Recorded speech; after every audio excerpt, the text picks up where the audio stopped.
Hello, I am the Ronan Pawn, and welcome to a twitch.tv/Ronan Pawn live stream on twitch.tv/Ronan Pawn. I'm shaved and showered, and I actually didn't shave recently, but I'm still, it's growing in as we listen. No. Hello, it's me. I'm in chat. I pulled some wisdom. If this is your god, you have a severe ontological crisis. On your hands. Would be a good. Dramasian pulled some wisdom as well. Meanwhile, later, yesterday, afternoon. I think that's actually from MST3K. Meanwhile, later, yesterday, afternoon. Huh? And hello, little magnets. Welcome in. Welcome to the Kerbal space programs that we like to do. Can I click all of the buttons at once and hit the right button? It would be accept. Hey, I mean, no, not really. Like, it was still a little bit rough, but we're in. We made it in. Welcome back to Kerbal Space Program Career Mode. Thank God we're not doing the creative build today. It's sapping my energy, the MST3K satellite of love. It's so much little minutia work, and to try and make an entertaining live stream out of it. I just found it was funner this Sunday to just talk about everything and do nothing in the game. Seemed pretty, I enjoyed it. Anyway, wow, what a interesting time of day here at sunset, I suppose, at the KSC. So what's going on in your life? I mean, in Kerbal Space Program, Pawn? Right. What's going on is nothing, really, in particular. We're all just kind of twiddling our thumbs, looking at each other, trying to come up with something to do. Oh, right. Bob Kerman is stuck in a vessel in orbit of Minmus right now without any Delta V to get home, and has been since since 2 live streams ago, really. Well, I guess we better get on that. He's going to be really angry if he ever comes back. I don't think you know what? Just for our own safety, let's give him a spacecraft that can never return, you know? Because then he won't be able to yell at us for leaving him out there for so long. Let's also make sure that the comms don't work very well, because if we don't want him to yell at us, then that would probably be a good idea. So if that's the state of things, then we want Bob's Science-y Tugboat Mark II, and we'll see that this is where we are on Bob's vessel. He's a scientist. He needs a lot of science equipment, and it really needs to look like a ship. Obviously, it needs to float. It needs to have like, you know, life. What are these called on a boat? They're the life preservers, huh? Life savers. No, those go in your mouth. It needs those. It needs just a maritime-y kind of a theme. It's going to need a radar mast, that sort of a thing. And we're there. We got there. We're done. All right. Let's go home. Let's send it up. And oh, wait, we have to send it up. And also, this is just the lander part of the ship, which is currently 53 parts at 5.172 tons. But yeah, this would be Bob's lander. He'd be able to take this down to the surface of the moon, even. And how would he do that? With just 1,300 Delta V? Because in vacuum it's 1635, sucker. You were trusting the game's numbers, you fool. We've got 20 monoprop in there, and I was thinking, you know, we've got the monoprop that we've put on here is the tiny little, like the what are they called? The RCS ports. They're the tiny little wee babby ones, is what they are. And them being as wee babby as they are, like, do we really need the monoprop that's in here? Because then we could have 1,700 meters per second if we didn't. If we didn't need it. If we didn't drag it along. Huh? It's a bad idea, isn't it? It's a really bad... You need the monoprop in order to link up with the rest of the ship. If the way that you've imagined it, Pong, you should probably make sure that you leave it with that mon... Or just not have put that on. But it looks so good. And that's important. For space, you do not want to be caught with your pants down in space. Things freeze. And, like, violently, like, it might... I wonder what would happen if you whipped your dick out in space. Whip your dick out in space, right? And then you got blood flow, and there's blood there, and then there's a thin wall of flesh, and then and cartilage. And then, would it just, like, would you get an instant hard-on if you whipped your dick out in space? From the blood in your body, just your dick, though, has to go out through this hypothetical spacesuit with just a whip-the-dick-out function. If the dick can just... out into space, and that's all, and then the vacuum sucking on the fluid pressure that's in your body through your dick, would you have the hardest erection that you, would it just be like 9 inches immediate? I mean, for me, that's normal. So 18, 26 inches? Well, you know, what are you working with? What would make me feel better about myself? No, you know, it's, we need to get some of the science YouTube channels on this conundrum. We need an answer to this. What would the effect be on a penis exclusively exposed to a vacuum with an airtight seal around the shaft, and it just pops out, facing towards or away from the sun? That is important, isn't it? It's just, you know, like, a lot of people have a sun kink, so it could bias the results. Why would that matter? Yeah, so we've managed to bring a dick into space at the beginning, so we can actually begin then. This is the ship that we spent all of a live stream building. It was mainly an art project, I feel. Everything matters, but nothing matters. But we got every bit of science that we have, that we can possibly collect, outside of maybe having a telescope on it. That's not going to be on here, but that is something to bear in mind for the mothership, because the premise of this construction was, you see, we've got the docking port here and the docking port there, and in my head, and I know that this is a bad idea, but in my head, the notion is that it puts the lotion on its skin, or else it gets the hose again. The notion is that this ship will actually connect to a mothership that will have its own docking ports, that will have, like, be on hydraulic robotics parts that extend them into place. And so the point would be that the RCS, you line the ship up perfectly with the mothership, and then you slide it into place, bring it to as much of a stop as you possibly can, and then this becomes the front of the ship. But there is a mothership that it docks to that way. Why would you do it that way? That seems ridiculously complicated. There are probably reasons. I don't know what they are, but there are probably good reasons. I mean, okay, so for example, one of the reasons is, where am I going to put a docking port on this thing? If I wanted to be able to look out the ship that way, where would I put a docking port on this construction? If I didn't care if this was up, and where would I put a docking port? I'd have to move the engine around, and then we lose delta V, because this is the most efficient engine for a vehicle of this size with these intents, to be able to land on Moon and Minmus, and do as it wishes and pleases, and so forth. Plus 200 degrees or so would be the difference on the penis. Okay, so whether you whip your dick out and get a third degree burn on it, I'm mainly concerned with the size of the space dick. A dick that just gets, there's like a docking port, I suppose. You'd have to have like a cod piece that's got like a depressurization chamber, right? And so your dick you insert into that, and then it seals tightly around the shaft. But at that point, both of the areas are pressurized, and then you vent the air around the dick back into the suit, and now there's an equal amount of pressure, and then you open it up, and it wouldn't be because you've gotten rid of the pressure. You already did that, so it would just open up. There wouldn't even be because it's space, so no sound. But you'd open that up, and now you've got your dick out in space. How would that work? A penis pump in space? That's the beauty of it. I guess you wouldn't need a pump necessarily. Maybe if, I guess all I'm asking is, what happens to your dick in a vacuum? If you could just like get your dick completely into a vacuum, but the rest of you is fine, and then, ladies and gentlemen, boys and girls, welcome to the Ronin Pawn channel. This is Bob's Craft. If anybody thinks that it's such a bad idea to try and do this robotics clamping thing, that I shouldn't even try to do it, speak your piece, say it now, or forever hold your dick in space in a vacuum facing a 200-degree sun with solar radiation just slamming into it unabated. Because this is the way we're going with it. I don't want to add anything to this. I feel like we ended the live stream happy with this construction, which means that the next part is building the mothership. And what we were looking at, go ahead and retract you. What we were looking at in terms of the mothership is, this is Bob's vessel. The point of this is that it's his mobile science lab.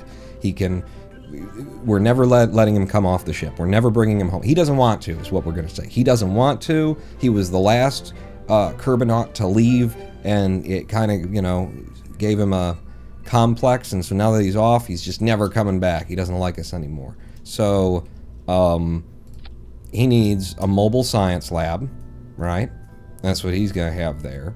And that's going to be the main body of his ship, and this is, you know, the shape of how it would more or less connect.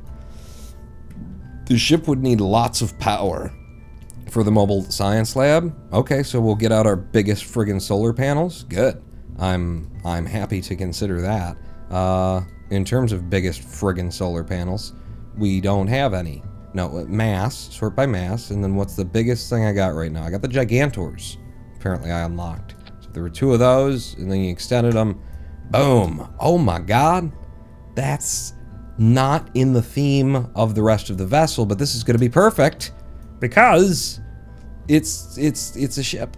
It's a ship shape. So this will be our main right there. Yeah. That'll be our main sail, you know. Probably want to balance out the weight on that somewhere. What's the Gigantor weight? 0.3 tons. It's nothing. We can put something that's of use on the other side, but there you go. Right. Remember the speedrun ship, Sister Mason? I didn't need any power. I really didn't too, because it was the speedrun uses, you know, time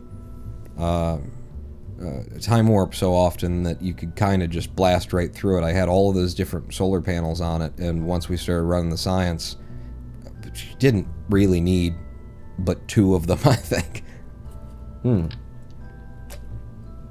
We also have these guys that I haven't used yet, and maybe just for the visualness of it, like extend that solar panel that goes out like that. That would be cool. That would be pretty cool. I don't like that. I don't like the idea of having that like right where you get out of this part of the vessel to come out to the exterior if you were going to, because, you know, it's these are delicate instruments. But I don't hate the idea of having 2 of those. So let's pull those away and plan on great big Gigantor for the solar. Do we have, I'm just curious now, let's go up to the Mark III, because we're going to be building the rest of it today. Save it. And I'm just curious, do we have science to be able to buy more equipment in case we want to? We got 51 point no science is how much we have, with the emphasis on the no there. It's fine. That's fine. For this ship, do I want to build it in the VAB? I mean, here's the other thing, is that this is how it would end up flying, but when it's going up, you know, it's going to be something like that. I want to be able to see it, what it's going to look like. So maybe we should switch over to the space plane hangar. Oh shit, it's in the rafters again. God damn it. Why? You parked it in the wrong place yet again. You don't want to come down from there? What if I... Yeah. Okay. Yeah, these Kerbals, it's like hanging out with high school kids. You know, they think it's so cool to mess with the teacher and like disassemble and reassemble his Honda Accord in the principal's office. I mean, it's impressive that they can do it. It shows that, you know, you did your job in teaching them the engineering principles behind it, but it's still kind of just a dick move. I mean, let's not church it up for these little brats. Anyway, need to bring back the science that's already up with Bob. That's right, we've got tons of science from... He took out an early version of this, which is why he couldn't come home, but it inspired the rest of it. And now here we are, with our inspiration, dangling out into space. Do not retract the boom. Extend it. You forgot that it's supposed to be out when I transferred across from one to the other, because nobody tests this game. They just patch it and ship it. So we've already looked at like center of mass the last time that we had this on, and determined that it's pretty damn close. You know, if I break this off, center of mass for that ship is, let's say the COM from where I'm sitting with the camera right now is pretty much at that camera angle. That middle line is aligned with both of our little boys there. Our little boys. It's pretty good. And then we do that, And then we see that the COM is just slightly below, so it's not changing. Our COM is pretty okay, even though we've got so much weight up there. At least with this fuel balancing that's currently. Send a drone to go and collect that science. I don't know that we need any more stuff. I'm not, you know, we don't need it yet.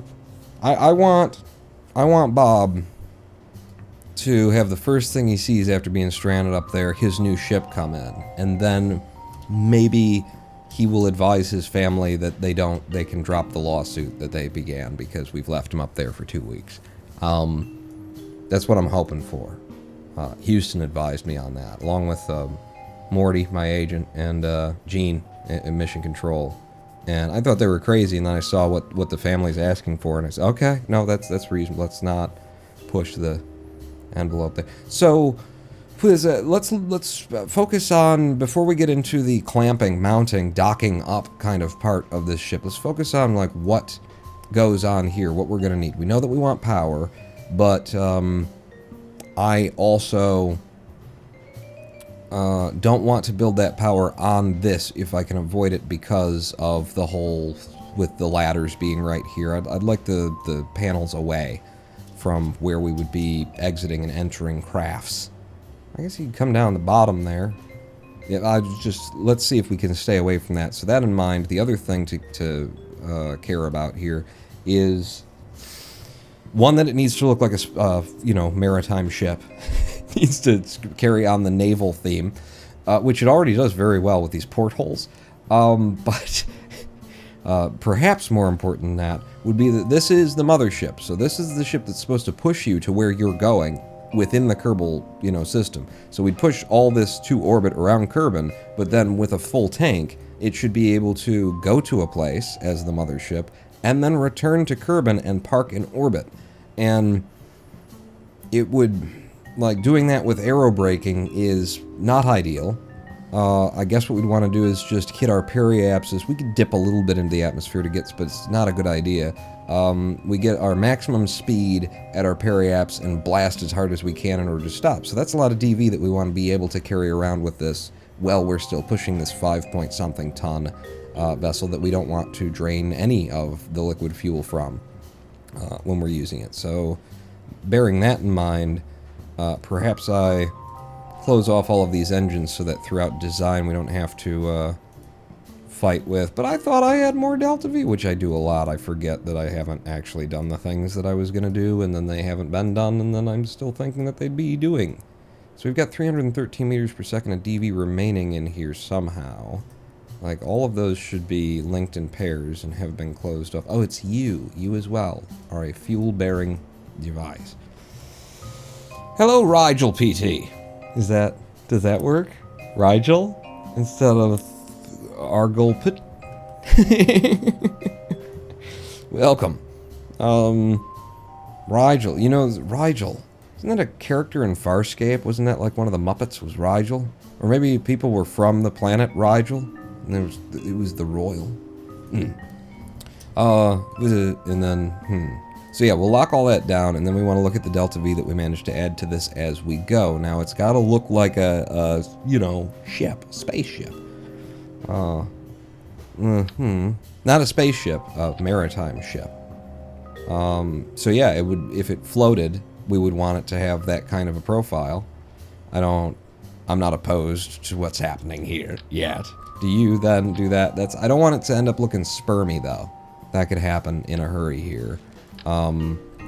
You, like that. This is kind of submarine-y. It's getting kind of hectic. Ooh, is that better?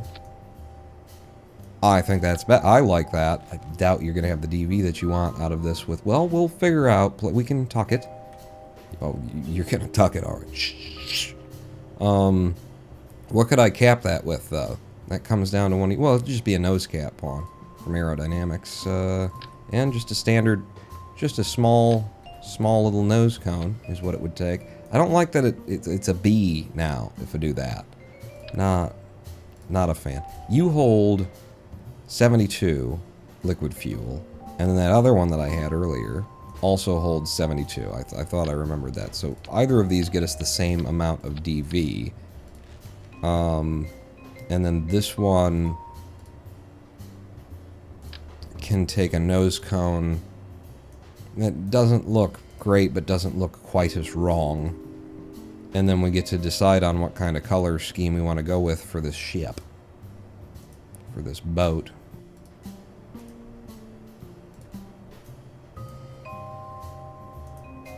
You can't be changed in color, though, so that would affect that. Don't worry about color schemes yet. Just make everything a blank palette of just whiteness. Yeah. I still like visually, though. I do prefer, with the fuel tank, this guy. And then maybe I just don't have anything there. Or maybe that's where the fucking engine goes, you idiot. Well, that's a new concern, because, like, where the engine would go is gonna be... That's too small of an engine for the mothership. You know, that would only take a spark. Yeah, no, not two of them, you idiot. No, what am I... You're pressing the wrong button. Okay, and then R. Yeah, we'll stick in radial for now. Don't need that up. Yeah, that's 1,206 meters per second on an engine that's way too dinky for this. I didn't mean to cuss there, by the way. Sorry, everybody. Didn't mean to. I didn't mean to say dinky. Oh God, I've done it again. Looks like a pirate-ish. Yes, that's what we're going for. Pirate ship. We'll be sailing. We'll be sailing the seven seas. Who lives in a pineapple under the sun?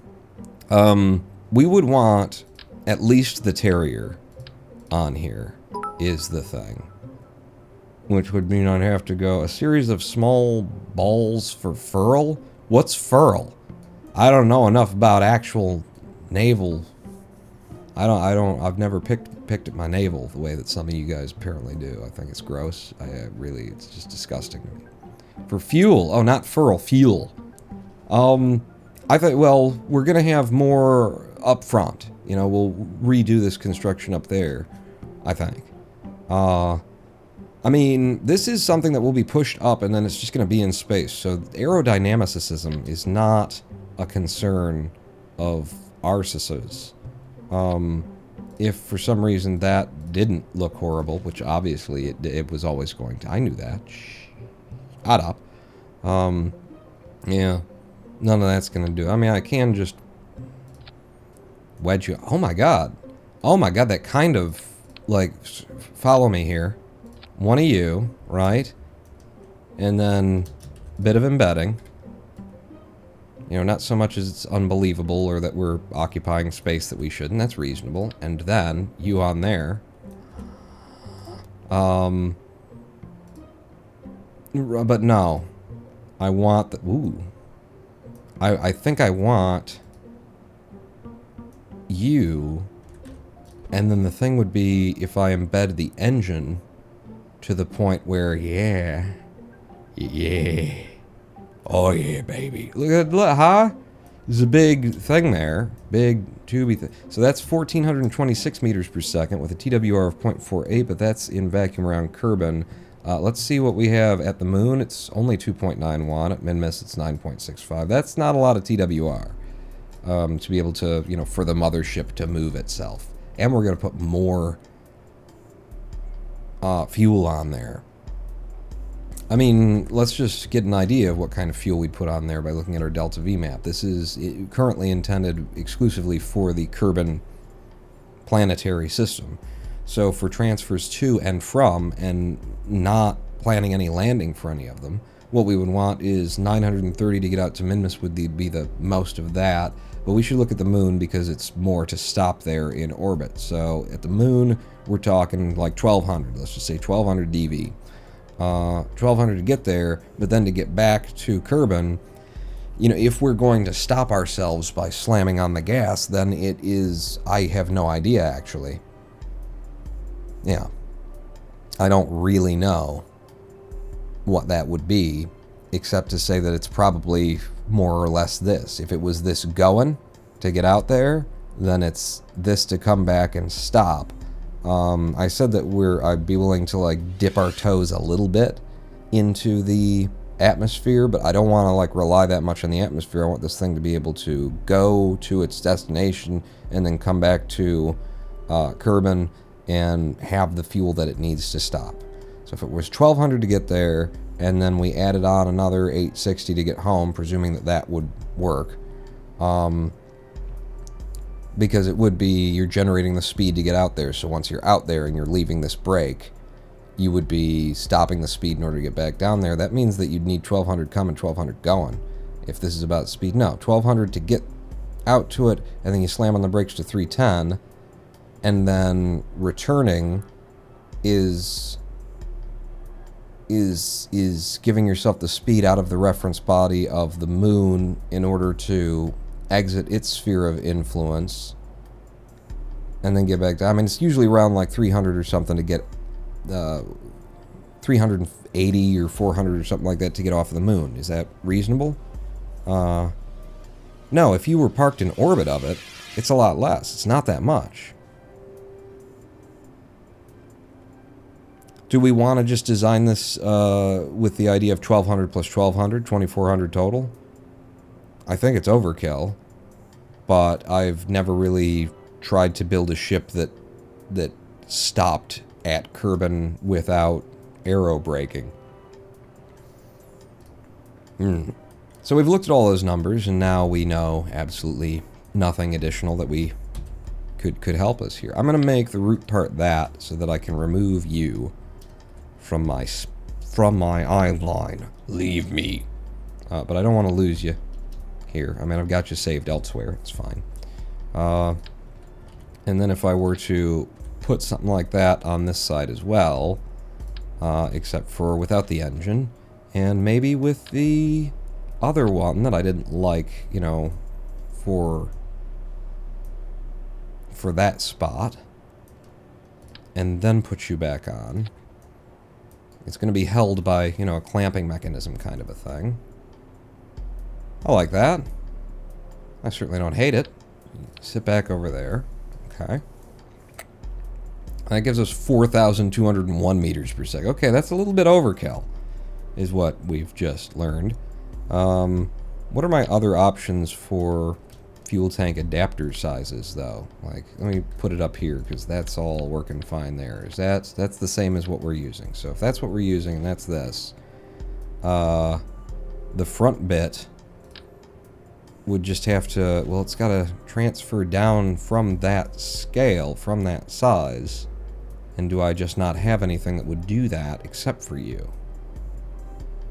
I've got you, and you're not the right size.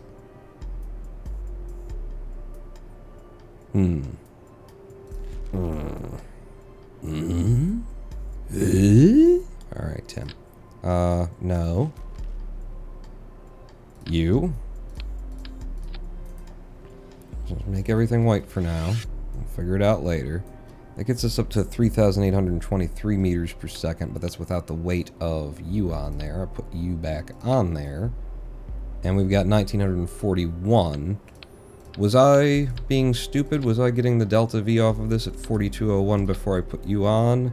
And then that's 2213. It's not the 2,400 coming, 2,400 going that we had planned, but it's getting there. TWR is gonna be, it's even worse, and it's gonna be even worse. Which is another, you know, thing. What direction are we going in the engines? A poodle would be appropriate, I think, for a craft such as this size. Where is the poodle? Poodle's there, but that kind of messes up my nice, like, everything that's going on there that looked so pretty. Put that back on there. Pull you off all as one. Put the poodle, oh Jesus, the poodle is enormous. The poodle also, in vacuum, with everything attached to it, immediately gives us a significant amount of delta V more. No, it doesn't. It's 2,357. We're up to 2,400. And when I put this back on, 2216. The poodle is the way to go here. Okay. Okay. I mean, that gets us to the almost 2,400 total for coming and going. Not knowing that that's exactly what we need, but having to, you know, kind of guess. If I had an adapter or a fuel tank that would, like, do the transition back out, but it's the same one. I'll just keep pulling the same one then. Yeah, not you. None of these adapters are going to be sized big enough for that. But you do the FL10. You go up to that size, and then that actually does fit on there. So if I were to then add the fuel adapter that brings us down, which was the one that I wanted, that would be the one you wanted. Well, the best laid plans of mice and men. Alright. You go away. It's turning into... No, I'm not happy with that. But I want that poodle. And it's got us to 2,430 meters. I want that poodle. I just don't like the look of it. There's other versions of the poodle engine, and maybe there's one that can appear to mount to something that's not quite as big. You know, a version of the poodle like that. And then I get rid of the adapter. And then you can attach directly to something like that, and we got 2,444 meters per second. That's where we are, baby. That's what we were looking for. Is it turning into a lightsaber handle? No. Cancel. Cancel the order. Tell Lucas I don't like anything that he's done recently.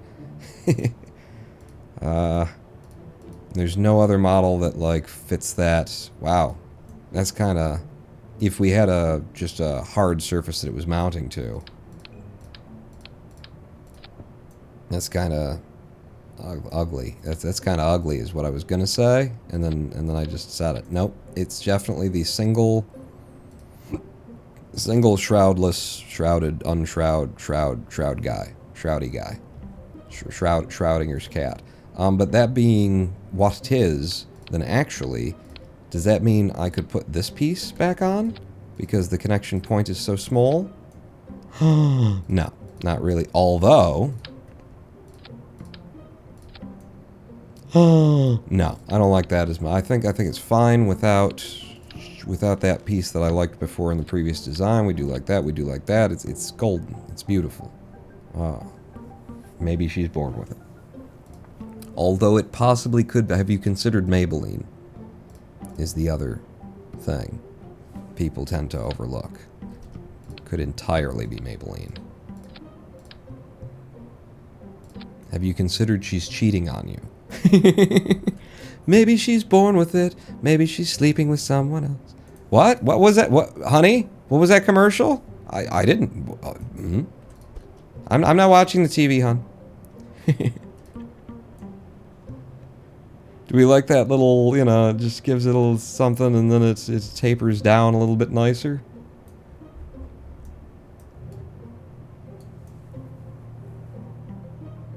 I don't hate it. It's a little touch. Not happy with the fact that it doesn't have a pure white variant.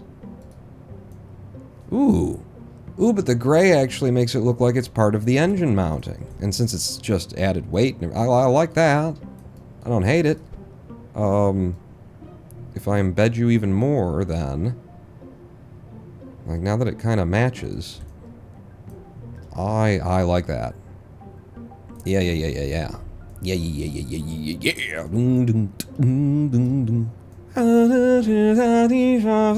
Something and the other thing. Yeah, that's it. That's the engine that we want. That's the kind of Delta V we're looking for. We suddenly got 1.0 TWR at Kerbal in vacuum, which is good. That's a mothership engine. That is the amount of DV. That is all of the things. I like it. We're going to lose some of that Delta V, so we might have to put some back with some balls, as was suggested earlier. And also with, you know, additional life preservers that could be mounted to the sides to continue the naval theme. Okay, no, I'm already there. I'm already doing that. Yep, I'm in. You got me. Let's do it. So I haven't bought into the radial attachment point. Your .04, your .001, you just have a higher impact tolerance. Everything else is exactly the same, and I'm just paying for unnecessary weight. So let's try using them. But I thought all of the things that you just said were going to definitely be the opposite of the conclusion that you've just come to, apparently. Put you on like that. Yeah. Yeah, let's not use those. Not at all. Those are too big, ugly, nasty, and unnecessary. You get right down to it. Just plain old, average, ordinary, everyday, unnecessary. So, no, I'm holding Alt to get you to snap. Alright. And then get on that sucker perfectly straight. And we'll handle... It doesn't actually touch. Is a slight problem. If you did want to add more fuel, you could do the same thing that you've done over here with the Oscar Bs. Those actually merge together pretty nicely.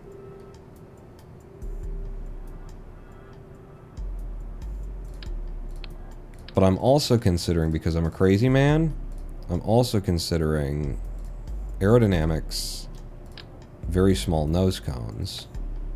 Okay. And then, and then there's the other side of the nose cone that you can attach it to. That works for me. And then, just watch, just pay attention. You don't know what I'm doing yet. No criticisms until later. And then, you know, it's like hanging off of it. Okay, your criticisms can be, again, now that's ugly, that's awful, I hate it. But we could lift that out. And center it to the friggin' thing it's supposed to be. Why? Why would you not be centered? You're supposed to be, like, in line with the node that's on the back of the... That's weird that it did that at all. And then you would want this to... Would you? Would you, or would you leave it at that angle? Maybe you leave it at the angle. Yeah. And I wouldn't want to pull it off center. Give me that. Give me you. In fact, like, give me a absolute snap. And then maybe a tick out. No, you need to be more ticked out. Are we absoluted? Yes, we are. And then a half tick out. You're still, like, harshly embedding. And I don't understand why. You're supposed to be absolute, which means you should be going straight back, not back in line with the thing you're attached to. Alright, just pull half a tick forward. See where we sit there.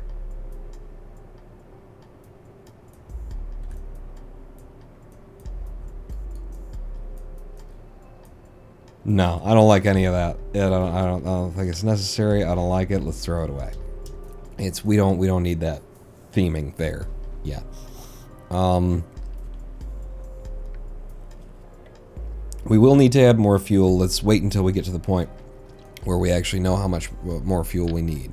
We're going to have a Gigantor, we decided, and now I don't have to put it, you know, where I said I didn't want to put it, which was out here, like where you actually have to step onto it. Now I could have it up front, I could have it up back.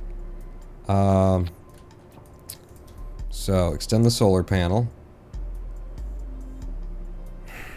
That's so good. I'm not sure if I want it vertical like that or not. Let's have it straight up and down. Are you not? Yeah, absolute, you prick. Have it straight up and down. Yeah, it's got to be straight up and down. Can embed a bit. Can bring it back a bit. Yar. So that's one of our sails. Is this a day early, says Pika Pop. Is it? Did I do it on the wrong? No, it's Tuesday. We're supposed to be here. Are you here a day early? I occasionally get people who are experiencing, who are manifesting themselves out of time, and then they like show up and they ask me about, like, am I here on the right day? I feel like I haven't seen this one yet, but that I will, and then I'll. It gets very confusing with time travelers. It's very, very difficult. Photovoltaic panels. What is this box of panels? What is it just... Okay, that's awful. Go away. Cool. But now we know. The other thing that I was considering putting on was one of these. Somewhere.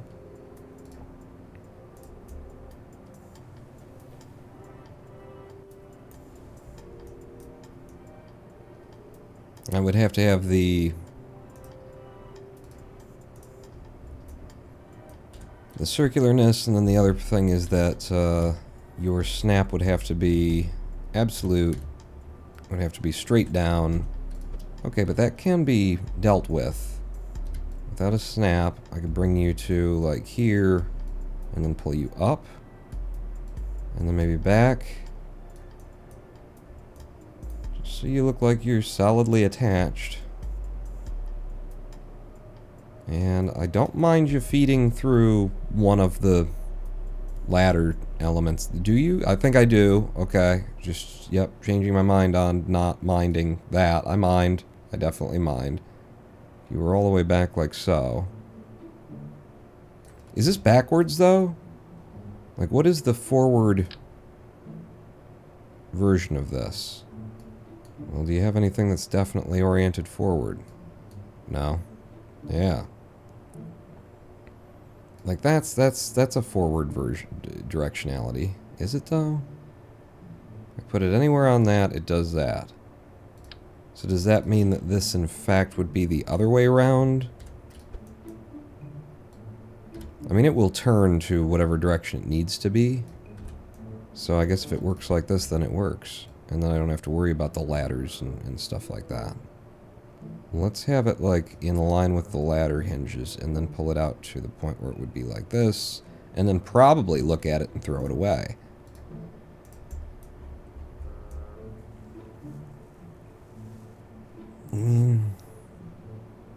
I mean, if it's at all possible, if it's something that I would include at all in this design, it would be on the back, and I think this one wants to be up front. I think this one's just too good. It wants to be right there. Welcome to the ship, yar! And that's sail number 1. You know, it'd be nice to have a mizzen mast and everything else, but this is... it is what it's... It is what it is, what it is, what it is, what it is. So you'd be somewhere around there. I don't know, my days are merged into one. I'm 4 days into my 1-day house arrest. Your 10-day house arrest. Be like, yep, another time traveler. That happens all the time. House arrest? Who'd you do the thing with? Oh, right, you've got the Rona. After having all of the vaccination, well, having the 2 and then getting ready to go for the booster shot, you still got it. Was it the Omicron, incidentally? Is it the new one? Was it the Planet Eater from days of yore? I mean, if we just had 2 of them in the usual places, would be another thing. If I go to absolute snap, and I grab, and I pull, like you're in a reproducible place for the one on the rear now. I take this, go back here, put you up, you backwards, I presume. And then from here, hit it with an absolute snap. You're just a bit behind there, you're just a bit behind there, so that would be perfect evenness betwixt the 2. It would be great if there were a center mash that were even taller, or if we had, like, some of these that just extended a bit smaller. But we don't. We don't. You know, the other way would be to use that as a center mast, but then we... I mean, it's okay, I could implicitly just block that one. Hang on, don't do that. Get rid of you. Get me a new one. And then there's an exit on this side as well. Surely, can we exit through that one? I mean, I could rotate the thing so that if this is the only one that we're allowed to exit from, then we could rotate, or we could exit from that one. But I presume both of these hatches you can left-click on and demand someone exit through them. And maybe I shouldn't make that presumption, but it is a presumption that I am making. What are you? Okay. You're a big, tall guy. A little bit shorter than the others. So, here's what I was thinking, right? Is you take one Gigantor, you put it in the middle. Extend that sumbitch. And then absolute snap that sumbitch. Yeah, and then you get rid of these. And then you put these guys up as your fore and aft masts.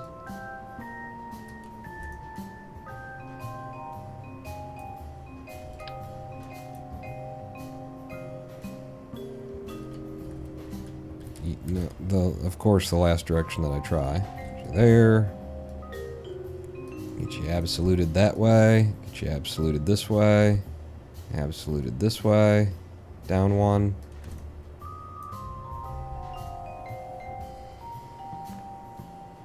I just don't like how skinny they are, you know?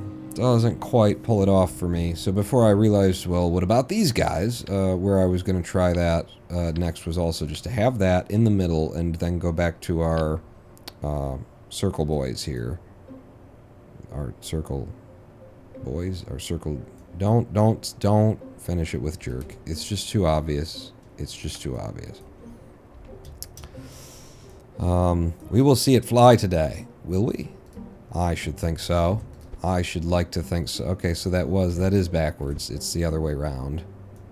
Because, you know, the bluey bit is the solar panel part of it, right? Yeah. And these look rusty, so that's good for the nautical theme. Looks like they've been at sea for a minute. Yeah, you'd be like that. And then like that. And then again, you'd do a absolute snap to a reproducible place that will exist here as well. So now those are in the exact same location except for this one's actually poking through a bit, which, well, no, that's right. Okay, doesn't matter. I don't need to see that that's red either. I don't know. I don't know. You guys, you got any thoughts? Y'all got any thoughts? Because I'm not loving it.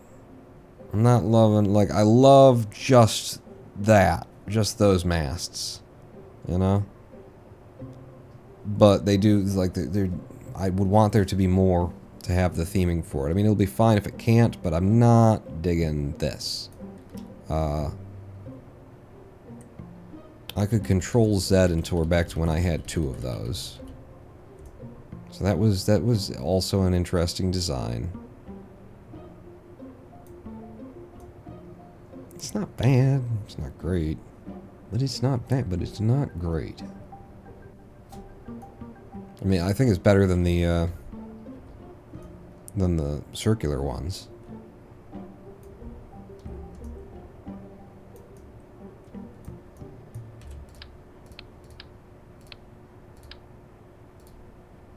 Throw you away. Throw you away. I'll hold those off there for a second.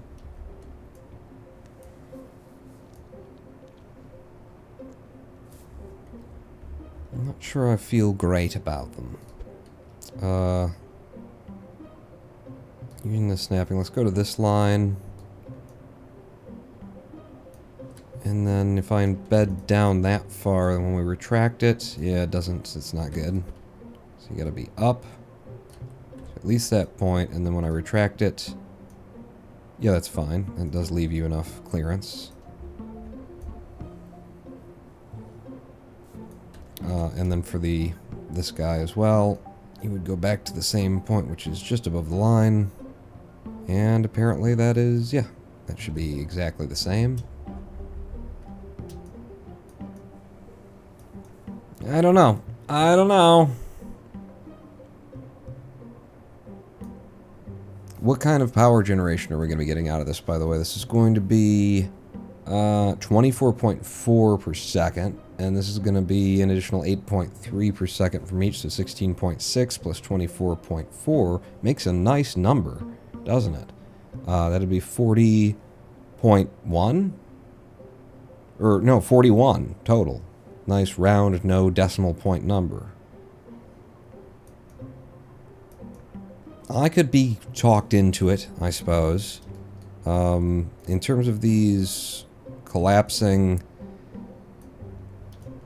let me look at how this looks when they're way the hell back here. Right, get back to maybe there, and then I guess a shift pull. that's fine, livable with. I'm just looking at, like, can I get that under a fairing without having to do weird things?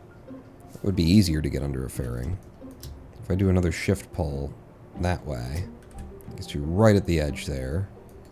Let's do the other one similarly. This doesn't take much effort. No, no, no, no, no. Pull it. I'm sure it would add up eventually, but you by one, and you down by one. And that should be just as the other is.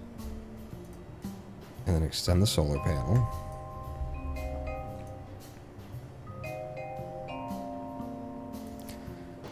I actually think I prefer that. I think I like that. Oh, I think it helps with the front profile, front-facing profile, in quotes. Can I say a front-facing profile? From the side, I think it still looks good. I guess what I'd like to see is whether or not I can go back by one and down. So that's just a little bit further in than it was. By one and down. And still get that nice front-facing profile.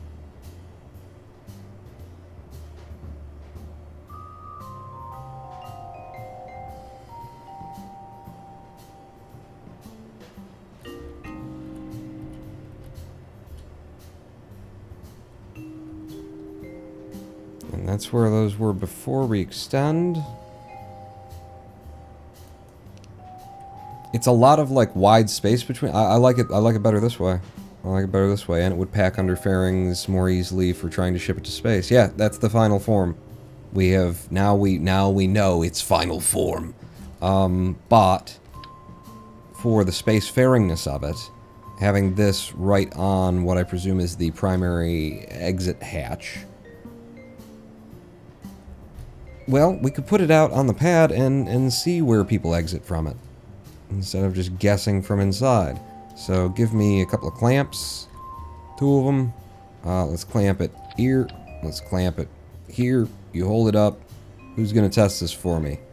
If things might explode and go wrong, then that's going to be Jeb in the mobile processing lab.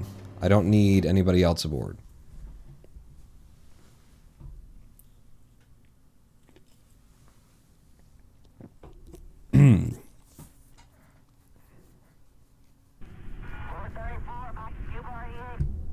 Yar. Ah, and look at the sails turn to the wind. Indeed, there she floats. Okay, so Jeb, if I were to ask you to exit specifically, can I click on the crew hatch here, and can I click on the crew hatch? So you could click on it, and then you could hit EVA, and it would say you can't come out there. And then I could click down here, and you can come out there. So then it's just a matter of deciding whether or not you want your logo showing there. And I think the answer is yeah. Yeah. Even though you exit from that side, yeah. Yeah. Yeah, that's fine. That's all just fine. And if I just hit the EVA button, he would pop out from there if he's in there, so it automatically like goes, okay, well he can't get in through there. Good. Good, good, good for all of the things. And then if we turn the lights on, all of them at once by doing that kind of a thing, because we've only actually lit this side of the ship. We've got the red from our buoy, from our radar tower buoy looking kind of a thing, and then we've got landing lights in that direction. We've got some lights, oh wow, those are good and powerful for going forward. And yeah. Yeah, and we'll have more opportunity and more room for putting, like, ship lighting onto the mothership that will, you know, make this look a little bit better. But I am happy with that. Just revert flight to spaceplane hangar. It's looking good. It's looking good. And it is coming together in something of a hurry. Yeah, so we've got the power generation. What about power storage, though? Because the mobile processing lab has no electric storage on what? What am I looking at there? You got space, inventory. Is that true? Mobile Processing Lab doesn't provide any of its own power storage? Apparently not. Apparently not. Okay, so we've just got the power storage that's on you, which is 100, plus a battery that's on there, which is an extra 200. Yeah, so the mothership itself has to have its own power. Don't think so. It's weird just when you've got such a big thing that has a very specific electrically draining thing for it to not to have already had that built into it. It seems odd to me. So that's the small guy. Go back to mass. Gotta read everything. The 1K boy. Boy, not a lot of places on here for it to be. You up front like that. And I'm always doing this because I prefer the paneling to be straight up and down, wherever it's going to be. So that gives us an extra 1,000. I'd like there to be one up front, one in rear. If I pull you off, then I can... But I don't like the way that that extends the engine mounting. So, no. Oh, God. Visually speaking, it's a loser. It was always a loser. It's always going to be a loser.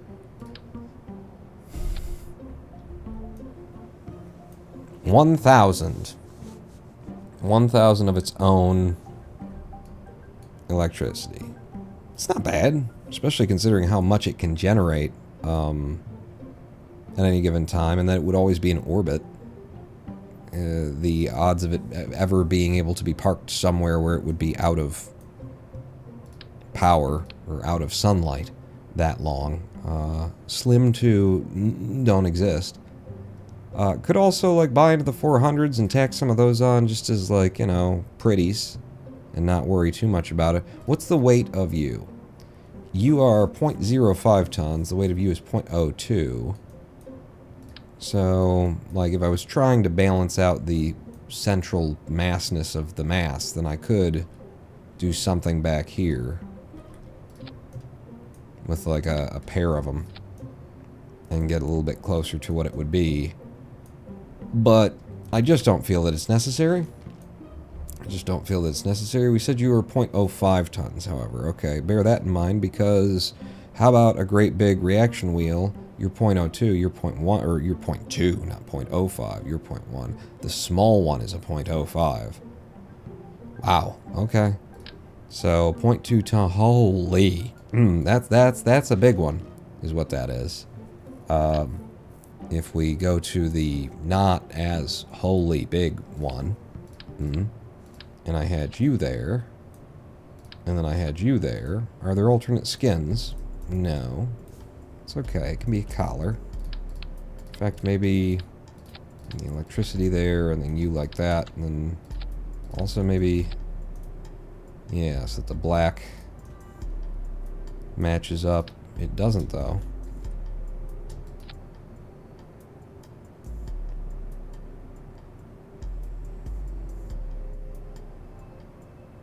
Okay. I guess that's because my... Put it back on. Because you're straight up and down. And then you're as close as you're going to be. It's fine, pawn. Don't get all whatever it was that you were going to get on it. In fact, go back to the other way. I think having the black out there is better. So that's a big old reaction wheel on it for us. Along with a healthy-sized battery. Probe-wise... because we want this ship to have its own probe. We've got a probe aboard, you know, that one, but it is the mothership. This needs to be able to control itself to some extent. Let me buy into the cube. What does the cube do? What do you give me here? Just ability assist? That's it? Well, you suck. Let me buy into it anyway. Because it's like, it's a good greebling part, you know, potentially. You put one of those up and it looks like something. You build a pirate wheel on it. I don't think so. I think we're going to keep it simple stupid when it comes to these. The best thing we've got is the Octo 2. The Octo only does SAS. The Octo 2 does SAS prograde and radial and all of the things. Hold So it's going to be one of you, but you're very, very small.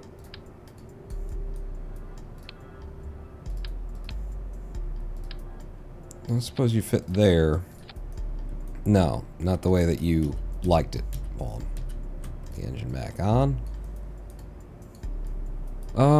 So we'll need to tuck the Octo somewhere that doesn't exist quite yet.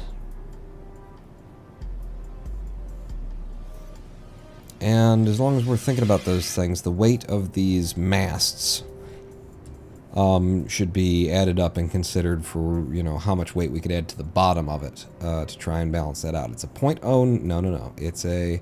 Okay, it is a 0.09 times 2, so 0.18 plus 0.3, so 0.48 or a 0.5, you know, if that's just trying to get close. Half a ton can be added to the bottom if we have a reason to add things to the bottom. For example, the lander doesn't have good comms on it. Remember we fought with the friggin' comms, and now we're here, and I'm like, well, we have a good relay on the mothership, and it's in orbit, and, you know, that kind of a thing. What an idiot I've been, is then where we are. The S is a direct antenna instead of a relay, which I still don't understand the difference between. I mean, I understand the relay, I just don't... Does the relay also do direct communications? Is there a limitation on it? Because surely it does, and it's just... The problem is that anything that could go on the bottom would look cooler on the top, you know, for the ship aspect. Pretty much anything would be neater if it were up here doing something, right? And contributing to the shipness of the ship in its shipitude. The RA2, good relay. Does a relay implicitly do direct? I'm not going to rely on it, but RA2. Like directly under that mass. What's the RA2 weigh? 0.15, which these were each 0.9? Adding up to a 0.18? Is that what that was? Something like that, I don't know. So yeah, you being there would be 0.15 if there were one either side. And we'd come up to 0.3 and there'd be 0.18 tons left to manage for.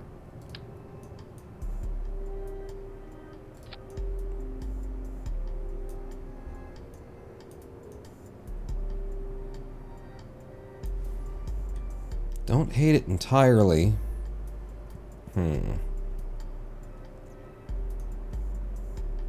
Not loving it either.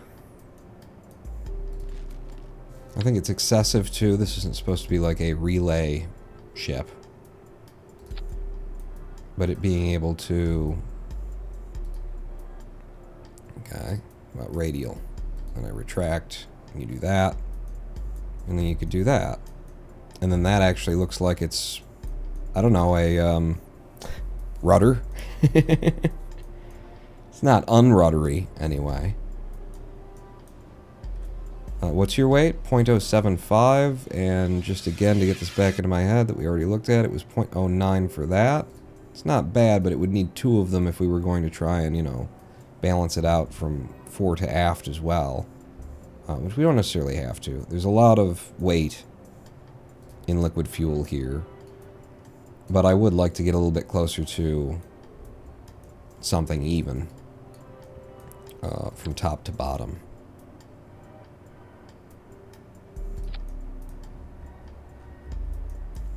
Now, if we wanted this weight to be exactly the opposite of, you know, just kind of where that is, pulling back in the opposite direction, it would have to be like that. But I think it just, it F's up my eye lines, you know?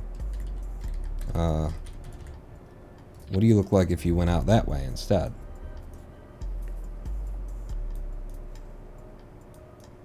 Not really loving any of it.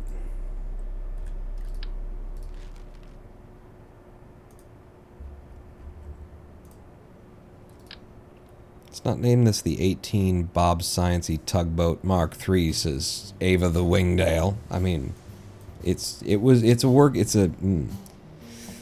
the name is still in workshop. It's a placeholder. We're just trying to get the data back from Peoria, New York, to find out what Middle America is going to be okay with. Okay, now this doesn't hurt my brain too much. Okay, but you can't go like that. This is plausible. So flip it around, and then we extend the antenna like that. That is absolutely ship-like, ruddery something. Like it doesn't bring my eye line to a bad place. So I'm okay with that.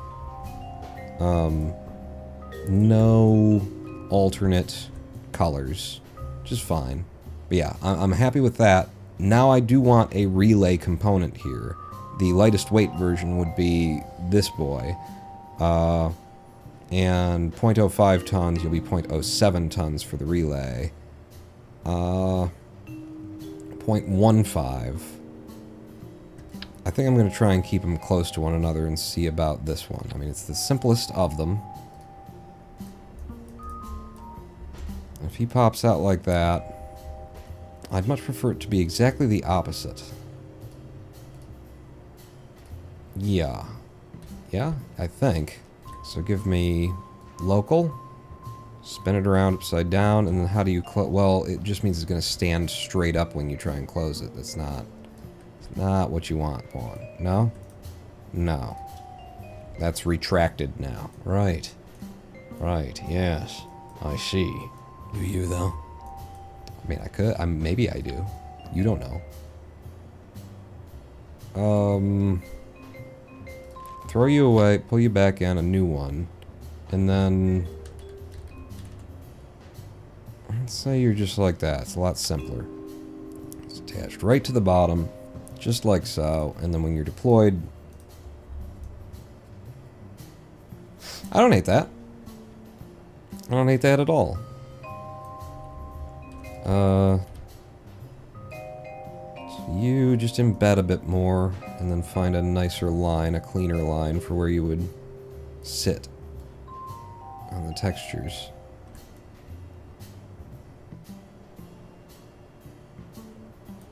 I think just centering it.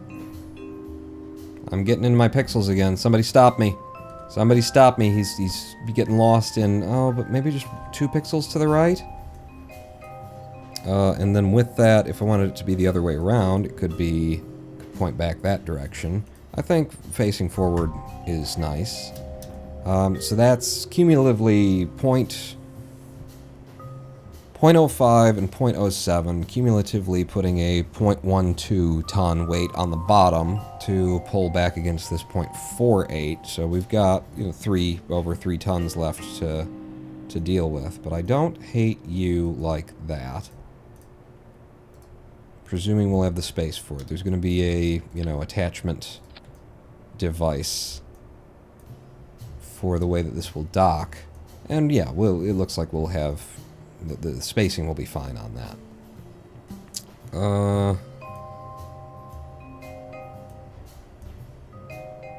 I don't like the neck, though, that it's ended up having. You know? Because of the big SAS and the battery. As they are, it's giving it a neck that I liked better without it, and the neck is only going to get more and more intrusive when I start building some kind of clamping mechanism that can come out and grab onto those docking ports either side of it.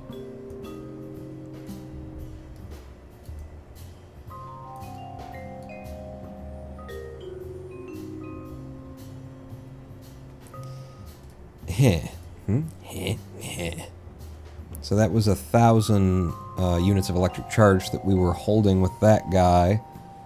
And maybe we move it around. It was 0.05 tons for you. We spread it out across the ship.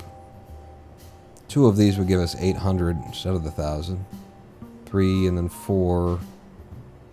Well, I could have a couple of you on there as well if I gave a crap, but I'm just, again, like, so trying to pull the weight back somewhere. Let's have you that way. And then if you come around like that, could we merge your wires together even? Don't go crazy. That's fine.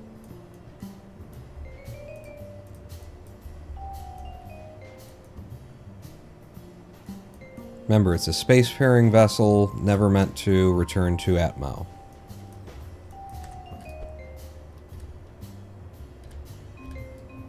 If I hold shift and go in by one. If I hold shift and go in by one. That's pretty okay. Could be touched up if I decided that I liked it. It's a nice greeble. I certainly don't hate it. That gives us 800, and then we could put more on the rear as well.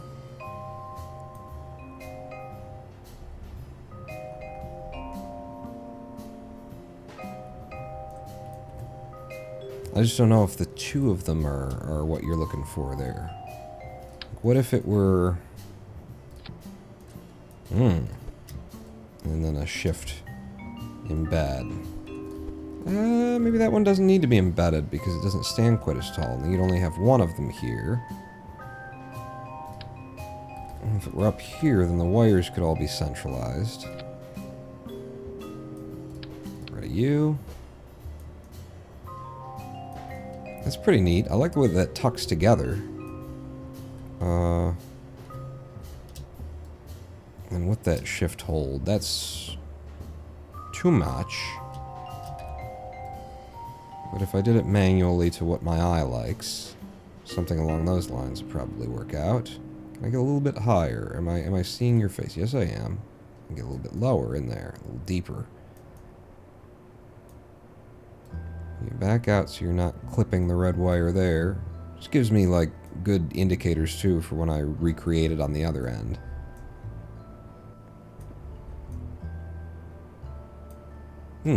They're the barnacles. They're the barnacles on the bottom of the ship. Aye.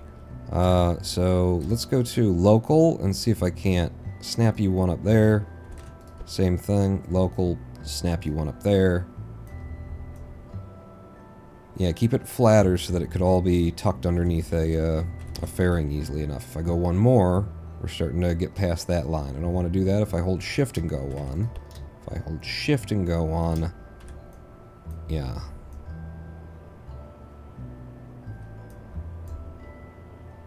I actually liked it deeper in.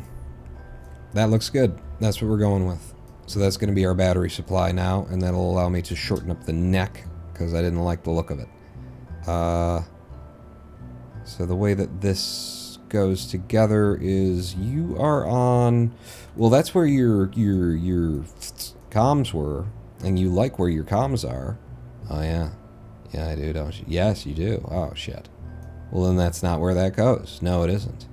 What does the weight here add up to? It's 0.02 and 0.005, so it's a quarter of a ton. Of course, a quarter of a tenth of a ton.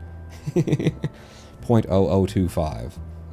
In comparison to the 0.09 or something that was each of these, so it's not really doing much for weight.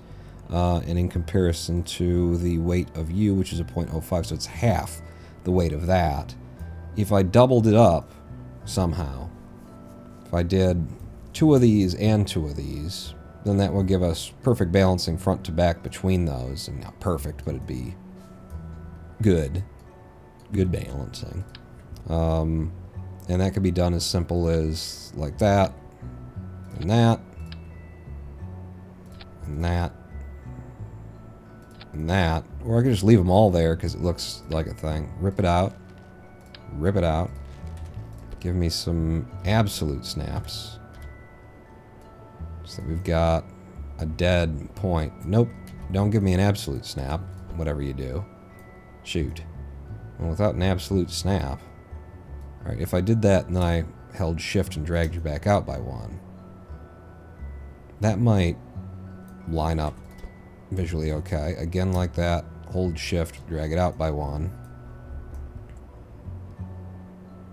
Looking pretty heavy right now. Half shift in. And then you guys had to be done manually. It's just half shift in.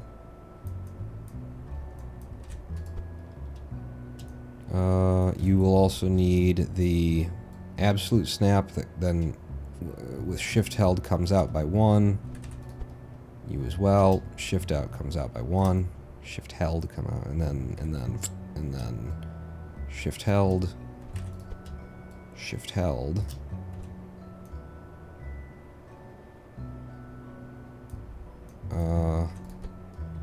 Shift held pull out by 1. Shift held pull out by 1. I think I want them a little bit tighter than that, but that'd be a manual adjustment. How does that look? What's the side profile?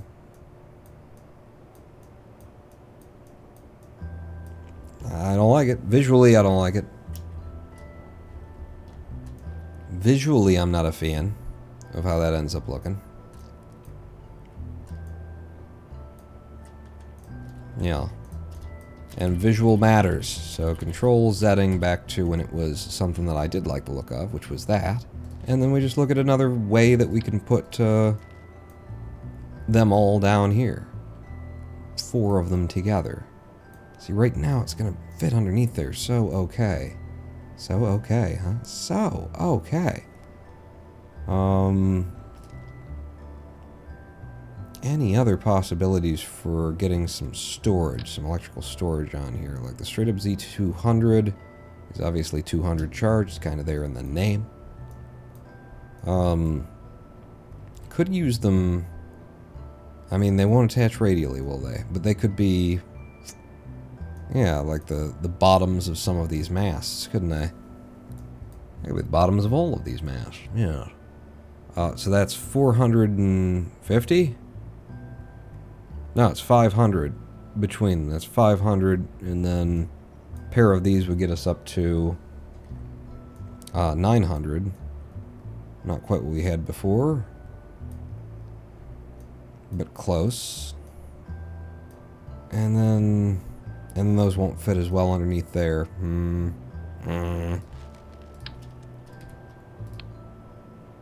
And this is just pulling more weight to the one side to do this way.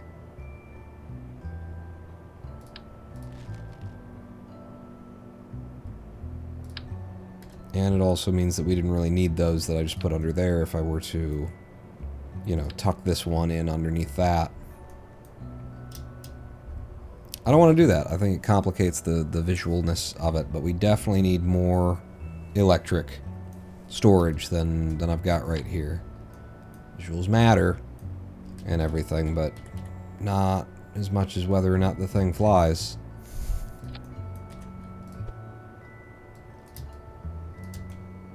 Shift held in. And then the whole thing has to move down the way. Down the way.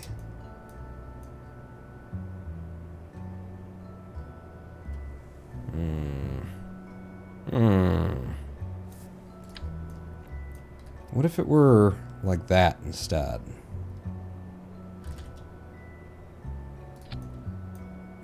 Or like that and that, which would actually mean that you could radial. No, you could mirror. And do like that, or do like that. If we bring all of the wiring harnesses together.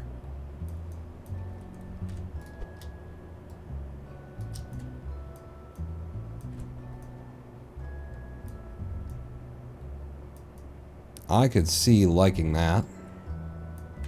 Let me get this construction that I already like out of the way. And then we're not on an absolute, so go ahead and drag you up.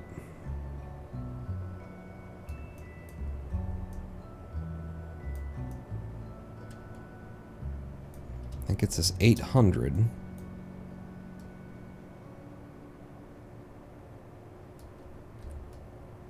And let's say I put it like central more or less to that line.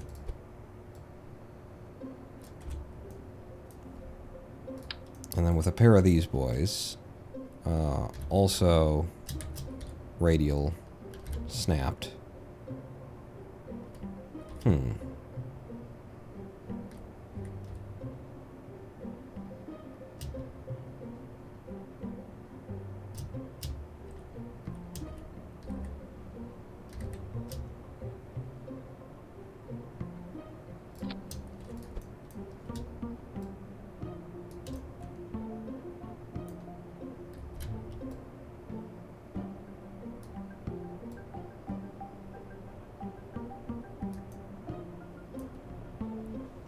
You guys line up okay? I mean, it is the same, you know, polar, same, it's the red wire touching the red wire, so that's okay. They're just tied together in series or parallel or something like that. Don't worry about it, it's fine. It's really just finding something that looks cool, looks good, that doesn't bother me.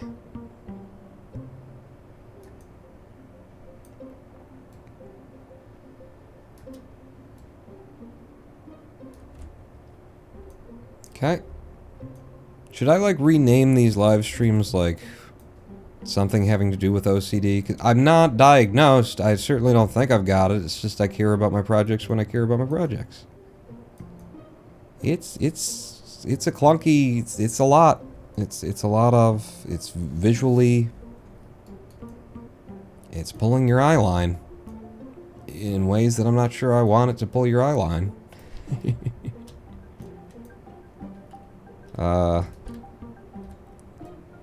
These bother me. Like, that was not my original idea either. It was something else. What if one either side? What about that? Give me this.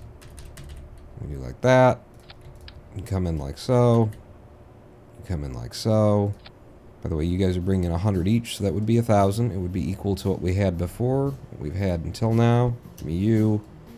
Shift thing, and it's going to be too much. Yeah, I know.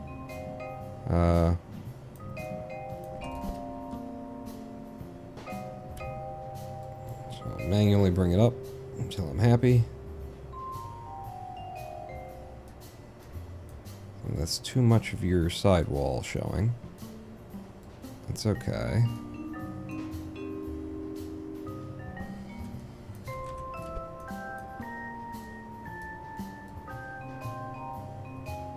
Bring you up. Pull you out. Give you room to exist. In comes the kitten.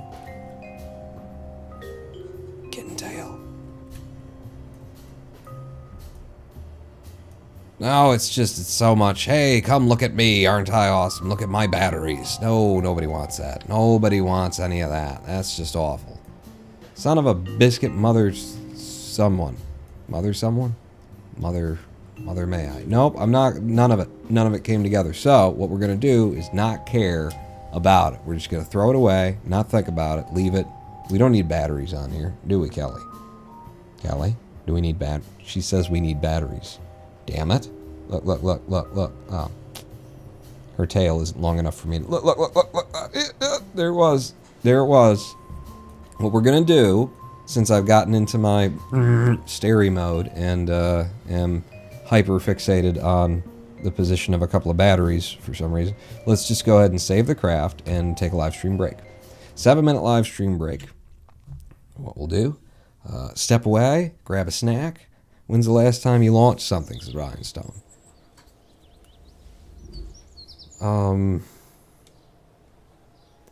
February 19... I can't recall exactly.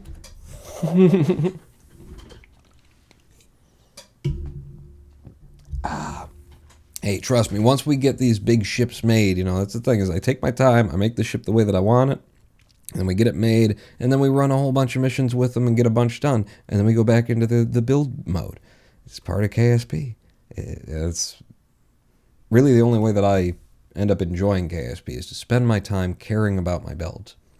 But we're going to have a quick 7-minute break, and when we come back, we will pick this up, and, you know, we'll get something launched. We'll get into the robotics end of this thing, how it's going to clamp together. That'll be very interesting to build. Long time ago, back before the Great Storm, well, the Earth was young. 7 minutes, don't go anywhere, Paul, not out.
Hello, I am the Ronan Paul, and welcome back to a twitch.tv/Ronan Paul live stream on twitch.tv/Ronan Paul. I made the pizzas. Did you make pea?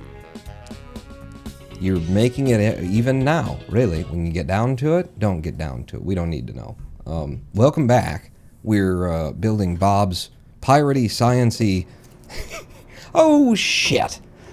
I mean, it's not that big a problem, but I didn't save it while his thing was attached, his front. Can I just open and, from the VAB, import the front half and then have it here to something? Wait, I saved it when it was all, but that was a previous build and you didn't save when you exited, or I saved again, or why is it attached there? But let's just take the thing that we know is the thing, you, I believe, and merge you in, and then, yes, this will work out just fine. There's no problem. Yeah, there you go. And then just retract those, and there's our boat so far. And we're getting rid of the collar. I don't like the collar. Who is this madman in BST time zone? BST? There's hello, Diggity D. It's you? Is it you? Then, let's see, BST, that'd be 9:36? No, 10:36 p.m. Yeah? I don't know. I get confused. I'm disappointed with my own ability to remember that there are 4 time zones in America as opposed to 3. Eastern, Central, Mountain, Pacific. Damn it. And the math is easy to get to Pacific, and why it is that every time I'm like, is it -3 or -4? Anyway, so the things that we still need on this craft are comms, electric, probe for the mothership, and monoprop. And we've already put some comms on there, but we're losing the collar, and I came up with, see, this is why it's important to take the live stream break, is for the P that you get to make. No, but it's also important, another reason, is that you have some good ideas. You can anyway, if you're someone else. Shit, pawn. It's a good idea, but because of the curve of the ship, build off of something in order to make it work, because it's gonna look cool when you do it. Stick with me as I figure. I need like a straight piece that's with some length to it. A grip pad. A grip pad? Remember, this is a craft that's always going to be in space. We don't have to worry about the aerodynamics of it. So what do we're in structural, and this grip strip is too goddamn big. I need a smaller grip strip, and I don't own it, and we need the science, and Bob's got the science, and we're going to get Bob's. Son of a bitch. Alright, it's fine. It's just not a grip strip, that's all. Sort by mass, god damn it. Got the smaller grip pad. Friggin' huge grip pad. Nope. What else we got? Yeah, I mean, you flat parts, but then they move and stuff, and they look lopsided and whatnot. You're looking for something that's straight and flat, preferably has some kind of purpose for being there, but doesn't need to. Well, that's interesting, isn't it? If we had, that's no. A bit large on that one. Like a basic fin, which was, I mean, it plays into where I'm going with this, but it's not in the direction that I need for what I was thinking. It's not a bad idea. It's just not a good one either. And that's where the problem emerges, is having the good ideas. So it's like that, and it's like that, and then, yeah. But, so you would, and then you still need, but you don't, so you can't. But I could, so hang on. Did I just set that? Yeah, you set that down in God knows where'sville. Bring that back. Alright, so right in the middle, and then fold out. Yeah. Alright, so it's something. It could, yeah, maybe. And importantly, like, can I attach you to that and not be attached? I can. Okay, so you like that, and then these with snapping. Are we snapped? Now we're snapped. And then, I'm not sure which direction you open to. Yes, that's where we're headed with that. And then you out. But then the angles are wrong on it. You see what I had in mind? You see. If they were... Oh, hello. That doesn't look bad either. with some snapping, but the problem is the angles of it. Yeah, actually, so then if you were there and instead were like that, can't merge into one another because you'll need the room to extend to open up and, you know, pass out. Which is what I do at the end of every live stream. But, so then you, on a absolute rotation, get perfectly something. Yeah, but you're not. You didn't, so you need to, You see, we're making like rudders and stuff with the comms system. I had an idea of how it would look in my head, then we got here, and then it doesn't look like that in my head anymore. You know, Pawn, what? You don't need these friggin' anythings. You don't need anything. Ever. Throw it all away. Go home. I am home. Well, go to someone else's home. Give me that. Out. And then absolute. Snap. Deploy. The other way. Absolute rotation. Give them enough room to not penetrate one another. Just penetrate them the perfect amount. Be like that. Draw it down.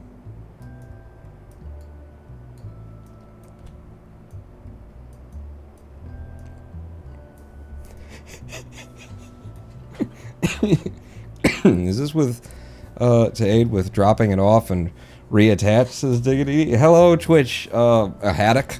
Hi.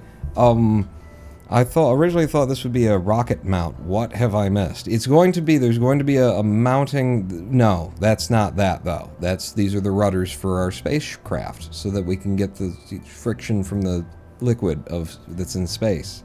Obviously, God, keep up.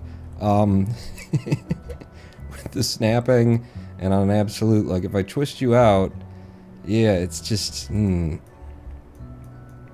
don't mind having the black bar there is what I'm trying to convince myself of right now.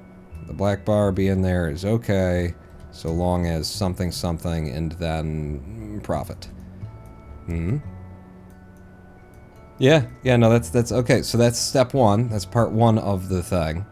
Will those fit underneath the... Almost they will. Don't worry about it yet. It's not something you need to write. But then you, okay? He doesn't finish the sentences. Just bear with us here. You be extended. Yeah. And that gets us like, so we've got direct antenna and we've got a relay antenna. So the relay antenna is specifically for the idea that we can use the mothership as a relay for the lander, which is what this is, attached to the front of it, when we're out there. And then, you know, direct comms, we really only need one of these, but why not have two so that we can have rudders? That's where I am. I'm gonna go out there and be controversial. That's bad looking. You don't like it? Well, you don't get to have an opinion, do you? If I spun you around, I think I'm gonna like it the other way though, because you know it looks like it's more. Oh shoot! I put it on both sides. That's fine. Just sketching at this point. Yeah, I like it the other way anyway. Give me you again, and then of course it's the last one that I try. No extra, no nothing. If I put you so that you're on that line, yeah, that's not good. No, sir. And then you there. I mean, not exactly there. I don't know. You think it's bad looking? You like what I'm doing, though, with the premise? Is the premise sound? No, the premise isn't sound. We can make it look, but wait a second. So, again, aerodynamics not a concern. If I had that, and then the radial on either side. Hey, now we're getting somewhere. Where do you think it is that we're getting on? Just throw those away, because they've already got weird angles to them. And then, with an absolute, just pull up, till it's nicely embedded. I don't hate that. I think that's kind of cool. And then that gives me a place to build this kind of stuff off of. Perfectly flat, though. So, with an absolute rotation and some snap, we grab, we pull. And then we'll end up with some texture tearing if that's the way that you end up doing it. Don't worry, it's part 7 of 1,000. And then one little tick like that. It's rid of some of the texture tearing. I mean, it won't tear anyway. What did you do? I had just a nice little pole going, and then you did all of those things. Oh, it's so almost there.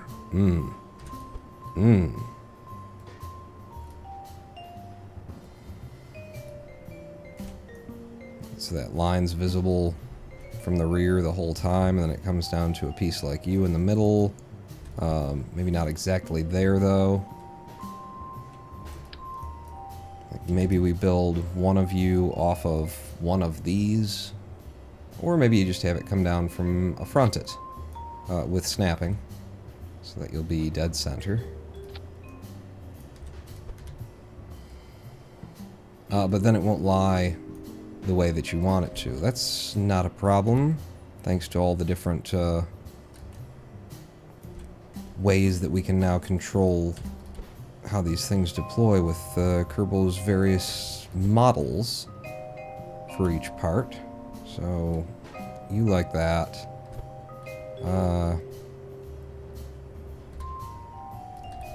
If I go to an absolute snap and grab it once, then that's straight up and down, if straight up and down is what we were interested in.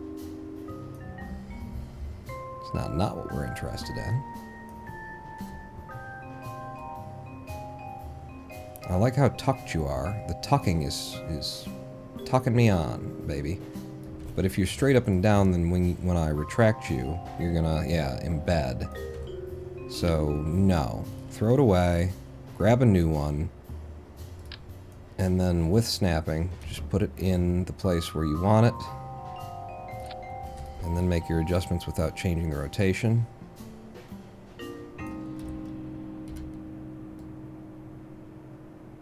Well, you're gonna have to stand that proud, just so that you don't embed there. And how tucked can I have you before I see you? That's pretty nice. And then when you extend like that. That's neat. That's neat. How will the relays even work? They're like pointing directly at each other. It's not realistic at all. What about this is not realistic? Now that's just, you could take that to somebody else's chat. Don't just say false things.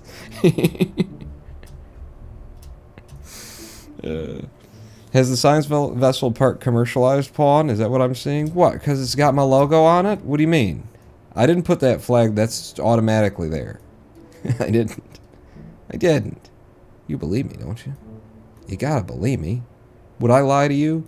So then also, by the way, you guys with the, I don't need you. Also, I never noticed before, they've got coolers on the back of them.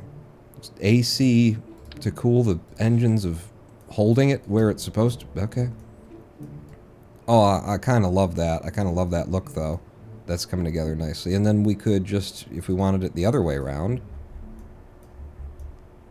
And I think I do. I think I do prefer it like that. So that we can relay the sound of the engine combusting. No, but I think that looks like it's more seaworthy. When extended, and then when it collapses, it'll be right there. Oh, and it'll do the cool little turny thing once it's out and it turns around. Yeah. Okay. And then it's just these communitrons. And I really like the idea of them being some kind of rudder, you know, like two of them. And then they're ruddering for us. It's a rut kind of, rut-row kind of situation there. So you don't like them pointing at each other. Heard. My original plan was not to have them pointing at each other. They were going to be pointing opposed from one another, and they weren't going to be like this at all. So don't look at what I'm doing now, because that's not it. They were going to be more like that, But I suppose they would have to be in line with the angle of the fins now. Which I could probably get it by detaching them and putting them back on a little bit better. But then you guys would also have to be like out here. And then if I remove the angle on them by doing that, then we're going to get into, yeah, penetration modes. Yeah, which is why I decided it would be fine to rotate them out. They still do a ruddery thing.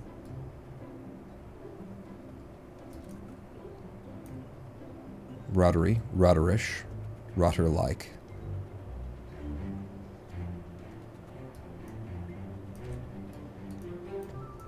Okay, that's not at all correct. Sure, sure. Can I grab you from there and then maybe I can see the one in the foreground a little bit as I manually get this angle?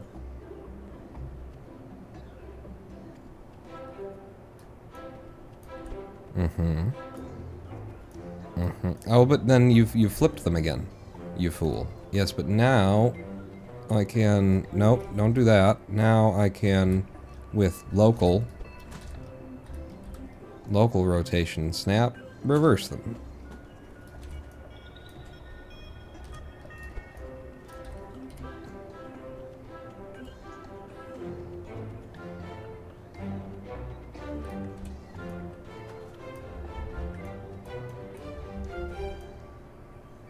No? No?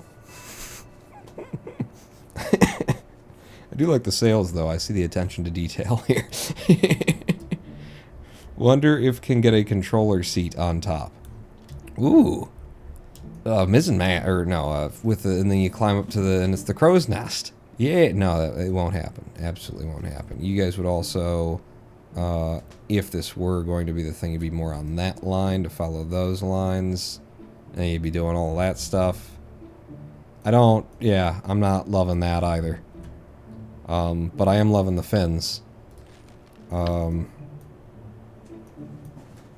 Like, if I just kept it simple, stupid, and did something that was more like that, grab you and rotate you back like so, with a snap.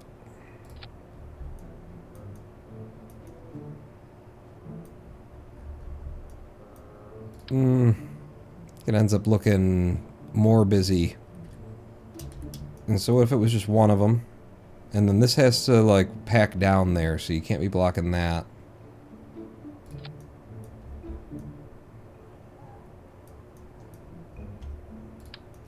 If they were just on the sides, and there were two of them.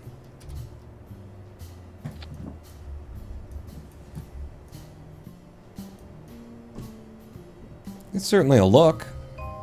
It's a look, all right. Or you could just not try and put all of that weight down there, and instead just have one on top, and maybe having the one on top actually contributes to the whole, and these are our sails thing, and it's just something. You know, we're not using this entrance/exit, because we've got that already taken by something. Where are the cannons? Ooh, cannons! Don't give me ideas! You see how long it's taken me just to get a ship that has all of the... just to get it ship-shape. If you were down like that, does that mean that the angle of our thing is kind of straight up and down? Just about. Just about. I don't hate it. I don't love it, but I don't hate it.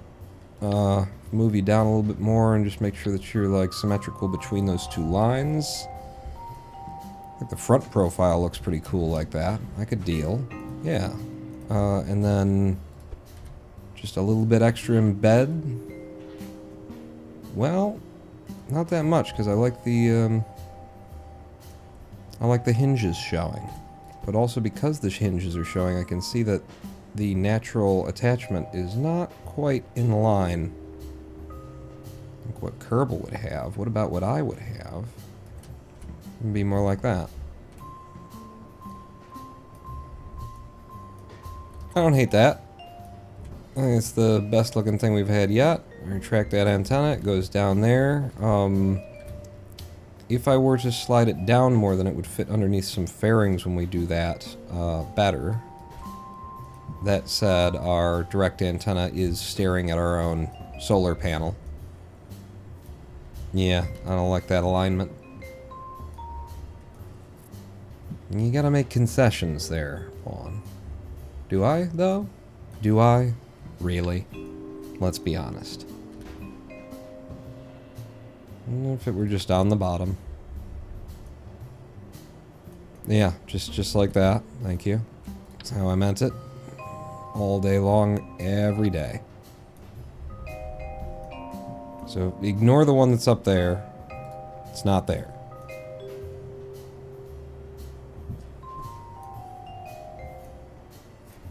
And then, because I'm not dealing with the mass anymore being in the way, I can move it further forward. Yeah, I like that. That's good weighting. It's good visual weighting. So get rid of you. That's where we are on comms. Comms taken care of. Don't know that these are really necessary. I'm going to yank them off and then hit Control Z and put them back on. Yep. Because I like them. And it gives that extra little bit of flair. Lovely visual flair. Okay, so that's comms. We also need electrical storage. We need monoprop, and we need a place for the probe. Now, the probe could be right here. Does a probe surface mount? No, it doesn't. And there's no, like, node point to attach to there naturally. Should mean for the probe to be there, I'd need a radial attachment point, which I will just use the octagonal strut for. Just straight up and down, with a snap, with a snap, with a snap. To wherever you think you're snapped, and then with a absolute snap, pull you to actual dead center, and that is actual dead ball center. And then I can grab a brand new probe that hasn't been flipped around a bunch of different directions, hit down once, put it on, and that is upright. And then off of you, my mast goes on. Oh, well, yeah. And you don't do a node attachment. You are pure radial? That doesn't figure. I doubt that that's the truth. Alright, well, whatever. You're going to do this. I'm going to do an absolute snap to get you where you're supposed to be, and then I'm going to do an absolute rotation. Does that mean I wasn't on an absolute snap when I did the first thing? You, with that. F. Hit it. No, we're good.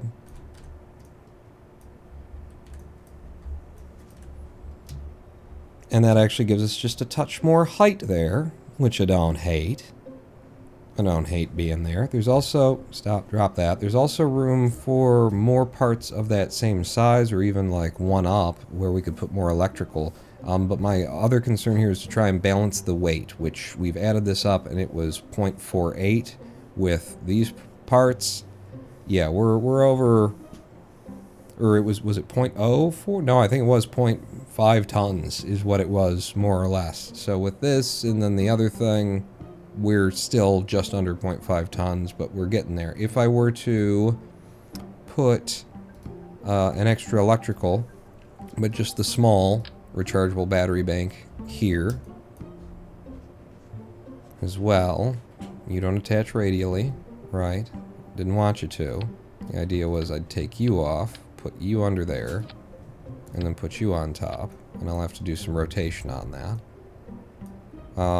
That would add 0.01 tons to our 0.048 plus the weight of those things, which was very, very low. So it's almost a even 5-ton imbalance, or half-ton, 0.5 ton imbalance off to one side if I were to do that.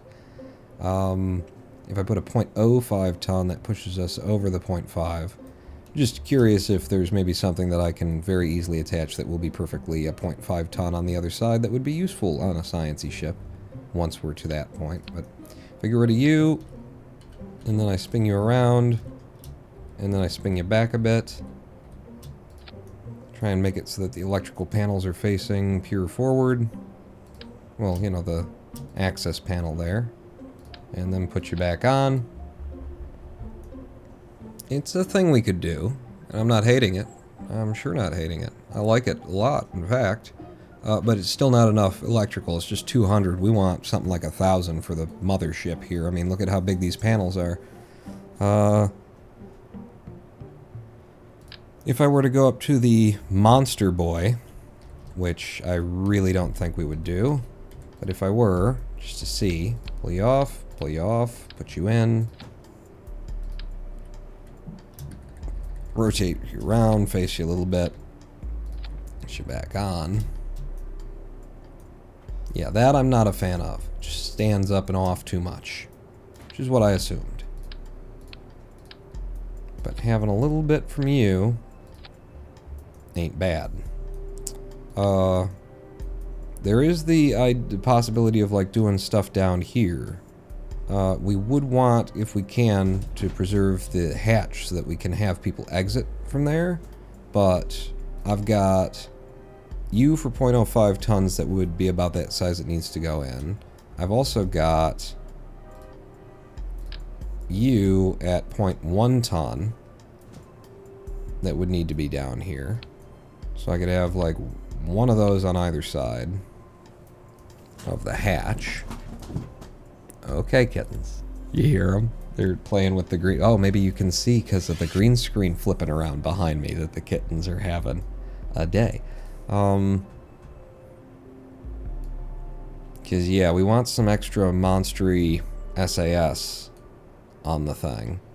But I'm just trying to get rid of the neck. I didn't like the neck. So pull you off, get rid of both of you. We're going to have some kind of mounting robotics there, so there will be some amount of neck, but the closer that I can get to it, the better it feels to me. So, I don't like that they're different heights.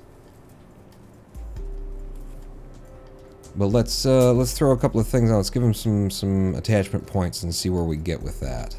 Now, these are big, heavy parts, so maybe just to be honest with myself, I use a pair of these. So you, and then with an absolute snap, wherever it is that you think is a good place to snap, that then I can reproduce this side.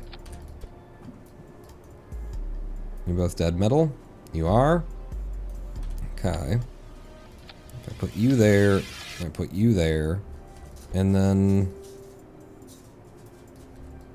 could I artificially create the same height? No, because of this texture tearing that's going to be going on there. But you could maybe do that by pulling this in more. Okay, yep. I swear I'm hitting, I'm just hitting a lot of buttons and hoping one of them does the thing, so fair enough, game.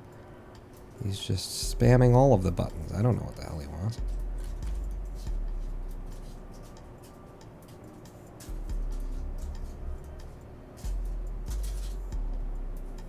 It's weird, it's curious. We have to get it up to space is the other part of that. We do have to get it up to space somehow.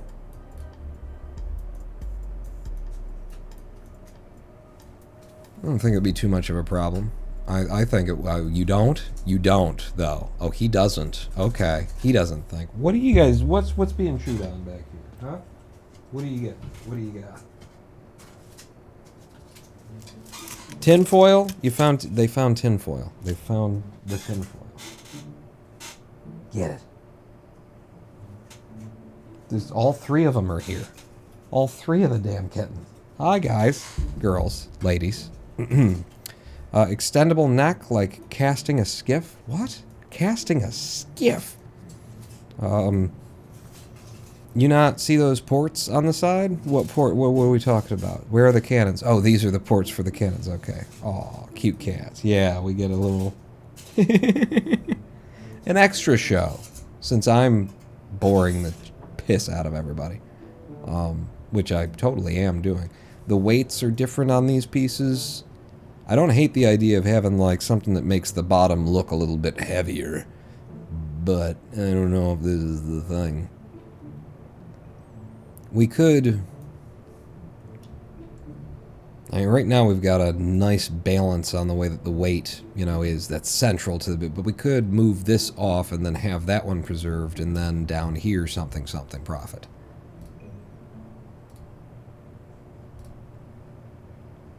What's the other thing that we need? We need monoprop. RCS systems. So we'll come back to that. Just leave that crap lying around. Nobody wants to look at it, so we'll just leave it there where we all have to look at it. Monoprop. Biggest monoprop tanks I've got right now would actually be these cylindrical boys. These buoy-ish kind of things. That's a lot, though. Those are huge. There's no monoprop on board of you? Nope. Those are huge, and I feel like balls would probably be a little bit more maritime-y. Yeah? Maybe? Let's go radial on the attachment here. If you had 2 balls there, 2 balls there, again with the absolute snap, so that everybody finds like a perfect center. It should be the same all the way around. Then you got the 2 of those.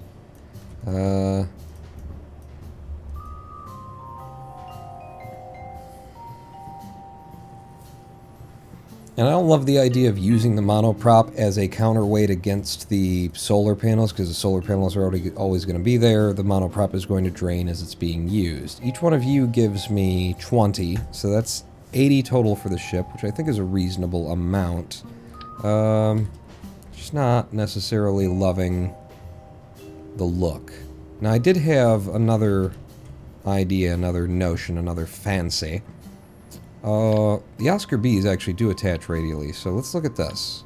If I had an Oscar B, and I sat it down flat, and I did that, and I got you to wherever the center snap point looks like it might be, maybe up there a little bit, and then we brought you out, because I don't want to be penetrating the fuel tank with a fuel tank. That's just unfair. But I also don't want it to look like shit, so it's gonna penetrate enough to where it doesn't look like shit. And then you got like this on here with an absolute snap. No. Alright, so that's going to be harder to get. But let's just say that it's in a perfect alignment. It looks like it anyway. And then you.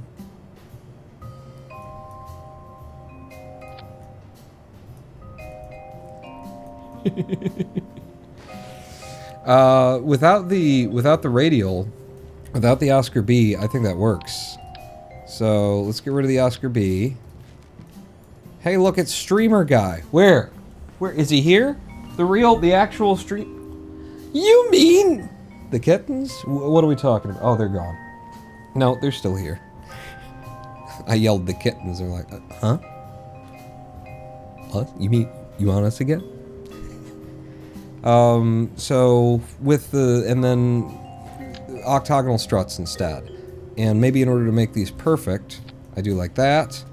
I grab the ball, I put the ball on there. Should be on the that, snapping, boom, hit it with the absolute. Snapping, absolute, boom, that should be perfectly centered to that thing. I embed you into the ball a bit. Right? Yeah. Maybe? Yeah. It's something like that. And then goes on the fuel guy. Eating my donut. Alright, yeah, all of the directions except the one I want. Just like it always is. And then grab you off. 2 times radial. And then snap you where you think it might look good. Uh-huh.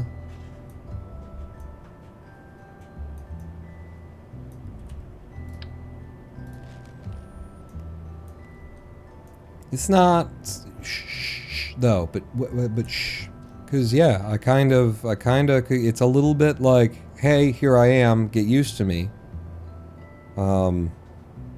It's a lot, you know what I'm saying, but it isn't like a lot in a bad way necessarily. It certainly follows the theme.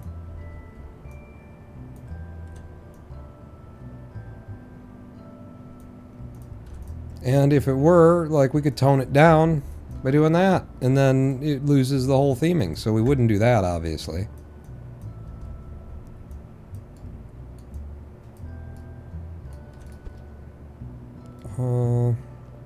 Does the ball come out or go in, or...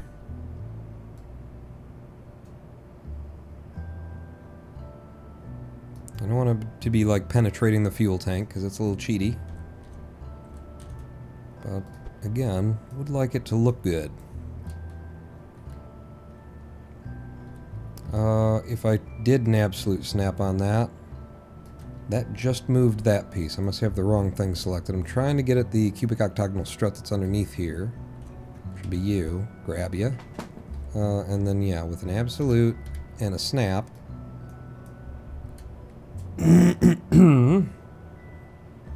Little bit of an embed going on there, so then I'll just pull it to where we're not, where we're standing just proud enough. Okay, so having done that now, I could grab that again, move it to the rear with a snap, like so, zoom back in, grab just the cubic octagonal, make sure we're at an absolute, hit the snapping button, we've snapped, and then again pull it so that we're just standing proud of embedding.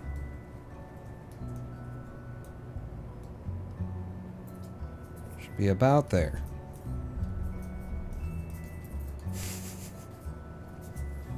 I like it for the mothership on its own. It makes this look a little bit like I don't want to see that anymore. Because it's a little bit too much once you see it up there as well. But I think that's cool. I think that's yes. I think that's a yes. It's a hard maybe yes. In vacuum, 2,853 meters per second. We have an excess of liquid fuel at this point. But we still got weight to attach. We still got weight to burden this thing with, and I'm not committed to any of that. But we've got, I think, the monoprop that's decent. With the center of mass now, there's going to be, you know, a significant difference between when we've got this guy docked to us up front and when we don't. So the question would be whether or not, I guess we'll split the difference. Yeah, I'll split the difference.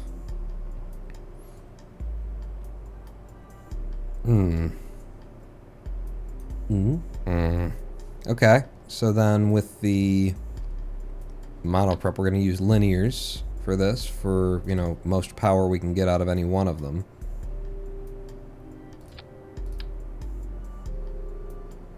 You should probably just do it there where it's like easy and it's flat and you're not wasting your anything to rotational. Let me just see if there's a absolute snap that hits it good. And it does embed it if I shift and then pull it out. How tall and proud are you? I might just live with that. So again, like that, and then a shift and a pull out. And that gives us on all sides for lateral, for port and starboard. For the ups and downses, we have them in the same spots. Well, then you could just do 4 times symmetry, and then you'd have to break the symmetry in order to something, and yeah, this is just as reasonable to do it this way. So another absolute snap and a half pull up, and then you absolute snap and a half pull up. And that's got them in all the places for all of those. It won't be forward or reverse, however. For forward and reverse,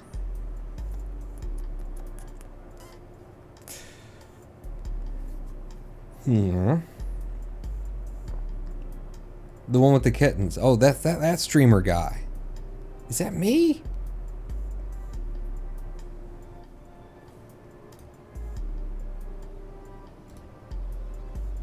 Yeah, I think just having them centered like that works. And I like the greebling effect of that. So those are fine. It's just like forward and back now.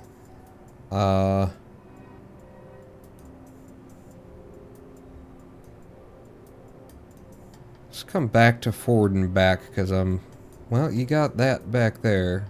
I'm in trouble, like...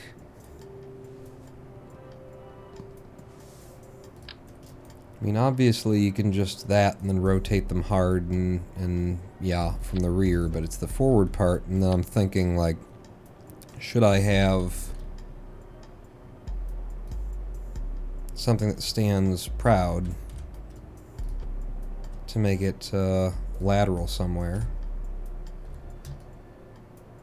Do those words work together? I don't know. I was just saying them to get the idea out of my head. So then you, and then we... something like that. That's fine. Do you have room to go up a touch? Maybe embed less?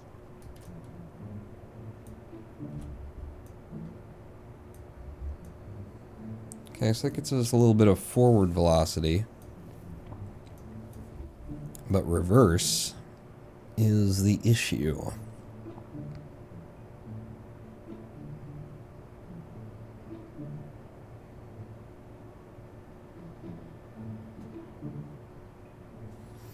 I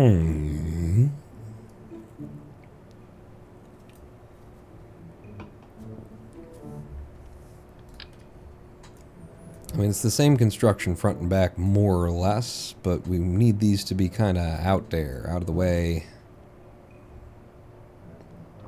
I guess I'll just put them here. Rotate them flat.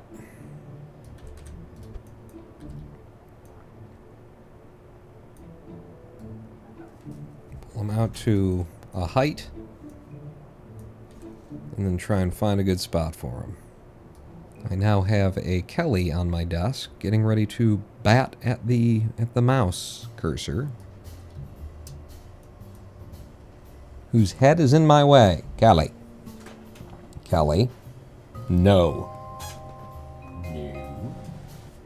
No. Spin the chairs at the back. Discourages you from trying to come up here. Here you go. Here you go. Yep. See, that's my issue there, is with how proud they'd have to stand at this amount of... at this angle. How about if that line is right on with the black line there that might not be there depending on how we color the rest of the thing, and then I embed them as much as I possibly can until just the cone is standing true. The chair in the shot now.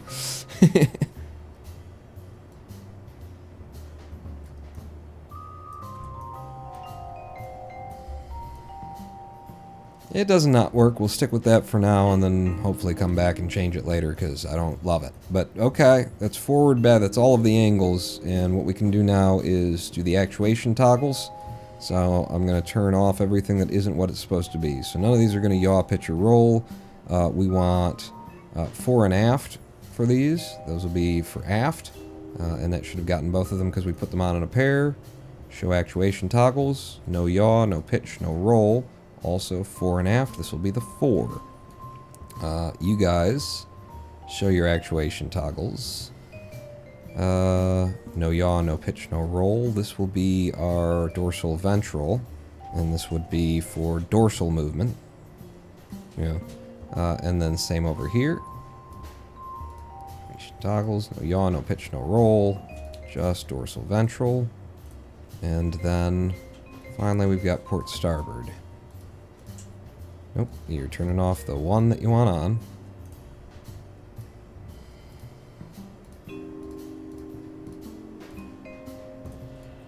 Okay.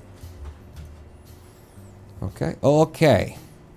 So put this back on there and then save the craft because we have made progress despite what you may think. You know, just if it's anything like R. Kelly, it'll pee on your keyboard. She hasn't done any of that. My dad stopped by today and brought out our not Christmas gift because he doesn't do Christmas. So instead it's just a gift that came at around Christmas.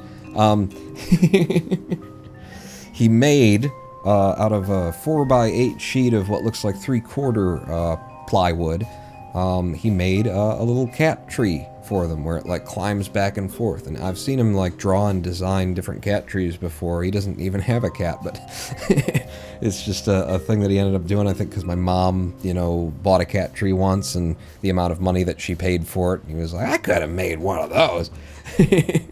But so he made it so it got this, it like steps back and forth with carpeted pillars, and then he cut it so that there's like half pillar on one side as you come up, and then the other one, and it's very, you know, it's symmetrical but not in a repetitive way, is what I would say. Looks really good for a handmade thing that was made out of stuff that he had around, not counting necessarily the 4x8. Like, you take the 4x8 out of it, put some trim wood on that he just had lying, I guess, painted it up, carpeted, glued the carpet in place, put a lot of effort into it.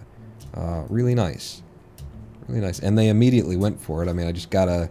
He cut some holes in it for them to, like, bat at and be able to see out through as they're going up and stuff like that, just with a doorknob cutter, drill, you know, doorknob hole.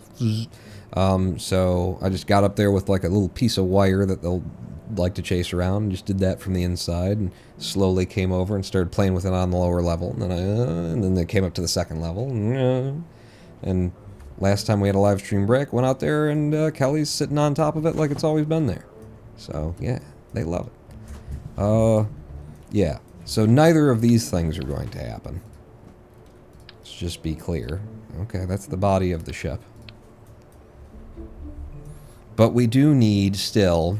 That takes care of the monoprop. We've taken care of the comms. So that's 2 of the 3 things. We need electrical storage. Oh, we've also taken care of the probe. What we need is electrical storage. And then I can just build the robotic clamp, which should be simple. The robotic clamp that allows this to connect to that and be released to it via the 2 docking ports on the side of here. That sounds like happy, fun play. Did everybody hear them? It'll be pause, probably. Going, okay, that's enough, goddammit!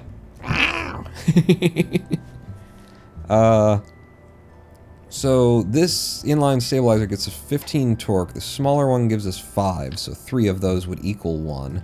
The weight of that is 0.05, the weight of this is 0.1, so it actually gets the job done cheaper in terms of weight to just have one of these big ones. There's also the massive... which I would not hate, because it does like give our ship a line that looks a little bit heavier on the bottom. I would be okay with that if it weren't going to block our only remaining like port where the Kerbals can come on and go off the ship while it's in space when there's nothing attached to it, because we've got this guy dead center up there. I did consider before moving that off of there, it changes our weight and balancing a bit. That said, the engine being what it is going to be in, you know, a weight that isn't represented on the other side of things. So if I were going to shift it, I would shift it forward, right? And then the other thing that I had talked about was that I wouldn't be thrilled with the Kerbals entering and exiting where the giant solar panels are.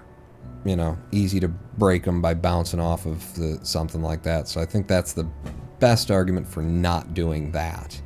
And unless we had some other kind of entrance or exit, I don't want to block that port down there, which means this big old SAS thing is not going to be the thing.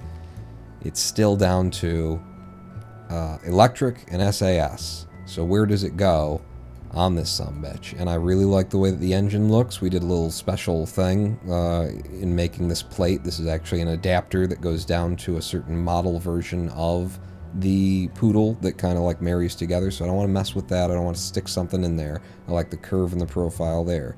Up front, I don't want it to be thick, because when we start putting these things up there, it gets a neck that doesn't look right to me. The big reaction wheel would actually go like here if we used the big one. And there's no other like color for that. I can't change the color of that, but we could change the color of I can't change the color of that either, so we're stuck with a couple of colorations. But that would give us monstrous SAS and would take care of that side of issues. And then there's actually, no. There's, in terms of electric, the biggest thing I've got is the 1000, which fits in there. Looks like a fish. That's fine. That's nautical, right? That's what we're going for. And that wouldn't stand off as tall, so the neck wouldn't be that nasty, and I only wish that that wasn't exclusively in black-gray striping to be there, you know? But that also does help, like, counterbalance the weight of the engine when we're not looking at this, we're just looking at the center of mass. Like, look at that. With full tanks, that's what we look like. If I were to drain them all, then it would move forward? They're pretty evenly spaced tanks, Spawn. Yeah, this one will be further forward, so it would move forward, but by how much, you know? When we attach this, however, now that pulls that weight quite a bit up there. So if I remove that, and then you, and then like that, so there's issues. There's various issues and concerns, that not all of which can really reasonably be addressed by me now. The battery can't look any other way than that. We looked at putting just these Z400s on and just speckling them. I mean, I was looking for a specific construction back here. But yeah, actually the thing that I liked before that came together nicely would work in both positions now because of what we've done with the... fuck that. What we've done with the antennas and whatnot. There you go. You got it. Congratulations. So if we used that big old SAS unit, then I could have you there, and then do you still, because we're going off of that, I guess they could come together at the edge. That could be cool. So if you're there, and then, no, I'm trying to hit that key. I'm trying to pick it up, please. And then it was a shift embed, shift snap embed. That sounds randy. What are you doing in bed and with whom? Tell me all of the details. All of them.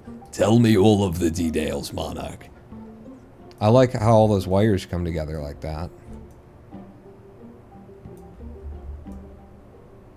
I don't hate it.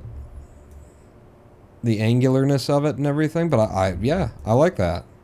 I'll go with that. If you'll go with that, then I'll go with that. And it's easy enough to rebuild over here and have it be exactly the same, except for different. What? Nothing. Oh, fuck.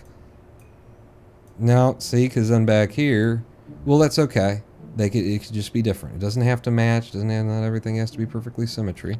Like, you also liked this. This is how we got there. It was just by doing like that. And then... you there... shift embed, and then that standing tall is not desirable in this particular one, but we also can't shift embed it because it goes a little bit too far.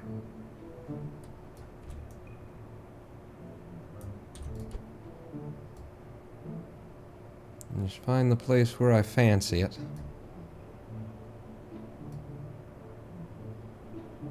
I could have it be in with that line. That works, I think.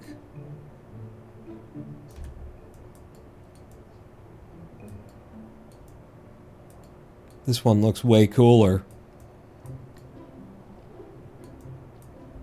But I'm not putting another massive SAS unit on it to make it look cooler. Are you sure? Because we know you. That's exactly the kind of thing that you'd do. Move you back a little bit more. The embed. Not quite right anymore. I got some certain lines that I'm looking at here. I'm not even gonna mention them. You don't need to know. You don't want to know. Nobody wants to know. Nobody wants inside my head. What if I raise this to be exactly the same height? You know, like follow that line. And then I moved you wherever it is that you ought to be. I could kind of like that from up close, and from afar it's okay. I feel like, no.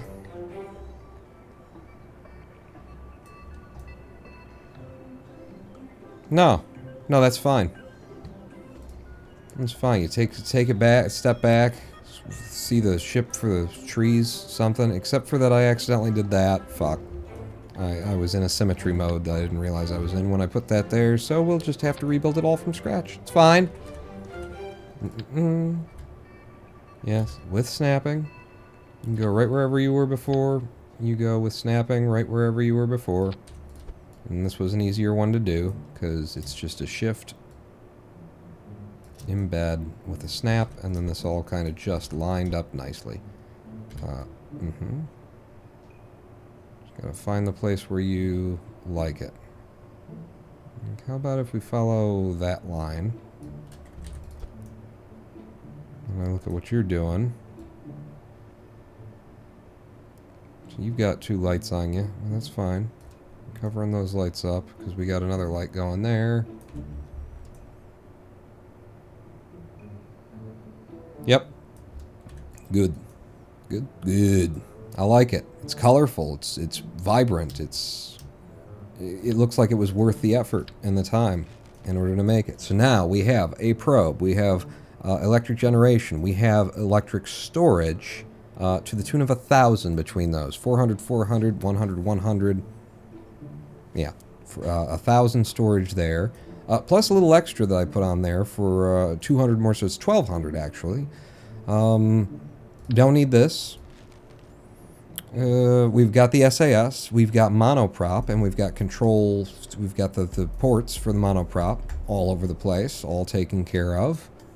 That, and we've got the comms. I think that's all the things for the mothership except for the robotic clamp that's going to grab onto the front by these docking ports here from both sides at once. So that'll be an easy docking maneuver to pull off. But look at that.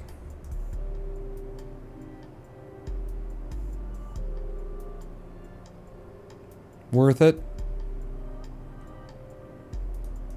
I think so. That makes my space program feel that much cooler. Still have the issue though, Pawn, that you never did address, never really came up with something, of the massive weight imbalancing from the top to the bottom there. You know, center of mass is not being affected that much by them, but it is a significant weight imbalancing from top to bottom with the weight of these guys that we figured out to be about half a ton in all of those. And then with these guys on there, still basically just half a ton. And you never figured out a half a ton thing to put on the other side. Now, we do have a telescope, don't we?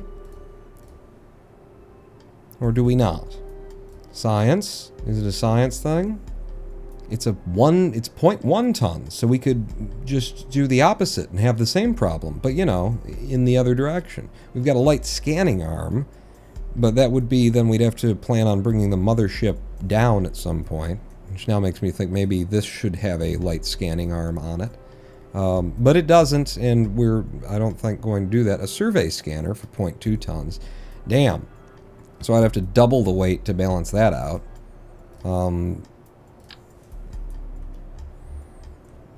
But just, and you don't attach radially.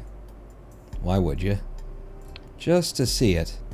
Just to have an idea of what it might be like. Give me one of them there radial attach points. The big Mambos. And yeah, go ahead and block that since this is not going to be permanent. I just want to see it.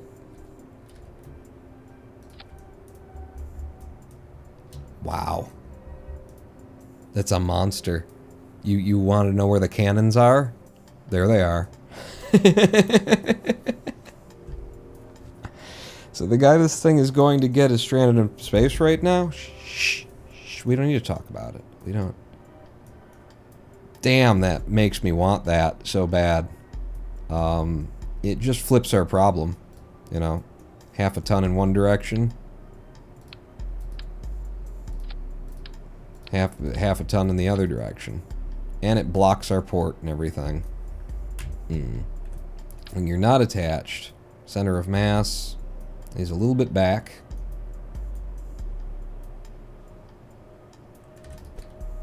And this particular mount, which is correct, it's the best one for it, wouldn't really fit with where our RCS is, RCS port, and allow that to not be blocked. And it only looks good like where it is where it's supposed to be. If we had unlocked the inflatable, you know, docking port or something like that, then that could be used in conjunction, especially if the inflatable docking port just happened to be half a ton, and then we could could end up with what we always dreamed of, or whatever, what we wanted there. So you're 2,789 meters per second, even with the weight of that on there. Damn. And there's nothing else that we really need. There's nothing else that's ought to be, and we'll save that for another day. He doesn't need it if you're not going solar. I mean, it does do science, though. God damn it, it does do science. To be able to drag one of those around would be important for the scientific mothership. It just makes sense. How much sense does it make? And it does, it would be down there. Maybe you can't get off the ship unless this is attached. Maybe that's just where we live. You can't leave. You're not allowed to leave. You know?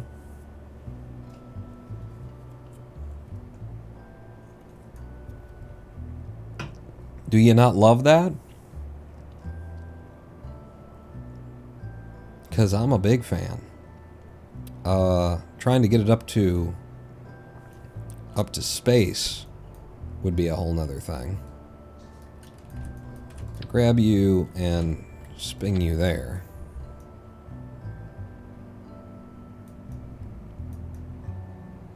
I like it better the other way, but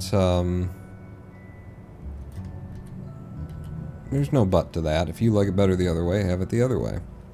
It's the aerodynamics, I think, was the concern of mine, that maybe the side that's got the shielding on it would be more aerodynamically sound. The massiveness of the fairing that would need to be there to cover that is ridiculous. I don't think we can have it.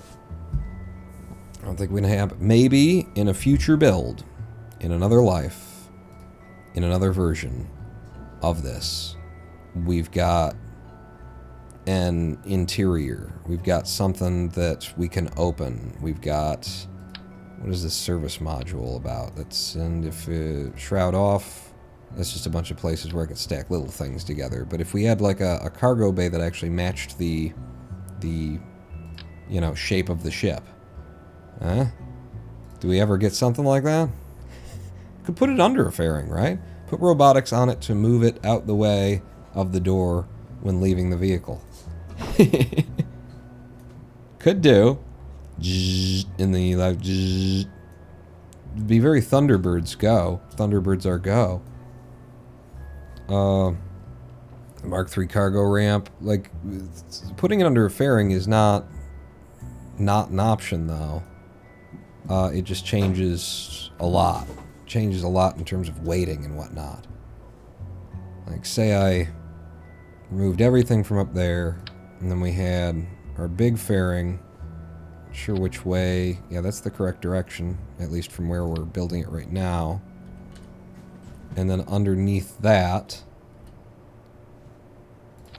is like one of you, and then give me interstage nodes and truss structure on.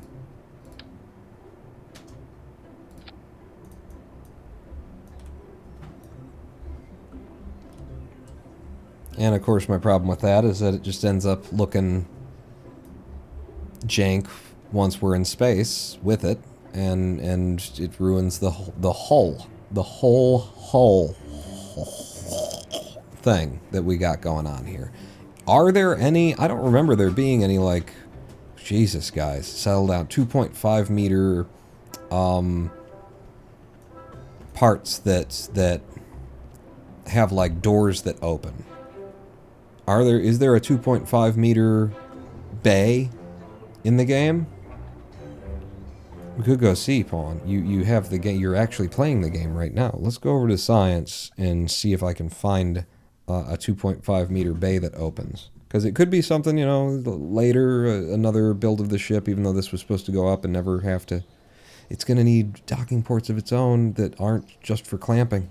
That's another concern. Thank you. It's another thing. So these are just fuel tanks, just fuel tanks, just fuel tanks and adapters. Yes, yes, yes. That'll be just engines, right? Yeah, looks like it. And then we get into here. Large volume containment. Well, these are just still fuel tanks, right? Advanced metalworks. Presumably nothing that we want. 0.1 tons for the inflatable airlock, so it wouldn't have balanced out if we had it. What are you? Composites. Inline clampetron. Even larger fairing. Even larger structural tube. Here we go. High altitude flight. Starting to see things that could be correct for this.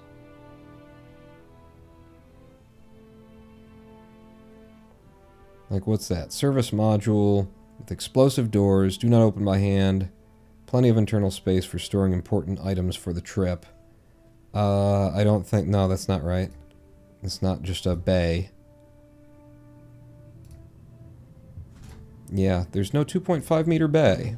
That's just the size of the rocket parts. You bastards. You bastards, what have you done to me? An even bigger fairing. An even bigger structural tube. And still no bay.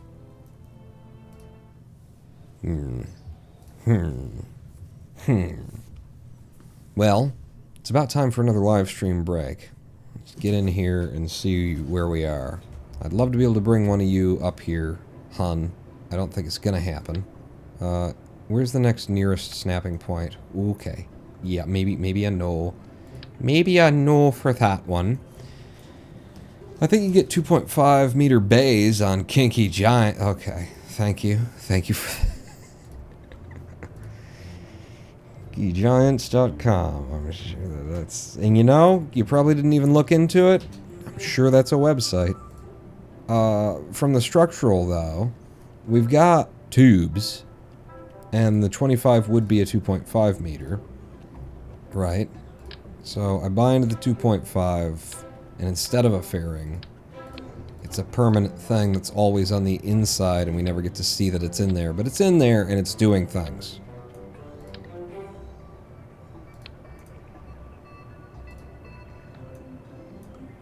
Really? Yeah, just be that little extra bit. No, because the SAS yeah. There's room. There's room. See? Oh my god. Yeah. See? And it will just be, we're taking microscopic, doing atomic, something. I don't know. We would have it aboard. It would be getting us science that we never get, but nope. Doesn't fit. We ain't got room for it. Here's the ship. Here's the ship. It's ship shape. Wow. God, I love that. I love the colors. I love the nautical theme. It all came together. We still need, what I've realized now is, docking ports for the mothership that aren't just for docking to this. We do need to be able to refuel the vessel. So there's got to be some kind of docking port somewhere. You get the hell off of there. To be able to park something up and you know, refuel it. That would be a full-size docking port or a small one. Like, having one of each on a craft this big makes sense, but I don't think so. I think we're going to have to go with the docking port junior. You know, refueling would usually be done through a docking port junior anyway.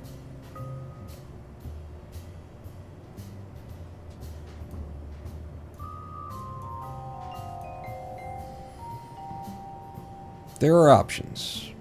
There are options. For now, I'm going to have for the weight balancing, we've got all that weight up front, and then it doesn't really matter. It's two. There's no balancing that can be done here, Pawn. You'd be balancing for one scenario that's different than another. So just drop it wherever, and then give it a absolute snap to get it to a centered point, and then raise it out of the Yeah. Ah, I like that too. That's pretty good greebling. I'll tell you what though, I'll get the caution tape to about the height of just above the ladder rungs.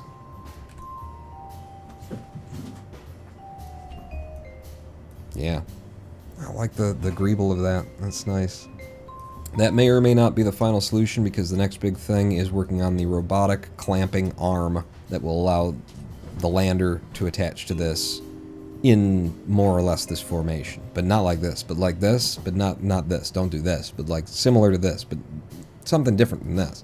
Save it, leave, and then live stream break. Another 7-minute live stream break. We come back. We're going to figure out some robotics. Going to try and imagine a way that this goes together that will be something we can dock to. This is Paws, by the way. Paws is up here sitting, just lovely, lovely adult cat, not making a nuisance of himself during the live stream. Thank you, Paws, and thank you for blocking the chair so that they can't get up. Yeah. Something, words that I was saying before, 7-minute live stream break, don't go anywhere, pawn not out, you know, the huge.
Pawn, and welcome back to a twitch.tv/Ronan Pawn live stream on twitch.tv/Ronan Pawn, your only source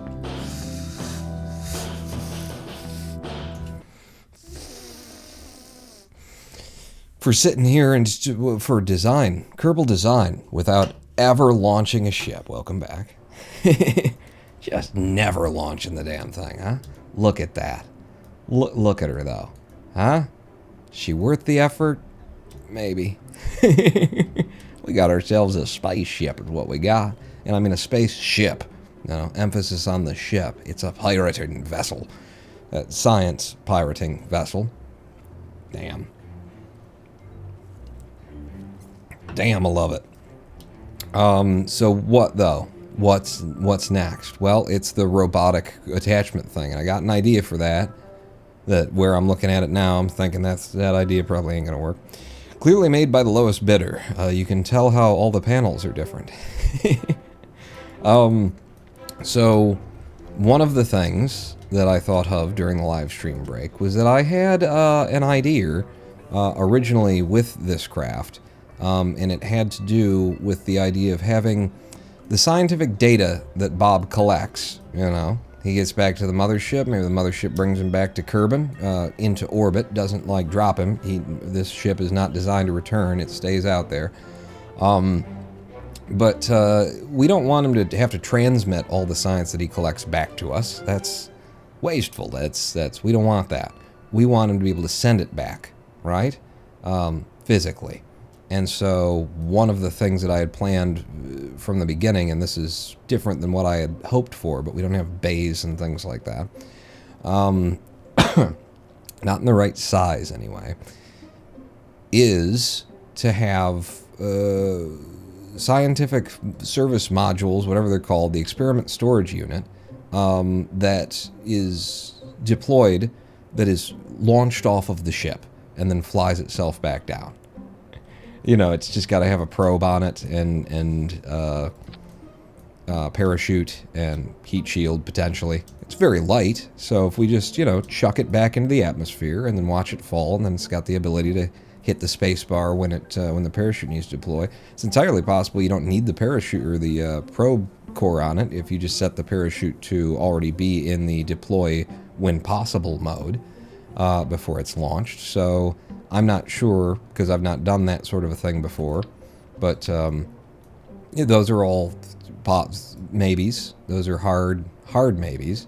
So in terms of being able to decouple something like that, could do so with a stack separator or a TD06 decoupler. I think we want the decoupler, and we want the decoupler to stay with this when it goes. Decoupler doesn't mount in a way that works. Not radially. So structurally wise, we need another one of these guys, the heavy lifter in all Kerbal construction, the cubic octagonal strut.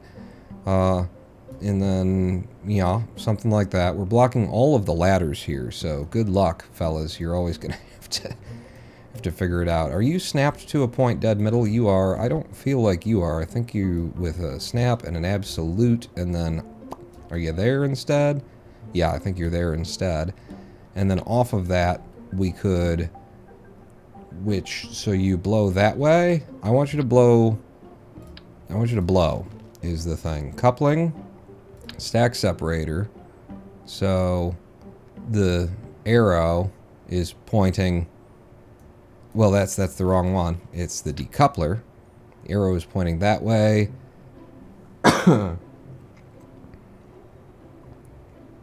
Which would mean that's the opposite of what I expect. We'll have to test that on the pad, because I feel like that's what we want. And then one of you on there. Sure. And then it needs some way to propel itself away from the craft, so we don't got to slow the craft down to where it's going to hit the atmosphere in order to drop it. Although we could do that well enough. Doing that, however, would just throw flames onto the ship's hull. So, is that the way you want to go there, Pawn? Maybe. You don't know me. Don't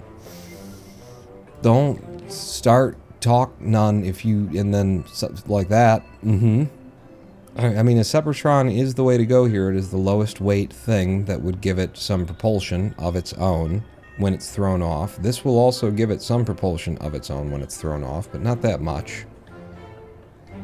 Moving the entire ship down into atmosphere, or, you know, on a trajectory where it would hit atmosphere, is a much more wasteful kind of expenditure, I should think. If I put 2 of them on there, then we get the proper weight balance. But I don't really want to, is the deal. Because it's wasteful. Which would mean... what, Mr. Pawn? Yes. What would it mean? If I put you on, and then I snapped you to dead center, and then I rotated you, and then I snapped you to dead center. You look like you're dead center. And then I embedded you some other way. Yeah, then I'm not quite about that, though. Simplest way, keep it simple, stupid. 2 Sepratrons on it. Snapped. 1 either side. Like so. Thrust limit to just what it needs to pull away from the ship and keep going. Could decrease the solid fuel. I'll leave all the solid fuel on there, because why not? And then it needs to be able to, you know, parachute. It also needs to survive re-entry speed. I just don't know if that will be a problem at all, really, because it's going to be such a lightweight little thing. It'll probably just be grabbed by the... It could be a problem. It would be something that you'd want to test before you put into service. Wouldn't it, though? Yeah.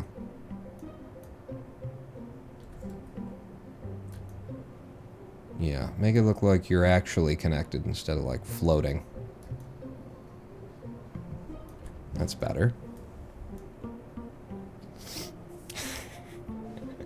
Does anybody think this is an idea that should have been explored? Because here we are in the middle of it.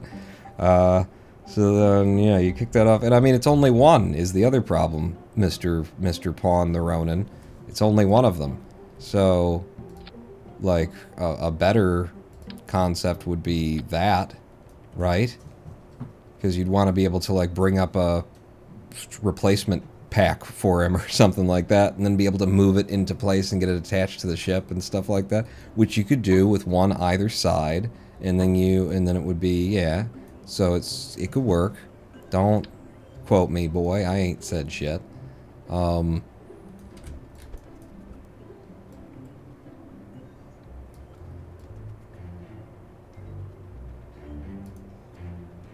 just looking for, is there a place where this doesn't look awful? Yeah, right there. Right there does not look awful. Oh, that looks so not awful. It's not awful. Good. It will definitely need the parachute, so you can count on that. The lowest weight chute that isn't a drogue is the Mark 16. Ah, it's looking cooler and cooler as it go. Might need a heat shield, Rhinestone. Yeah, you think? So here's wow, that really stands proud, doesn't it? Maybe that goes on the other side. I'm not sure. But save that, because what I'd like to do in order to test it is make you the root part, and then detach the ship. And then I can see via center of mass which way we'd want to come down, which it leans more toward the parachute at this point. But if we put any kind of heat shield on, that should be the more powerful weight.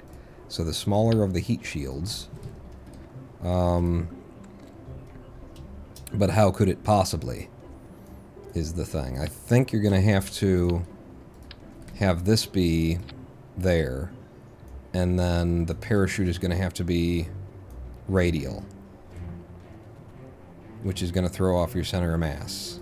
Utility, radial, pull to here with a snap, just one side. I mean, I could do both sides. throw off the center of mass, which means that the parachute side is going to heat up more than anything else. It's incredibly lightweight. Let's not forget that fact. I can pull the Separatrons down as well in order to try and improve the where it gets, you know, where the heat is. When the Separatrons are dry, it moves back to that way. So what if Separatrons were... when they're dry, they're just of no influence whatsoever.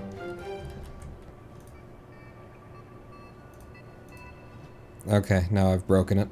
I'm gonna refresh it in order to get anything. And then you... Still not having an effect. Wow, the parachute is a massive weight. Or, no, it's because it's radial. You attached it radially, not mirror mode. You fool. So, snapping. Mirror. And now I put you on. And now when I drag you, you move.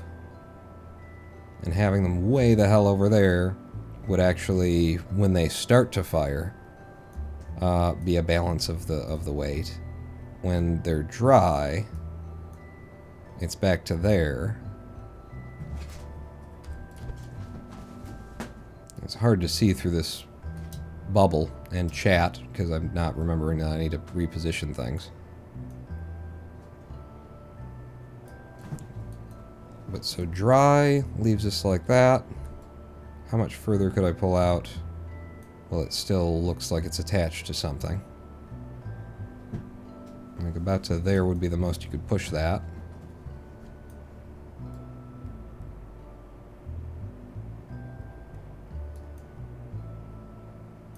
And then when you're full,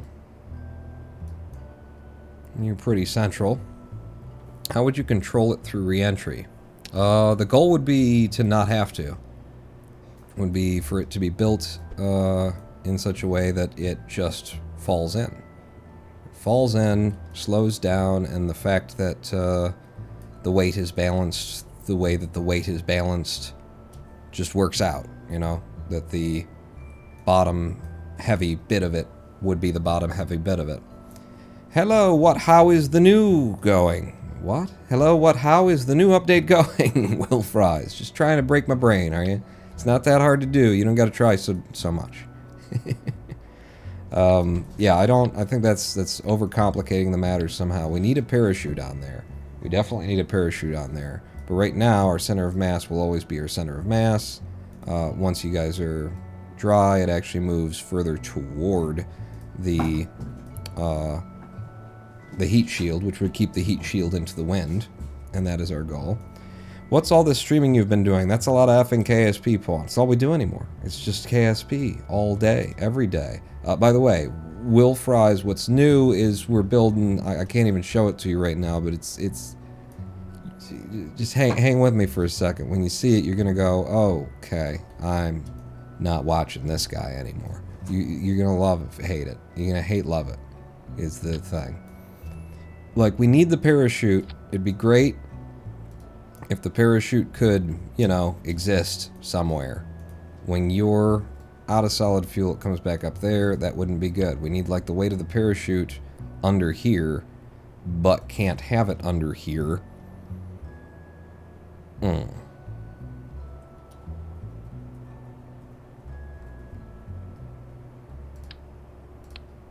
Another heavy lifting job for the cubic octagonal strut.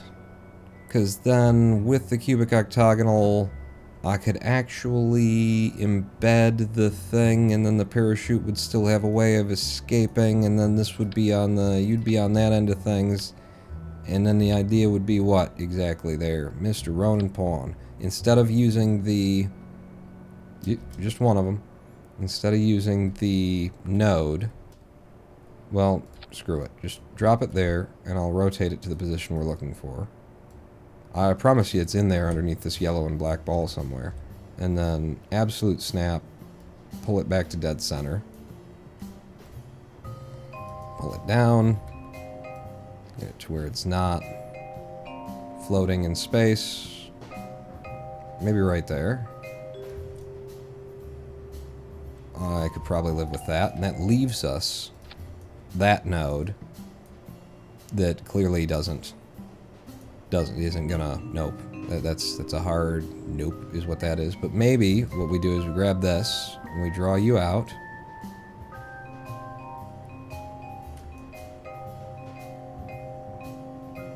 So like there, and then when I take this away, that's what it looks like. Huh? Maybe a little bit more on the drawing it away. I just kind of don't want to see those. I want them to turn into pylons and not see the cross beams poking through. Huh? It's a little robot man who flies himself back. They put a new fix update about the docking ports drift. Really? Well, we're about to be doing things with docking ports, so hopefully that helps. I don't know if it updated in the background. I didn't notice anything when I started it up today for the stream, so But I don't know if we're going to get to it today, because there's so much that's been happening and whatnot. So that would be plausible, right? And then the idea would be, even without a probe core on here, you could deploy mode, win safe, and then just have that open, and then you just stay with it. You drop it as debris, but then you're with that. Is that not a thing you can do? Because I remember having issues with that at some other point, where it was like, just because it's debris doesn't mean I don't want to focus with it. Because you'd have to follow it down, or else it's going to be picked up as debris and then thrown out by the game. It's just going to be forgotten that it ever existed. And if that's the case, then we would need a probe on there. And then the probe has just enough electricity to do what it needs to do. Yeah. Because we won't be controlling anything. We'll just be watching it come down. So we wouldn't have to put an extra battery on it.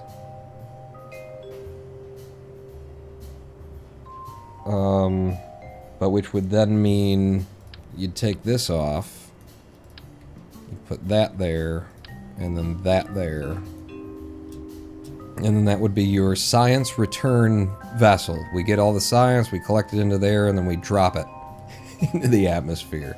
What the hell is wrong with you, Pawn? Nothing. Nothing at all. I'm fine. How are you? That does put all of the weight toward this one side, which means that the, heat shield would stay into the wind. The aerodynamic profile is so just common, standard, normal, nothing out of whack there, that it shouldn't topple, it shouldn't flip, it should go down heat shield first. The amount of ablator on here is a lot, but, we need some of it just for weight to make sure that it stays in the correct direction. I can change the color of it, huh?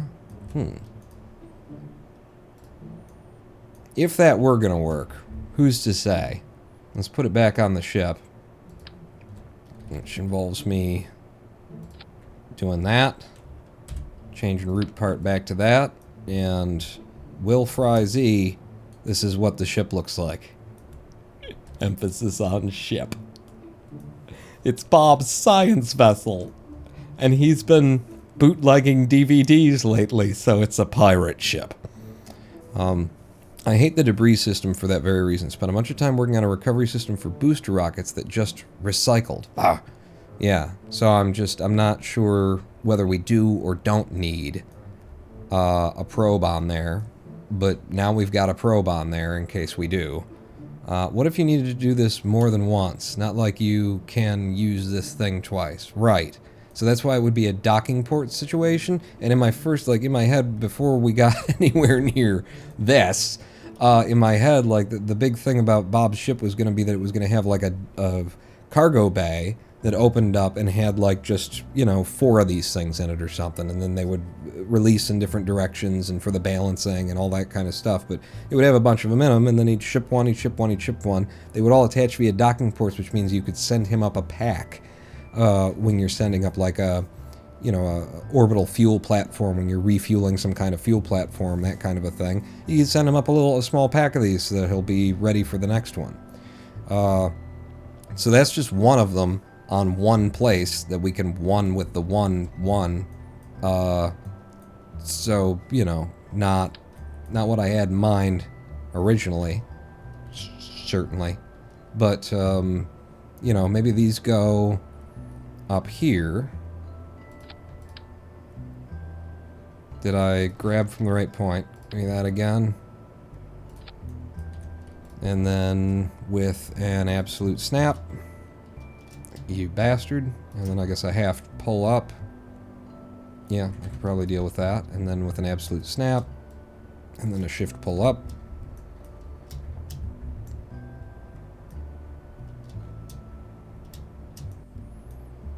And then they wouldn't be down here. I think you'd have two of them, at least, to fire off. Then you'd have to be given two more on a, you know, refueling thing, and then how do you get them into position, and that kind of a deal. I like it. It's such a cool idea. But again, this ship has just come together to be so much what it is. It's so perfect as it is. I don't think that that's I don't think that's appropriate for it. I don't hate the visual of it. But in terms of being able to resupply with these, it would be a hell of a thing, wouldn't it? We'd have to like draw in the solar panel here and then have some kind of specialized thing that's got two of them on there with the right spacing that like pulls up and, you know, links them up on the docking ports that's on those ends, and then releases on this side from some other clamping mechanism, leaving them clear. Like little escape pods. Yeah. Yeah. I like the idea, but I don't know that, I don't think it's particularly plausible. And I think it's too much effort for what it's worth. Which means that Bob is going to be doing antenna, you know, transmitting science to us. Which is good because all of the science that he'll collect, he's turning into science data in here. And then, you know, he's turning the data from the science into something, and then, you know, you get those points back. So he can transmit. Transmitting will be fine. Probably. Maybe. I think. Yeah? Yeah. We'll go with yeah, anyway. But so having built these, because we took the time to do it, I'm going to put them into a subassembly in case someday I get to actually use this premise. So you grab a copy, wait for the cat to step away from the place. I need to click on the screen. Come on there. Yeah, there you go. There you go, Kelly. Yeah. Go over there. Just trying to keep the chair out of the shot, but also put it in a way that tells her, I don't need you doing that right now. Boom. Okay, and you're gonna be, Science drop pod, Mark 1. Okay, so now if I wanted one of those, it exists. Glad we've made it. And then you, but yeah, that's gonna be a no from me, dog. Bye to you. Put our panel back up. Alright. I had to look at that. It was like my first dream premise for this ship before we got to here.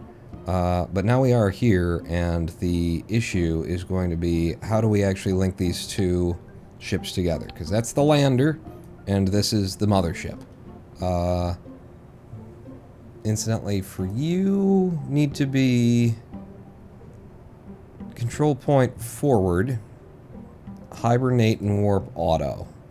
Never forget to do that on any probe. Just waste your electricity and have you going in the wrong direction if it's aligned the way it is here anyway.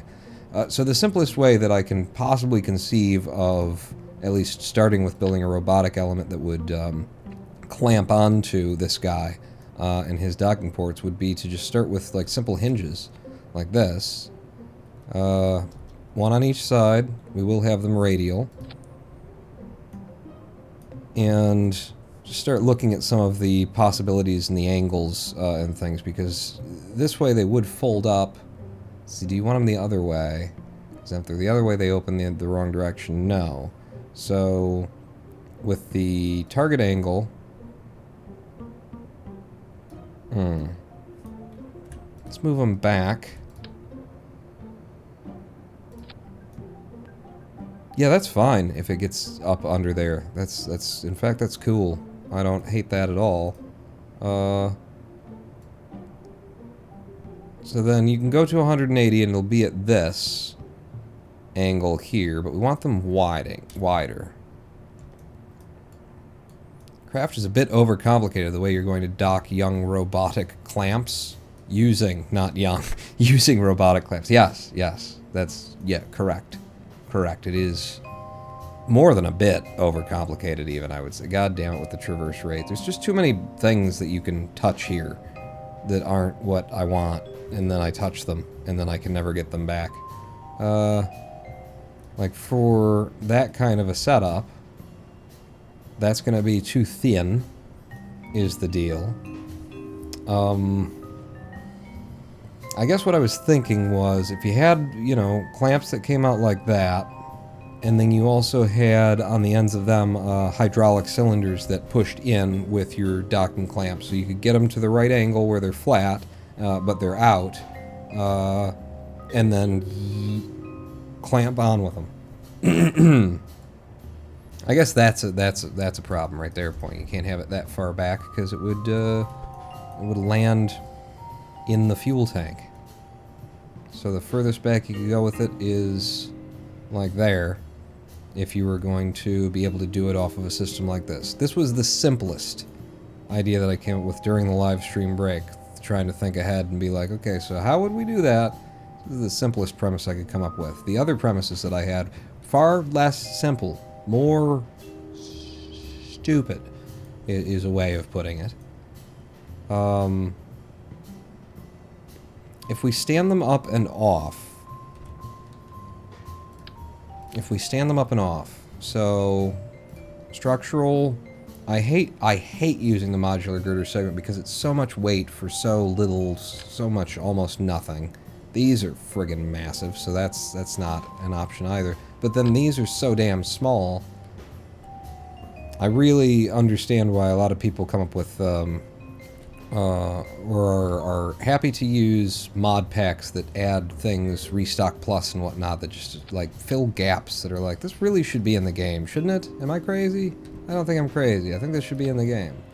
Because otherwise you end up doing something like that, and then what would the idea be here? It would be an absolute snap that pulls it dead flat so that it just comes straight out. Might not need that one, we'll see. And then where does this actually line up a butt, etc.? Don't call me a butt. And quit being a butt, you butt. It's this way.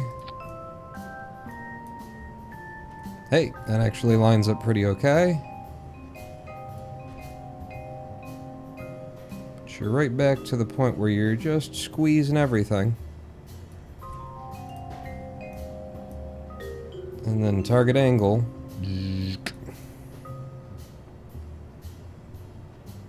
Yeah, still needs to be like a bit out. You know how perfect the two craft have to be to dock like this? Pretty perfect, yeah. Yes. And we would have to disable the magnet, the magnetic, you know, docking acquire force would have to be 0%. And then we've got to get it all right. And that's why I was, you know, saying hours ago when I described this several times, anybody think that this is so stupid I shouldn't even try it? And nobody said it then, so here we are now, getting ready to do it.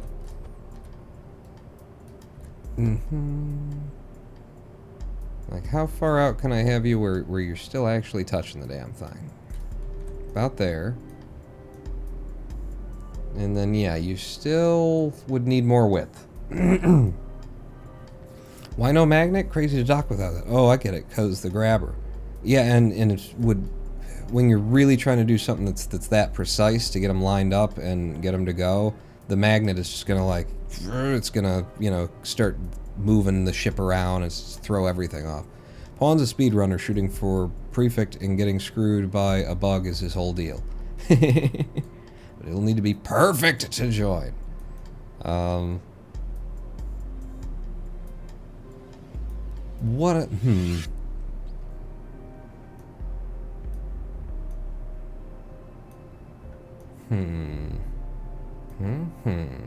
So if you need to be further out, and those are ugly, if those are ugly, and they are, we've all agreed, then what have we got in, like, some fuel tanks? You got the Oscar Bs, of course. Things that could help us stand off a bit. But they'd have to be straight. I mean, I could use the fuselage. I wish they had one here that was in this style that had LFO in it. Again, another part that would be like, that would be cool, huh? Doesn't that seem like it should be in the game? For fuck's sake! But then you could attach these to the outer of that.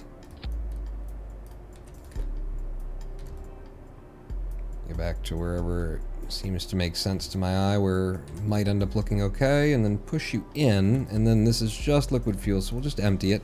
It's just a part to stand us off and let us look handsome.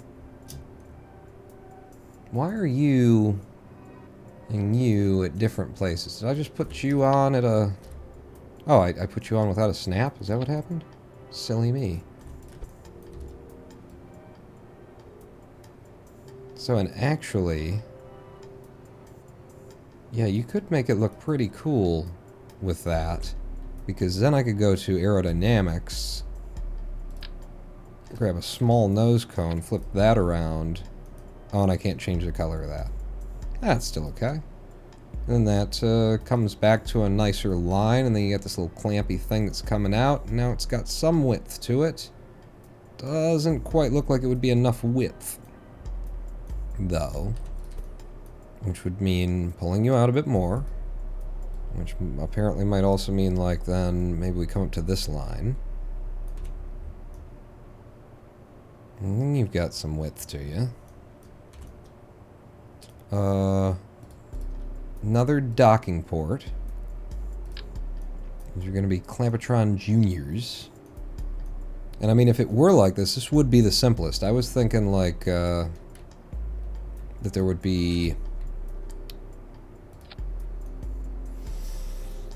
Yeah, that's exactly right. There would be hydraulic cylinders to, like, push them in more from, like, this point with the clamps. But this would be as simple as it friggin' gets, right there, where there's not even that, and they just come in and clamp to it. But you wouldn't have the clearance from there, so, shit, put it back where it was. Grab it again, no snap this time. Yeah, it requires quite a bit of clearance for the ship to get close enough for those to reach around it and give it a hug.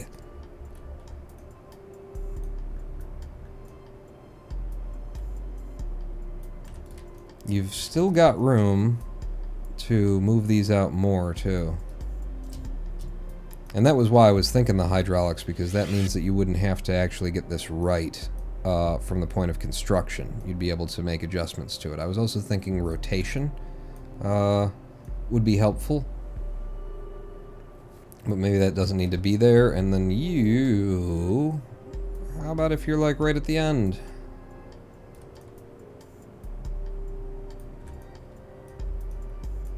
You're right at the end, and then that means that I can draw this back a bit. Not that much from where you are right now, really.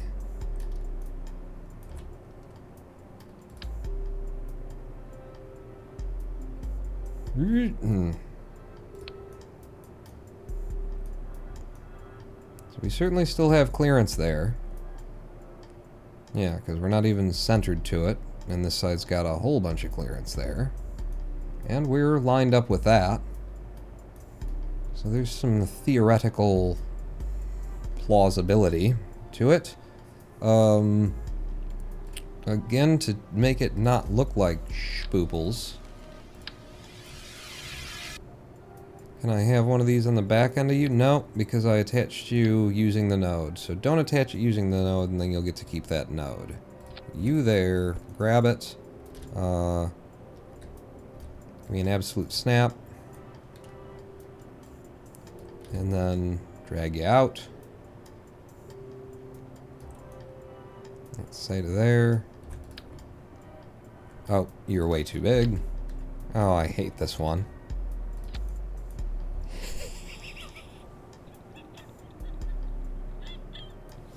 He gets it done. Shut up.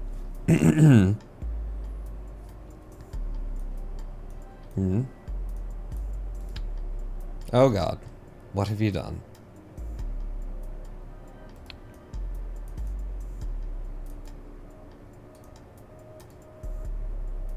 From the front, if I can grab you. No, because you're gonna actually attach if I grab you from the front. Son of a biscuit.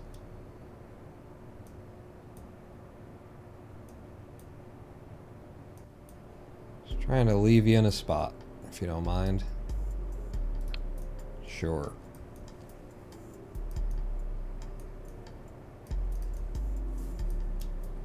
And can I grab...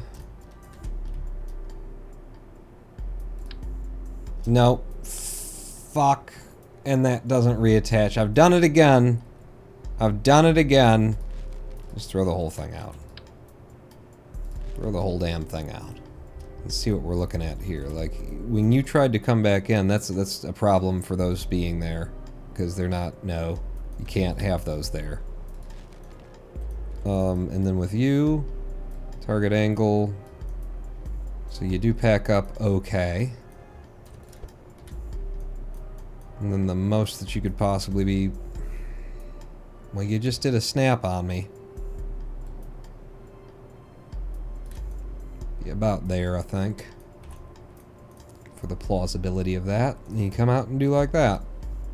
So yeah, the original plan in my head was that then we'd have hydraulic cylinders. And then those hydraulic cylinders would push it in there, but that's just so... They're huge. There's nowhere to hide them. They're way too big. That's the smallest one that we've got, and that we're gonna get... I don't know. Maybe there's a smaller one you get later. Control Z. Control Z does not work for parts that aren't attached to the ship. So it would Control Z the last time that I made a change to the ship, and it wouldn't care about the ghost part that I interacted with. At least as far as I know from... the many times that I've done that and gone, oh, son of a bitch!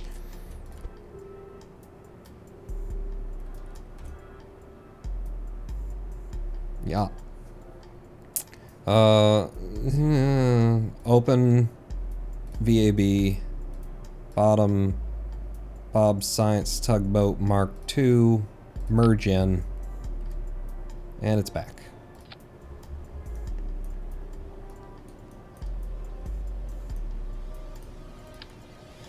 Take you, and then, yeah, I'm not trying to attach to either of those either. Damn, too many valid attachment points around here. Trying to set you out there. It might be just too big an ask, you know? Too big an ask. That would require too much perfection. I really liked the idea.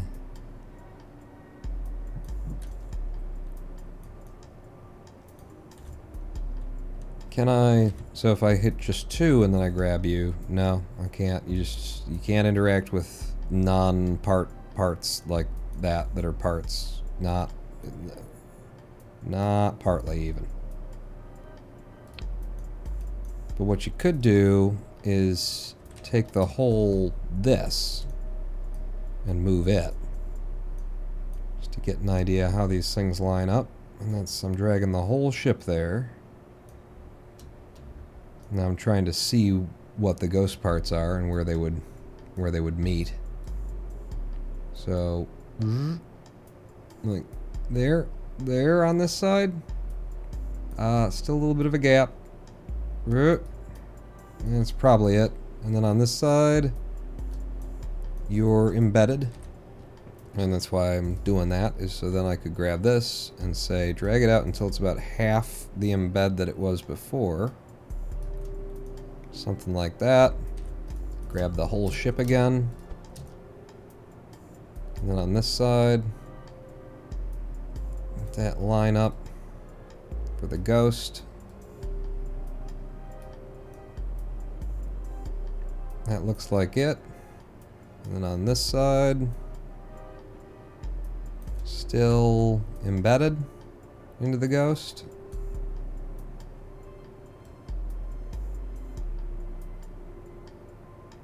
Oh, so it's the big arrow is part of us. And then, oh, Jesus. So on this side, yeah, you're actually correct, like, there. Holy. And then on this side, all of that space. So what needs to happen is I can see clearly the amount of space here, and I need to just have it. To about... maybe somewhere in there. You grab the whole ship. And then you line these two up again.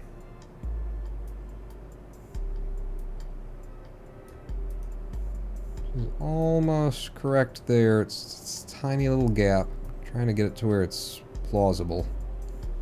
Tiny little gap still. And that 1 pixel. It just jumps right past the 1 pixel that I want.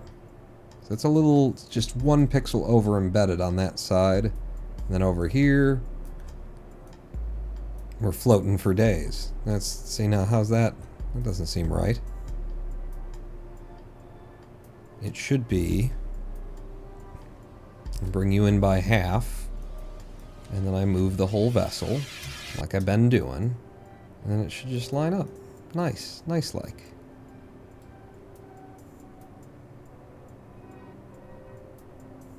Okay, that's just, alright, that's perfect. As perfect as it can get. And then over here, I don't know what I'm seeing. That ghost looks like it must be embedded. No, that would be it. That would be the perfect. Like if it were gonna work, that's where it would work. So now that I've done that, give me you, attach you directly to it. And save. Because, yeah, is it crazy? Yes. Yes, it's crazy. What was the next question? I'm sorry. What were we gonna... sorry, who? What were you about to do? Oh, I wanted just to see it fold up like that. Okay. Okay. Okay. Okay. Ooh. Ooh. Ooh, the hydraulic cylinder could be to extend it further, but you've got the perfect alignment there, so you don't want to fuck with that. Alright, never mind, never mind. We could, like, extend it out and be able to grab it and then fine-tune the spacing of it.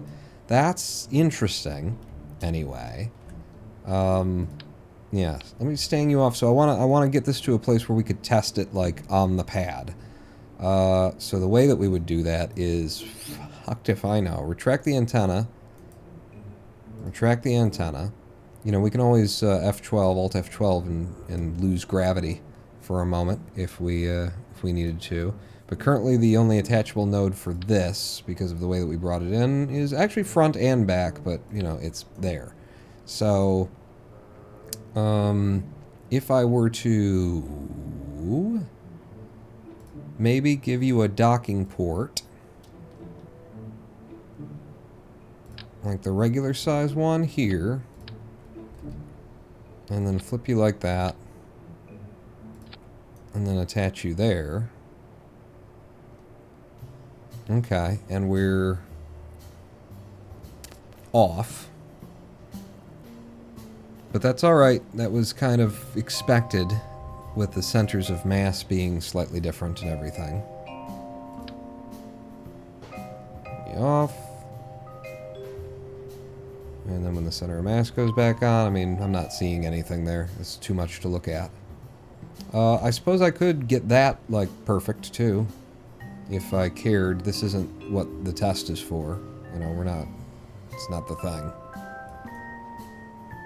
And the fact that it's not... it's too deep, and it's gonna... that docking port's gonna get in the way of being able to test this the way that that is.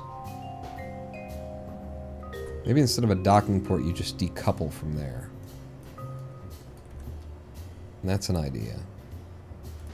Pull you back off, set you aside, grab you, throw you away, grab you, throw you away. And then give me a decoupler of TD12 size. Put it on there. And then you to there. The target angle. Bring you in. You don't have clearance, so if I decouple you from there, you're just gonna break off like a madman. So that doesn't get it done either. I need then... Ugh. Just trying to get it to a place where I can friggin' test the damn thing.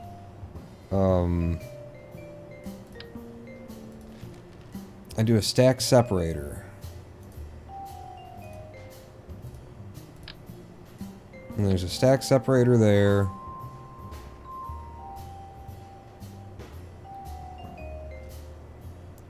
There. And there's a stack separator on both sides. I mean, it doesn't need to be a stack separator. Make it a decoupler, like you were saying. You decouple there. It's just temporary. It's just something that's got to work so that we can test it. So, TS12 structural tube that extends us out to that point, and then another decoupler.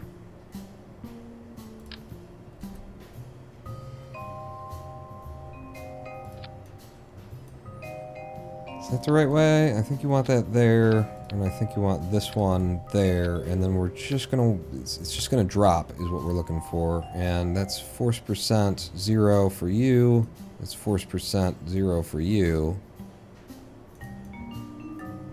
and then I can attach this to you, and you'll have the clearance to be able to fall away. Huzzah.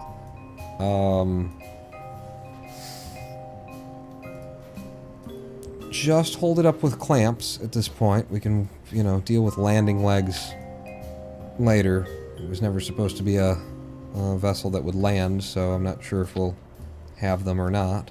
Give me clamps. Give me clamps. And then... And I'm going to save this because I think we're fine to save it. I'm going to grab the whole craft and I'm going to bring it down until it looks plausible. I mean, you're going to want to do this. Yeah, no. You're going to want to do this without gravity. There's always going to be 0.1 gravity. Well, we're going to fight with it. We're going to fight with it a little bit. Let's give her a test. So, Science Mark III, etc. and so on. Jeb, get out there. I mean, this is actually interesting enough that I think Val might want to do it. I'll let Val not be in the mobile processing land, but in the lander can. And then we'll get out there and we'll see how none of this is actually going to work. So, don't want the clamps to fall away at all. Just want to break both of those off in the same stage, and then it'll be the only one that we're working with. Okay, save it, launch it, and let's see. Maybe it grabs it. Maybe it just happens to be perfect. Maybe there's something we can do. I don't know.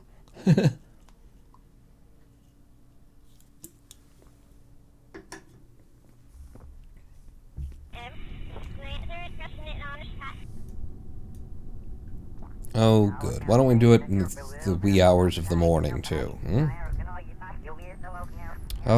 So... I'm gonna not shift, right? I'm gonna Alt F12 and we're gonna go to cheats and we're gonna hack gravity to be as low as it can possibly be. It won't let me for some reason. Is this because I'm in a career mode? Do I have to turn hack gravity on and then I can do it? Okay, you have to turn it on and then you can pull it down. It's 0.01, which means still some gravity. But it's 100th of a percent of the usual Kerbal gravity, and then I'll hit the space bar, and this'll happen.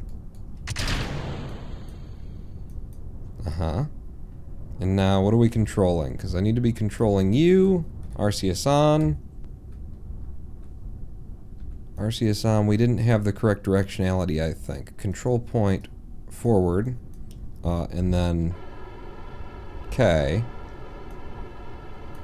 Wow, against 0.01% gravity, not enough to lift us. They're the very small ones. And the point of that was to be incredibly subtle in our positioning here. If I open the engines, and then burn, and then burn, and then burn. Get a little bit of lift. Try and get it just even lift. Oh, I don't think that's going to be possible. There, pawn. RCS on I. Maybe we were kind of stuck to the ground the way that Kerbal likes to do. I'm not sure. Oh, we should have had SAS going. So... let's try and get K to negate, and then I'm going to get us flat on the horizon on the ball.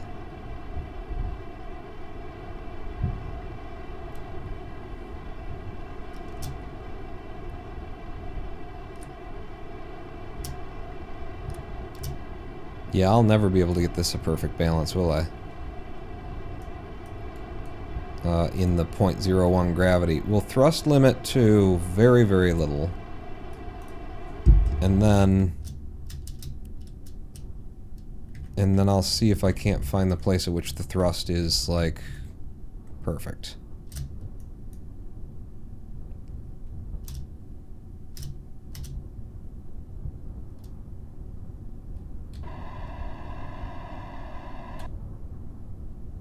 A little bit more then.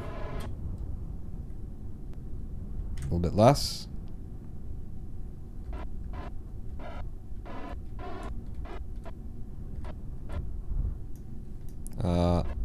No. It's H. Okay, we've got good thrust. Our alignment sucks. I need to move a little bit this way, I think. I didn't disable the magnetics on these things either. The alligator hinge, so now we've got that running. I gotta go back over to this guy, and then I can grab you and do traverse rate. Or no, not traverse rate. God damn it. I told you too many things you can grab onto. Yeah, there's your problem. There's your problem. So we've got to grab on one side of things. For it to grab, I needed to disable the magnetics. If I continue, you would also need to... What? No, I didn't mean to press that button. Oh, shit. You would also need to... Same vessel interaction, yes. Same vessel interaction, yes. For that. And then, because now we are part of the same vessel, target angle...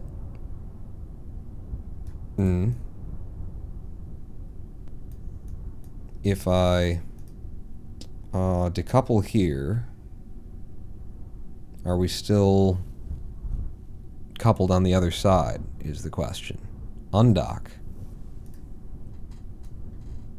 We've undocked there, and then we've coupled over here.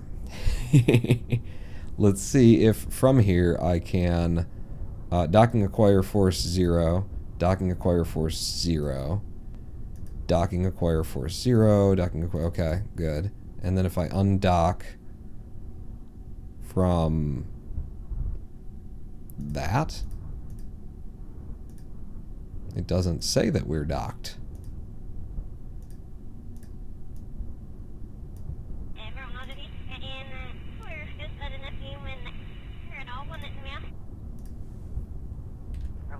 And yet we are one vessel.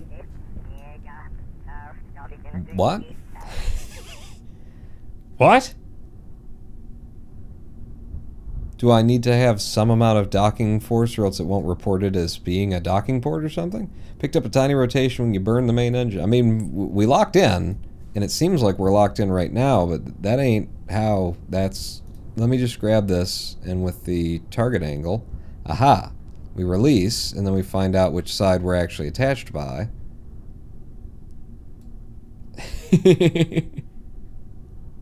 I bring you back in, I grab you from both sides. And where's my undock option? Disable crossfeed, control from your lights on. Like, it shouldn't be this one, it should be that one. Camera, disable crossfeed, lights on, enable staging. We are docked and yet we're not docked somehow. Is it because we're in symmetry mode? If I removed from symmetry, and then you could tell the difference between one part and the other?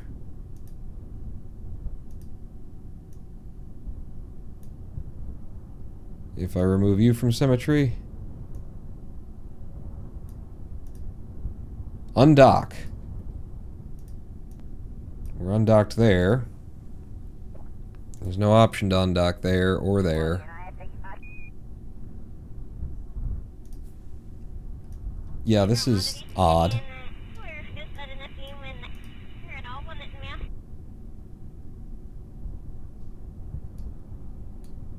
Target angle. Just flap them open.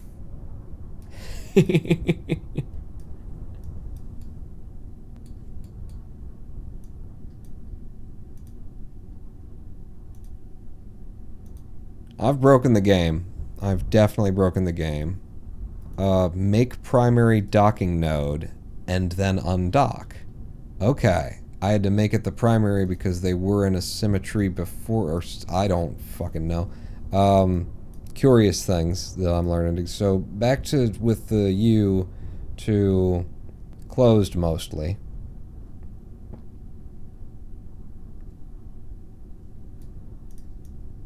And then if I undock from one, does it just dock to the other? Undock. And we've docked. And then over here, I make you the primary docking node and undock. Ah, we've been released. We have genuinely been released on both sides. We have two different vessels. Okay. You did not. You don't have a burn.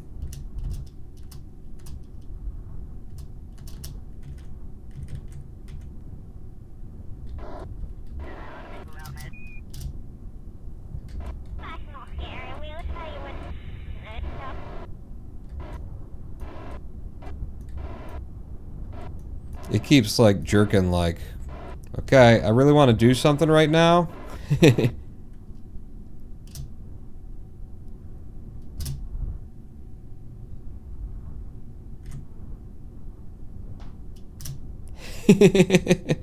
Back over to this one and target angle away and target angle snap closed. No? Yeah. Oh. No.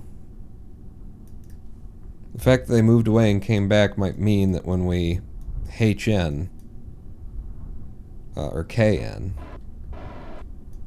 they'll actually attach. No, sir.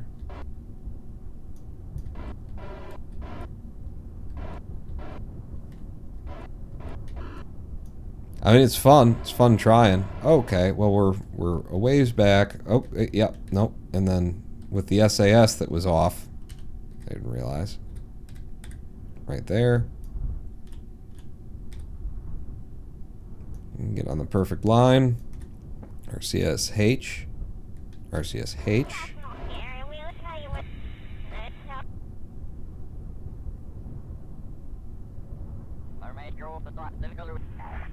N. Now you should have a drift backwards that I'll just clap onto. Ugh. No. It's fun trying. Definitely not a viable method. Simple as you know, as nice as it would be if it were just that simple. RCS. I down. And then it looks like a H forward. Boom. We're docked on at least one side. Means literally... No, I didn't mean to. I did it again. It means literally nothing if it kind of worked there. Alright, we're docked there. It says undock. And if I make primary, then we're docked there as well. We're docked on both sides. It can be done. And it's made all the more difficult that we're in gravity, even if it's just 0.1 gravity. It can be done that way. Turn my lights on.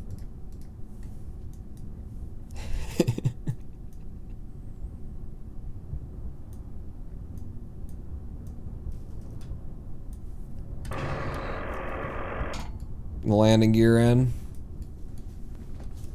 So yeah, slightly too complicated method of docking. Is that what we're... Maybe? Maybe? I mean, it would work, in theory. Helped by the dead level surface you launched from. In order to get it perfect, I think it would be easier in space because our RCS is so wee and faint there that getting like at a dead standstill to the craft and then moving directly between the two, I think would be actually easier because I wouldn't have to be balancing the liquid fuel engine to a .01. Like the stillness of the mothership. Oh yeah, no, that's the problem. That would be the big thing. Is this a Gilly lander? No. it's a Moon and Mimas lander. But yeah, that would be the issue because like if I got close enough to be able to dock, then I would start bumping the ship's docking ports, which would give the mothership conniptions. It would push it off into another situation. So we also have in Alt F12, let's unhack gravity. Yeah, that's good. But we also have the ability to just send this thing to space, right? Set orbit. So Kerbal, semi-major, whatever. Approximate distance 250. What? Kerbal inclination. No. Override safety check. No, don't do that. If I just hit go. Set position. Set position. Hey.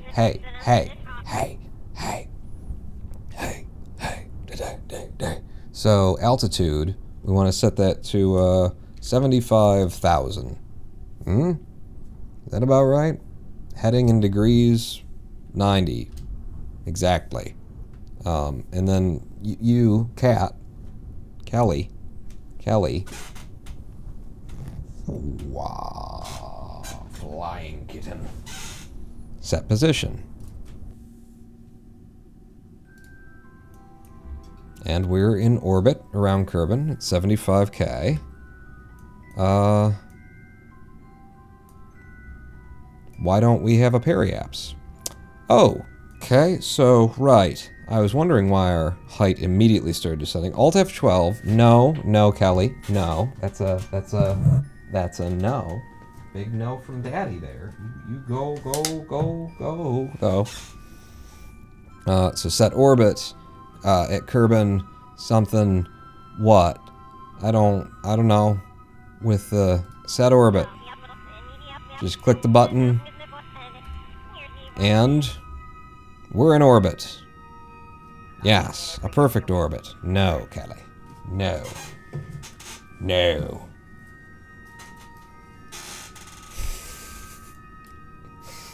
Okay, so camera mode is free, is what I'd like. And then let's go ahead and get the ship down to, let's grab the, use the SAS. No. Bad cat. No. Here we go. Just follow your prograde for me for a second. Get on your prograde. Get the cat out of my, so I can fucking think with the fucking cat. The prograde there. And then we want to undock the front thing if that's at all possible. So if we are docked from both sides, when I try, as I'm about to put a little bit of pressure pulling away, it'll be pulling away from both sides, but it won't do anything yet. And then when I undock, it would be good to have a button that undocks all of these at once, wouldn't it? So if we went to an action group, edit the action group, is that a thing that I can do? If I had you, and I said on custom, I've already got a lot of customs here. On custom 0, 9, 8, 7, 7's free. Undock node on 7, and then undock node on 7. And when I hit the 7 button, when I go the fuck away. When I hit the 7 button,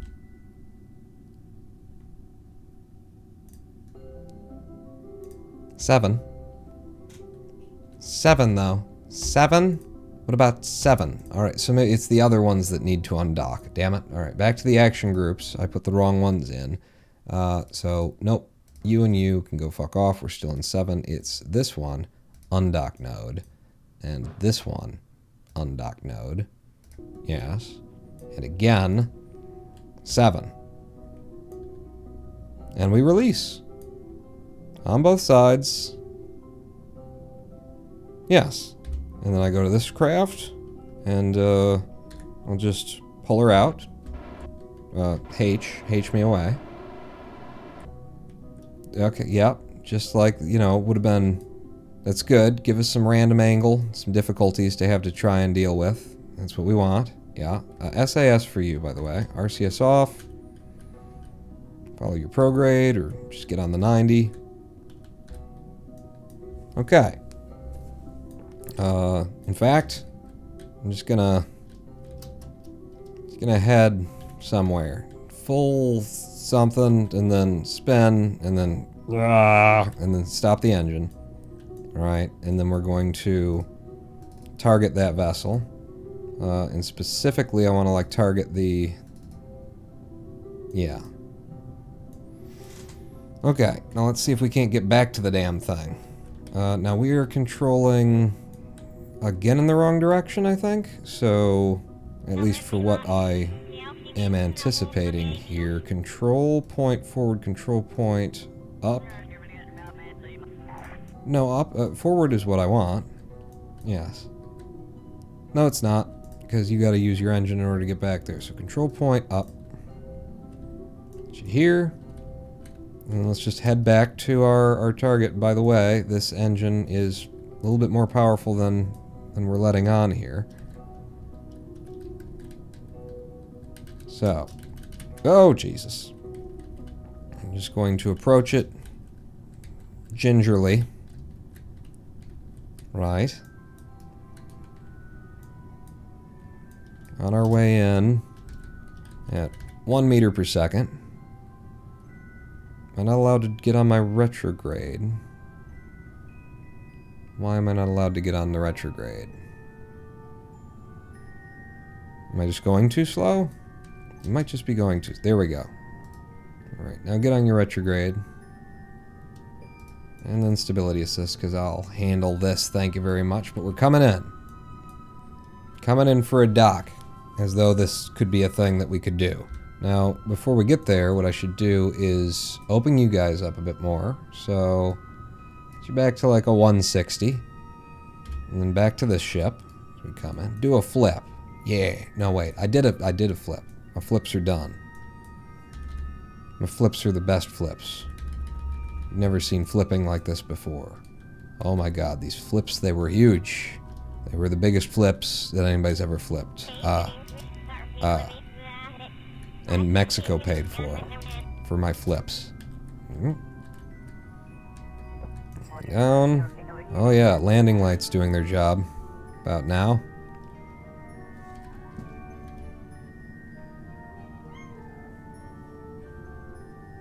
You guys hear the trouble with tribbles sounds in the background from the kittens?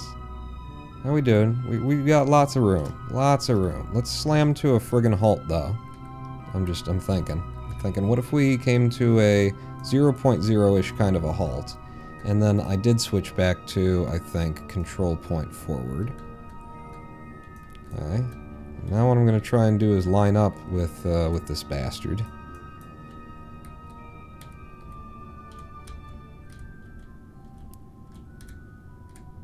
Without necessarily knowing the values of eccentricity and all that kind of a thing. And now we're going to just RCS our way in. So we'll get some eye going. Is Mrs. Pawn more of a dog person? Mrs. Pawn? Lady Pawn? No, she's the reason I've got 5 cats in the house now. She's a huge lady person. Or, huge lady Pawn. She's a huge cat person. Yeah. Are you just like, I hope somebody in there treats those cats right, because he's just like shooing them away. What's your problem? What do you like? Why do they all stick to you then? Because, I don't know, whoever, like, doesn't want to be bothered right now, that's where they are. It's the nature of the beast.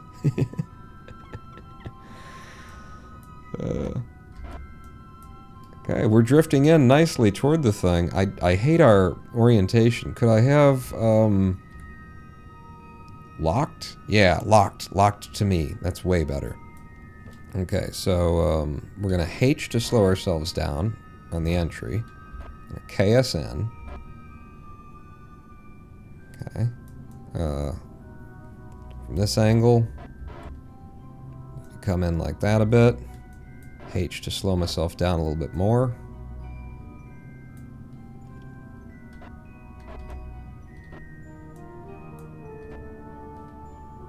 H.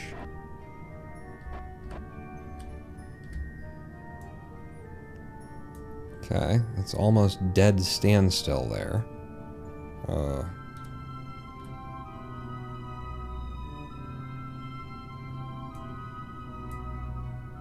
Like from an eyeball perspective, this is kind of ridiculous to just be eyeballing this kind of thing, but I'm very good at eyeballing. Oh my god, look at this. Oh, that feels so cool.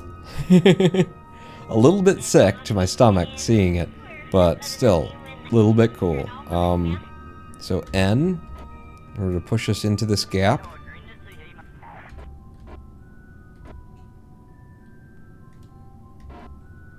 Bit more N, get me going. Just eyeball it. People usually have like a whole bunch of mods that that help you like actually get true orientation and know what you're doing in this game. I'll just eyeball it. H, H. No, we still got depth to traverse. Whoa, there's a big burst.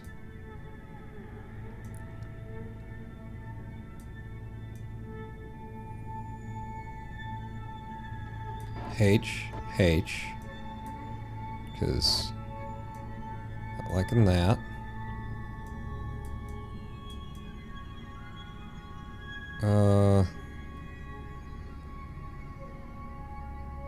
I need some roll.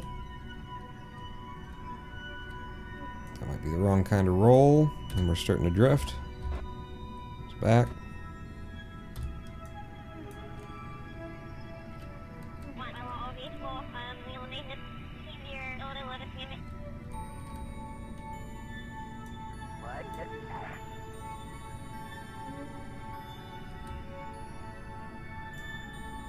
Okay. Nope. Wrong direction. Bring me in. Bring me down.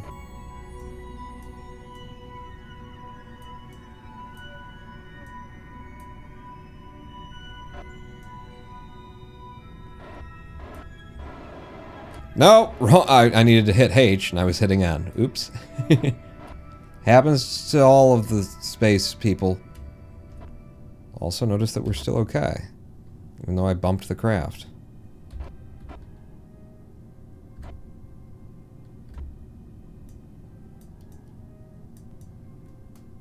Okay, yeah, that's a thing, isn't it?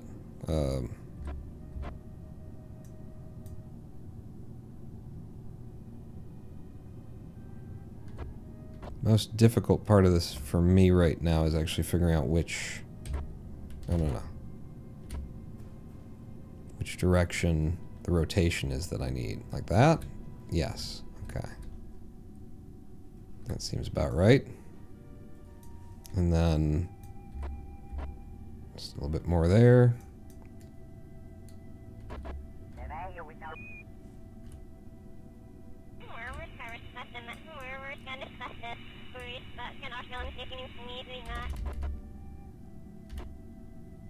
Get this in.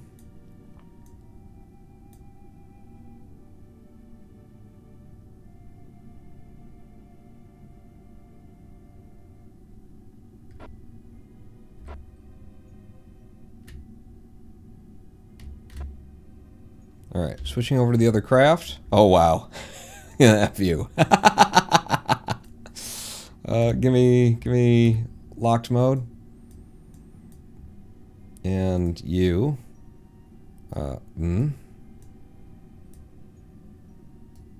Target angle. Close it up a little bit more. Still leave it with a gap, because I'm going to do the work from this guy still. Okay, lots more space on that side than this side. I mean, I could just lock them up one at a time, couldn't I? And then just slam it together. Yeah, that works great. RCS is still active. And we know that we got too much space on that side, or too much over here, not enough over here.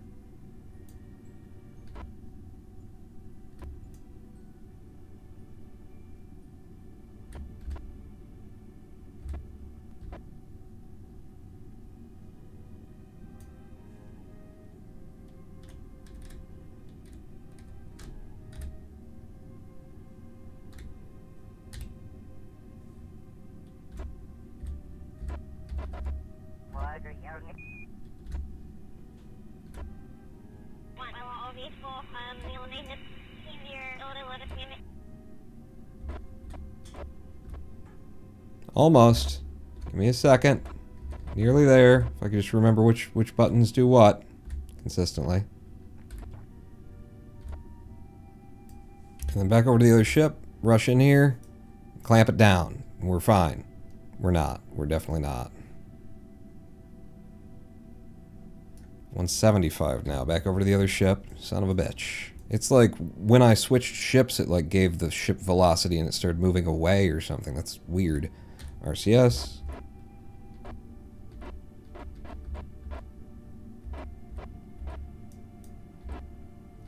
Maybe I'm just trying to be too delicate with it.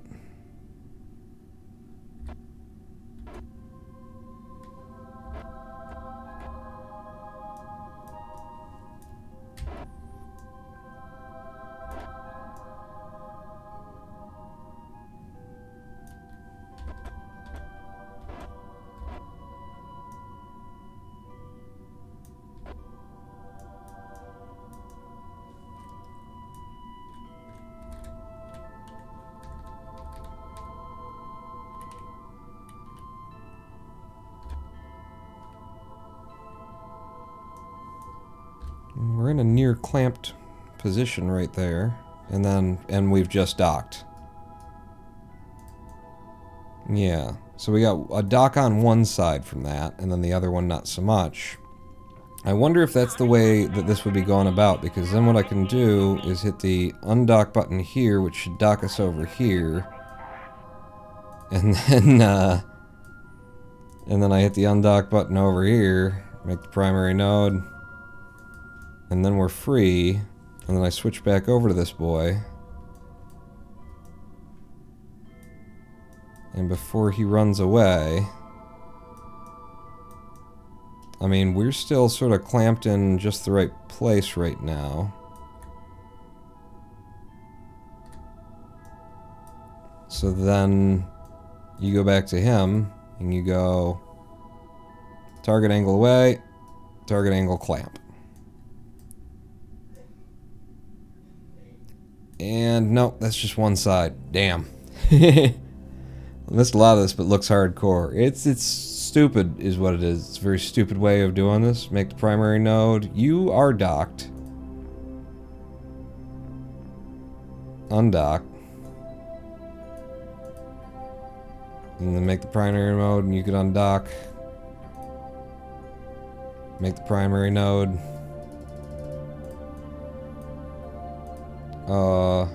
Oh, that's the other thing that I did when we were on the pad. I'm just looking, you know, in case there's like just a actually way easy way of doing this, which is if I do that, and then I do that. Yeah. Yeah. I mean, it got a grab. It certainly got a grab. It ain't no perfect grab. But we're definitely docked at that point now. Stupidly. And now we're docked there as well. And then if I did it again, yes, this doesn't work. I mean, it does, but it doesn't. But it does. If I hit 7, that's supposed to undock us both sides at once. Make primary dock node 7. And now we're completely undocked, apparently. So then Traverse rate, nice and slow. Open up, clamp shut.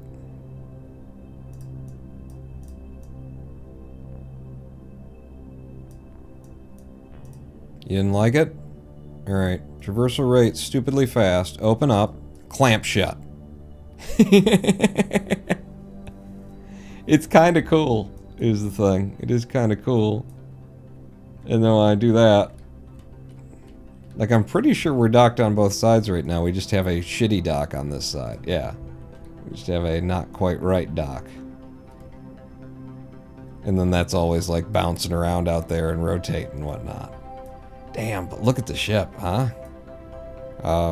Give me a view. Let's rotate it over.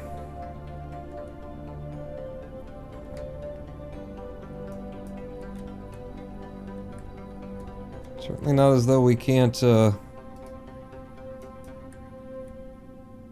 fly with these bad docks. God damn it, give me free mode, free cam. It lists a little bit in the wind. You just put a docking port on the bottom or top of the lander and do it the regular way. You mean the bottom where the engine is, or the top where all of this stuff is? No, I couldn't. But what I could do is do it the regular way with a docking port there and a docking port here, because there is a much easier solution for this. We've tested it before with this part. I can use a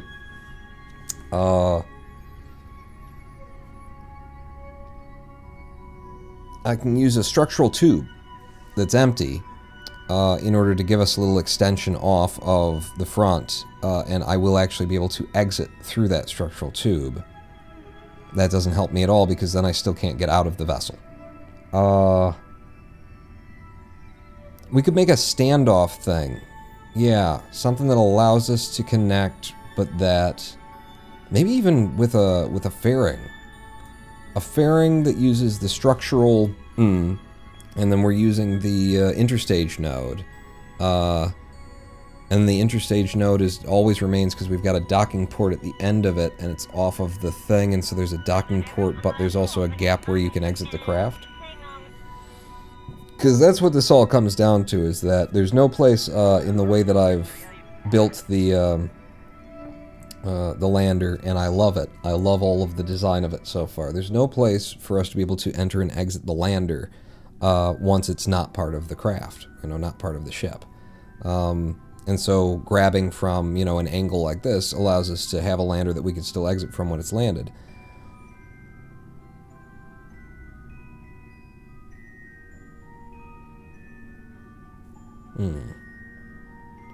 Like the Love satellite. Does this thing have an interior you can use? Like the Love satellite? Not for the lander, no. I mean, the only place that I can exit from the lander on here would be, if this wasn't up here, then I could exit from the top of that, or I gotta exit from the back of it right here. So it needs to have the space to do that. But it will be a weird thing if this has a tail. This lander has like a tail with a docking port on it. Let's revert flight to the spaceplane hangar and look at what that looks like, though. Because it's a doable thing. It's just a whether or not I think I like it kind of a thing. So that was the Mark III. It's saved as the Mark III. We're moving on to the Mark IV. So that we preserve those changes that we had before, because at this point I'm going to rip all this stuff off that we were just doing. That was fun. That was fun. I love docking. I love docking. Not that... I mean, that's fun too. It's not what I meant. So what size docking port, though? Because you could have the big son of a bitch hanging out the back of it. That would be correct. I've got the big son of a bitch hanging out the back of it, and then I got you there, and then the idea would be a fairing, unclosed fairing. Huh? Who's done this? Who you ever seen that's done this, right? So it's a 1.25 meter fairing. That then we do interstage node on, truss structure on. And what I need is enough room to exit the craft No, see, because that still doesn't do it. You're still not, like, able to get out with that. And then anything that you build that way from this side would block the entrance unless it's, like, the two-side attachment won't actually do the thing.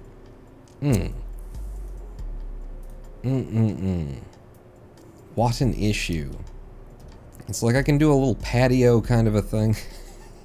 This is gonna be silly. Yeah.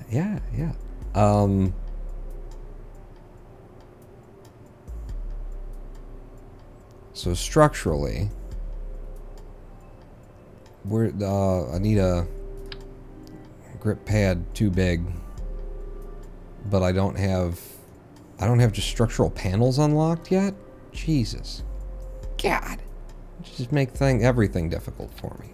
Do that, and then come off of you. I'll make a patio, right? But this has to be attached via a node pawn, and the node is on the place where, so no. I mean, at least not the way that this is a part that's being dragged in right now. You put that on, and then you make that the root part, and then. Okay, so pull you off, do this, make you the root part, detach you, put that back there, okay, and then we got patio. You not just transfer the crew between vessels. But the lander is separate, and it goes down and then comes back up, and when he lands on the planet, he needs to be able to get out of this ship. You see, that's the problem, Ryan. Is that he needs to be able to exit this ship when he's on the surface. So we just have a patio.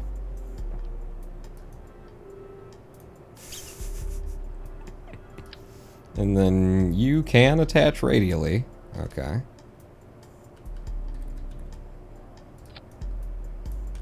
And then that's you just boom. Nailed it, right? That's all you need. And then he's got room to exit.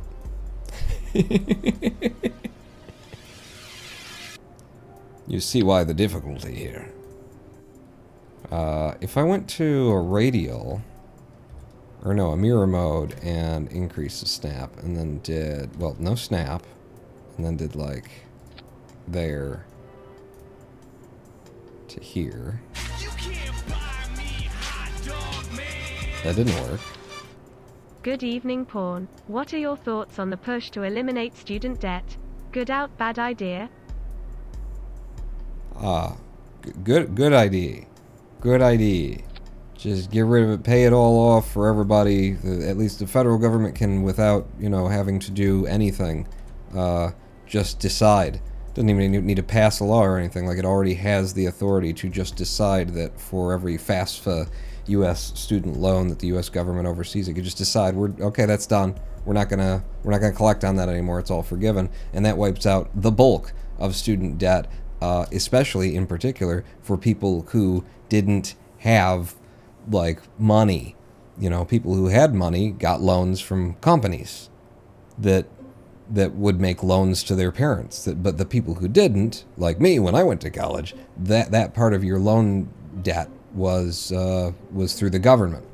So the FAFSA part of student loans could go away, boom, immediately. You don't even have to change anything. And then you can consider, requiring other people to give up their rights to collect on loan debt and shit like that. You know, put a term limit on it, give a forgiveness on everything. I don't know. But yeah, the first place to start, the easiest thing to do, just forgive all student debt that the government oversees. Gone, done, bye. You can put a roof on that patio if it's not too heavy. Hello, Trekman. Less aircraft carriers, more social programs, please. This is beautiful, right? It's just, you got a little patio there. It's not right. It's not right. And how else would we attach it? How else would we? Like, okay, let's go back to basics. Back to basics.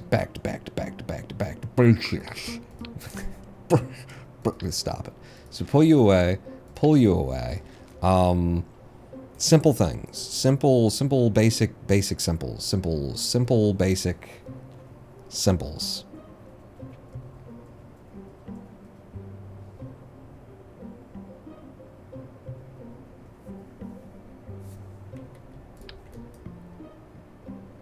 What if there were just a docking port on the front of this thing?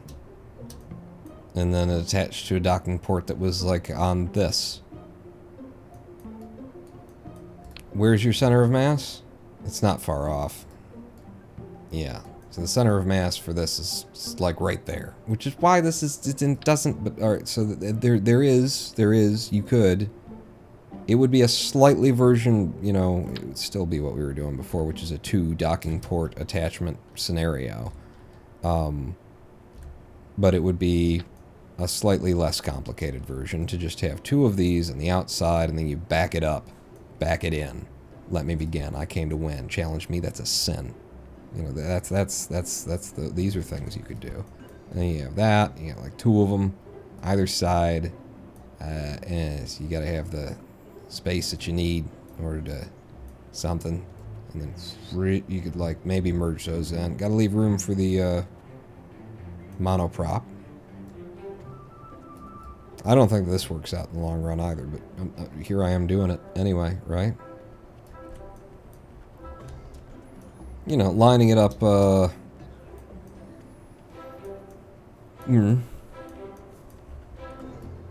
Just line it up. Line it up.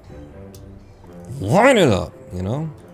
Be done. But then you gotta like do the same exact spacing on the other craft, which isn't that hard to do because you build off of the, yes it is, it's very hard to do. Having 2 things instead of 1 thing that it docks through is just problematic in general.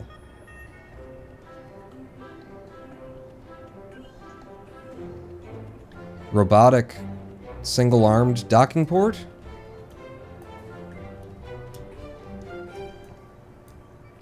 It's not going to be very structurally sound. As much wobble as we had before, we'll have again.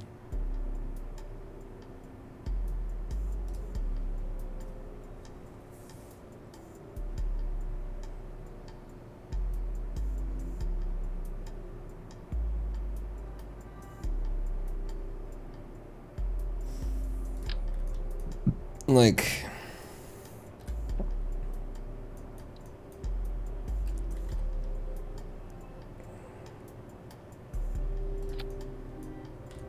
you could make this as simple as that.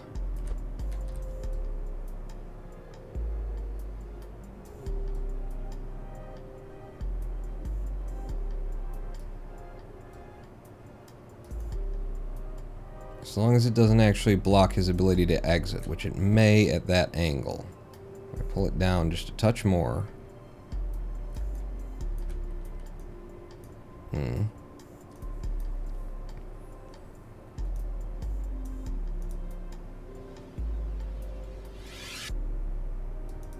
And you have that extension on it. Needs to have a higher angle, needs to come up faster. And the fact that, like, yeah, actually there's no problem with this being embedded, in theory anyway. Let's bring it up to where it's just like that, because that's all below the point at which it comes back, and then down more on the angle, and actually down more on the angle because you're going to pick up height when you move it back up, so we can reduce the amount of angle on that, bring you up. Like, I'm pretty sure this would block the docking port, or block his exit right now. The game would say, can't get out from there. But you see where you could go with that. Can you use the hinge to lower over the door when docked and raise again to exit the craft? Oh, yeah. Let's go there. So, because I can embed most of that down here and not feel bad about it. So with a snap, except for you need to be the other way.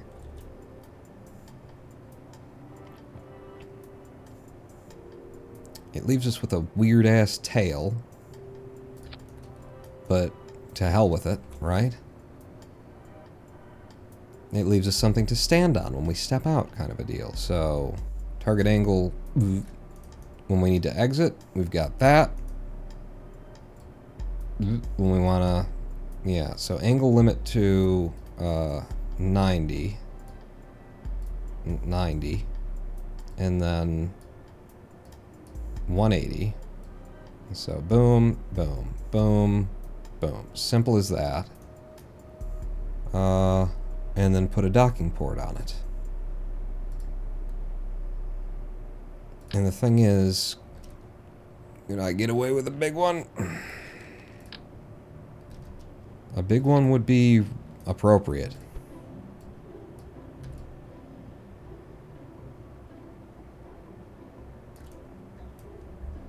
For, you know, this connection. Also, a larger hinge would be appropriate for this connection. Like, we've played with the robotics before and tried to push it to the brink. Let me look at what the bigger hinge looks like. Holy shit. What's the weight on that? 0.5 tons. That's as much as the ship. No, but maybe I can talk myself into the full-size docking port. I attach you to there. And then I pull you out.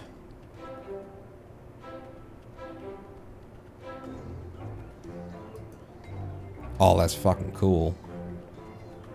I kind of love that. And then you go to... When we want to come out. When we don't, you go to there. Locked. Yes.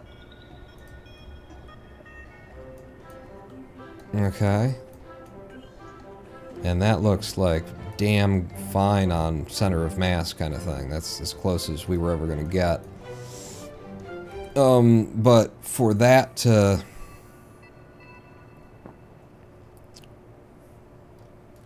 It's not going to hold us very stable, is what I can pretty confidently say.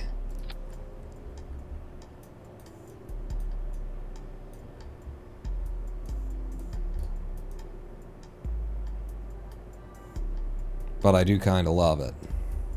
I do kind of love it.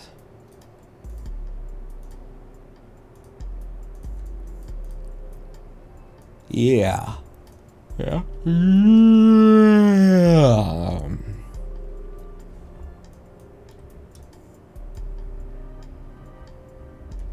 But that one hinge.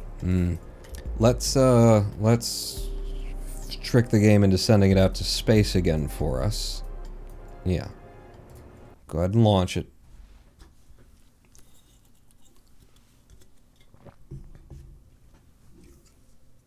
Put the patio floor back on and hide the back of the decoupler. Maybe. Maybe. Didn't like that patio floor. If we had just like a straight up structural panel, I might have been happier for that. Alt F12, if I just clicked set orbit, are we just there? That's as simple as that is? Okay. So, camera to free. Oh, we're controlling from the wrong angle. Control point forward, SAS on, go to your prograde.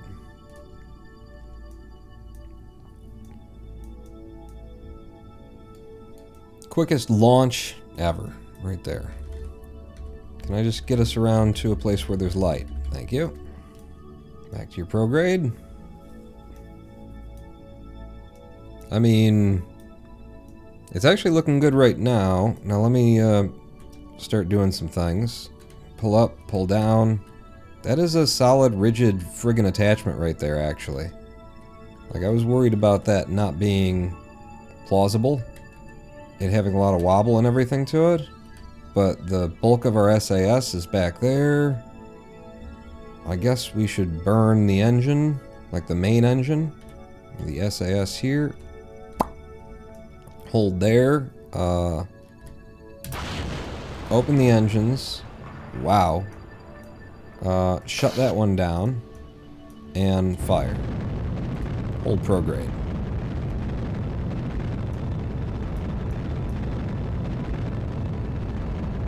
if I didn't stability assist it, or if I didn't SAS it.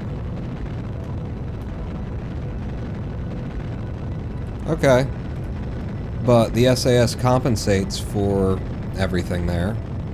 Easily, handily. No real problem. Go to your retrograde.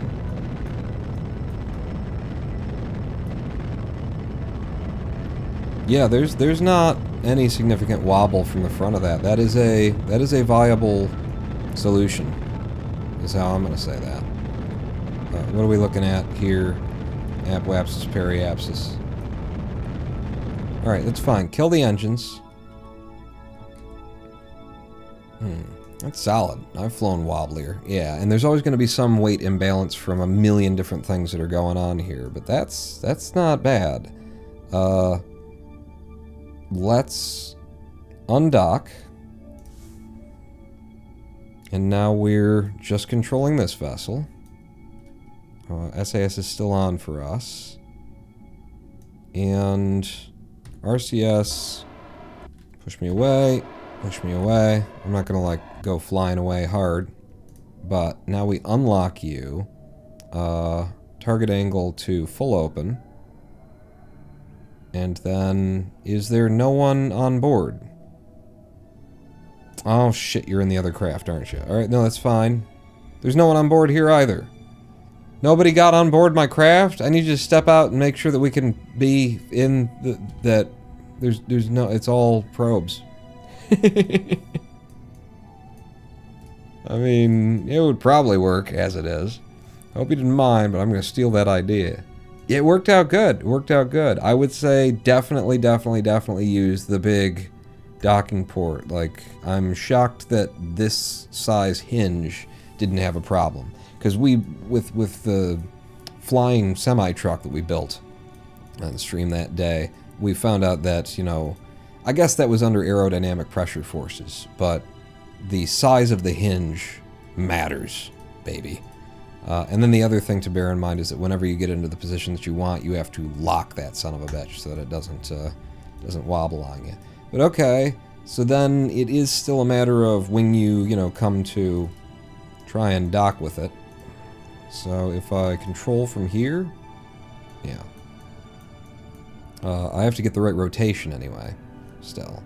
But that should be no problem for me. Turn the lights on for some reason. I don't know. Hey, there's the sun. So RCS, if we're controlling from that direction, I should be able to just... No? H? Yeah, H. So everything's going in the direction I expect here. Up. It's actually quite reversed for my expectation. I guess I'm just programmed to, you know, if I'm going backwards, then my brain just wants to think, okay, you're going backwards, so we'll do things this way then, huh?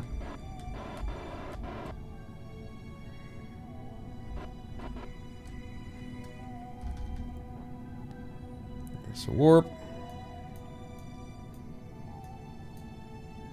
Oh, that's the other thing, is that this will be a lot easier if we're locked. Upside down. Yeah, that's what I was thinking. Let's have a locked view that is upside down of my... So that means that this is upside down. Okay. That shouldn't make things like a bunch harder. At all. Not even. This is certainly one way to do this. Just go the inside of the craft.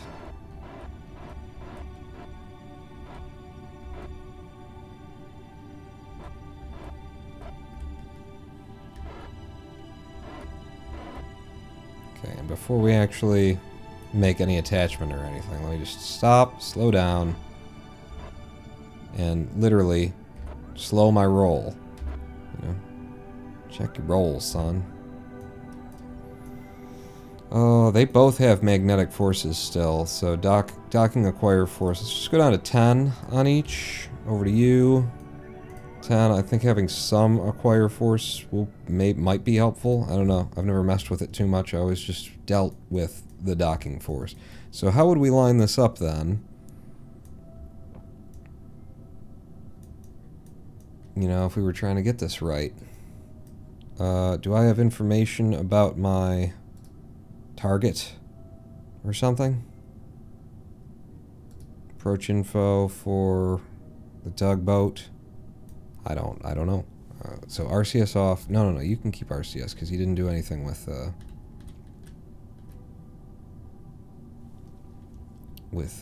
roll, with RCS roll. But yeah, to have like the exact angle of reference to that, is that just not a thing unless you install mods? Do I have that information? Do I not have that information?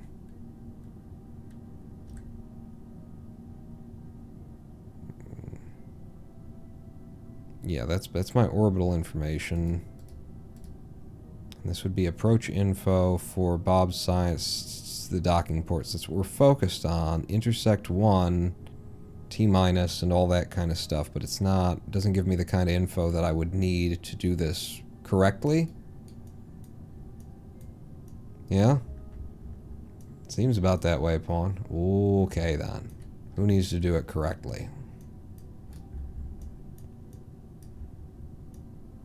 Do it by eye.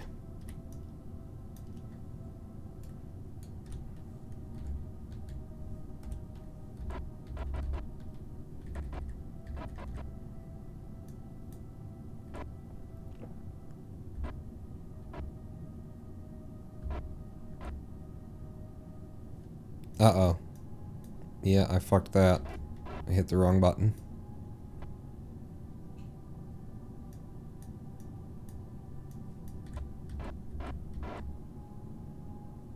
Okay, we got that force coming in. And then we reattached, and, you know, the issue would just be not necessarily having the same angle as the ship that you attach to when you attach to it, but what are you gonna do? That actually came together incredibly well. Looks damn skippy, is what it looks. Get on your prograde, and give me free view. Free view. Thank you. And man, the SAS on this craft, it really does just come to bear the moment that you tell it to go where you want it to go. I see another cute whale in space. Hello, King Akira. Yes, this will be Bob's new science-faring spacecraft, from which he will be pirating DVDs, Blu-rays, Adobe software, fucking GTA 5, because fuck those Rockstar assholes, you know, that thing. Good morning. Yeah, that was pretty good alignment. If we look real close, then we can not really see that it's not perfect, but I don't know. You know, good enough. Absolutely good enough. I think this could work. I think this as a docking method will work. And the one thing that we need to test, that we weren't able to test, because nobody got in the fucking craft when I sent it out here. The Kerbal's back at the KSC. Nobody got in it. It was all probe controlled. Space Pirate Jeb. Except for this is Space Pirate Bob, because it's the science craft. We need to test that, and you know that. So I need a volunteer, and since this might explode, we'll say Jeb, and I need you in the lander can, thank you very much, and then we will just resave it and launch it. And we're just going to make sure that when we decouple, which, yes, I'm going to decouple, and then we're going to hit the ground. But, you know, presuming we survive, I'll be able to test whether or not we can do the docking port. I'll make every effort to not kill Jeb that I can be bothered to make, because it's Jeb, who cares? But so what I could do is I could activate the engine, right? Just that engine. And then, just out of curiosity, full force there. Yeah. And then what we want to do is decouple, undock. There you go. Good. Excellent landing. Now, Jebediah, what we want from you is unlock that motor, target angle, open her up, and then EVA. And you can indeed get out You got all kinds of space for getting out. You can stand over here. You could get back on, and you could board. And then we close that dock up. Target angle there. Once you're at 0, lock it. And then we'll just go ahead and put it back on. Here we go. Almost there. Just got to get rid of some of this fuel so that we get a 1.0 TWR. Be coming soon. We're never gonna have a 1.0 TWR on the surface of Kerbal with this engine. But yeah, I'm happy. I'm happy with that. And the theming, and it just works. It just works so well. And the ship's sails, they turn with the solar winds. Arr! What mod are you using that makes that huge explosion noise when you activate your engine? It must be Chatterer. It must be Chatterer, but it's Chatterer with, there's some kind of, through CCAN, there's some kind of mod pack for Chatterer that adds, I remember advertising itself as adds 140 or something like that. Some ridiculous amount of additional sounds that Chatterer doesn't usually bring with it in. So yeah. That's the one. I'm loving it. I'm loving it. And it works. It can redock and everything. This seems plausible. This seems like we're there. Like we got it. Revert flight to the spaceplane hangar. What else is a concern? I always wanted him to be able to like send the science back, not just transmit it, but that's okay. Because he's going to be doing his work in his mobile lab. Really, he should have like a helper. He should have a, you know... It's Bob's ship, but we need another scientist. We've got Sonry, we've got Ronbert, and these are people whom we could name after people in chat. Whoever gives me $700 first. Ronbert Kerman, Sonry Kerman could become, you know, his teamer guy, scientists. It'll be his assistant. Bob's assistant. Yeah. That's what we'll do. So 2 of them will go up. And the whole craft is controlled by probes. Each one of them has their own probe. Each one of them can do the thing. Okay, what's the other deal here? This probe. Are we... So from... It's control point up. No, control point forward. That's one of the things that I keep having to switch. Your control point default should be fine. That's another thing I forgot that we could do here, which is change that to match the... Yes! Yes! I love it. Oh, do you like it? I enjoy it to some effect. Okay. Is that how we want it? We haven't even really looked at the colors. Throw these away. And we have... There's nothing I can do about the lab. The lab is exactly the color that the lab is going to be. This could be that, it could be that, or it could be that. This is so stock KSP that I don't want it. I'm not going to do the black and white thing. So we can look at the gray and orange variant, but I don't think it's going to work out too well with the middle lab needing to be white. Yeah. Yeah, because the lab doesn't have any alternate texture colors to it, nor does this. Nor does a lot of this stuff. So yeah, it's going to stay just a clean white. I might get behind having the gray at the ends. I don't think so. But I didn't hate that. I said I wasn't going to use them. I didn't hate that because it gives it that naval stripe. It carries through with like these circles kind of a thing. Maybe just one up front and the one back here. Yeah, it gives it more of a...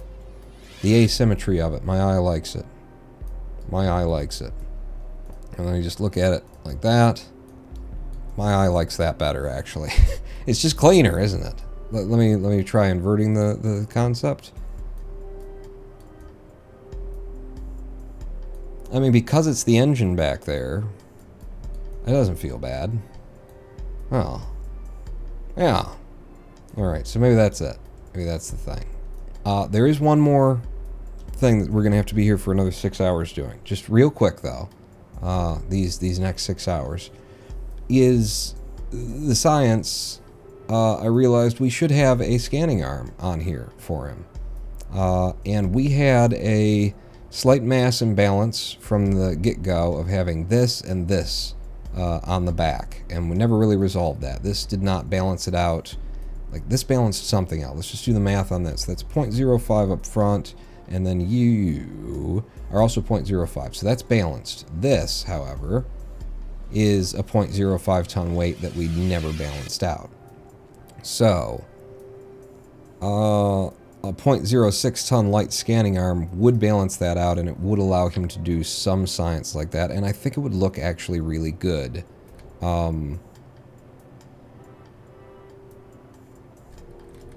And go along with, like, the naval theme that we've got going here. Now, how does this want to be attached? It's supposed to be... yeah, I think it's supposed to be like that. Okay. Is there room for you to be something like that? And then preview the scanning range. Right. Okay.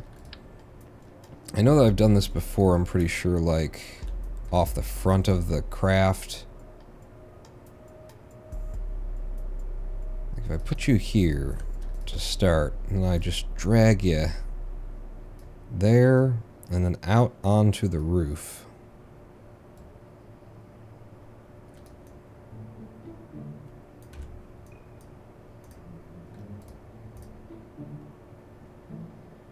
And then, so long as we aren't scanning things that are behind us, our scanning range should be just fine for that.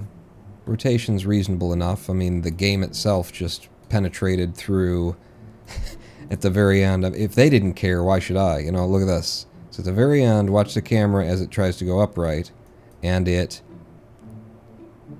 oh, it didn't penetrate through. Okay, good, good, good. I was going to say, that's like off the edge of it. How did that manage to penetrate? But it didn't. So yeah. That's alright. That's good. Is it good? Is it alright? It's alright. It's good. It might be, if anything, a little bit too... like, the ship sits pretty high for the light scanning arm and the things that it would want to scan. Show me that range again? Yeah, the bubble of it being able to get down, like... I'm so glad they didn't actually show me the bubble at the bottom, because then I'd be able to see whether or not the thing could reach the ground and be able to scan the thing. You fucking... maybe that is telling me that they really intend this thing to be more of like that kind of a mounting. And then the scanning range is meant to do things like this. And now watch as it penetrates. It didn't. Okay.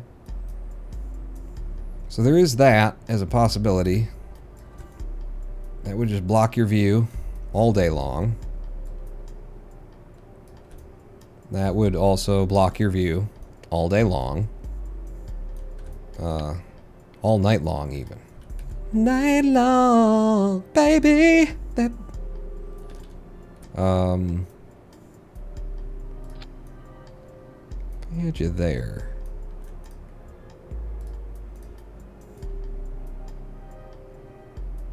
I mean, I'm not worried about that. It doesn't, like, do that animation when you go to scan something. It reaches out to the object where the object is. I'm not worried too much about that.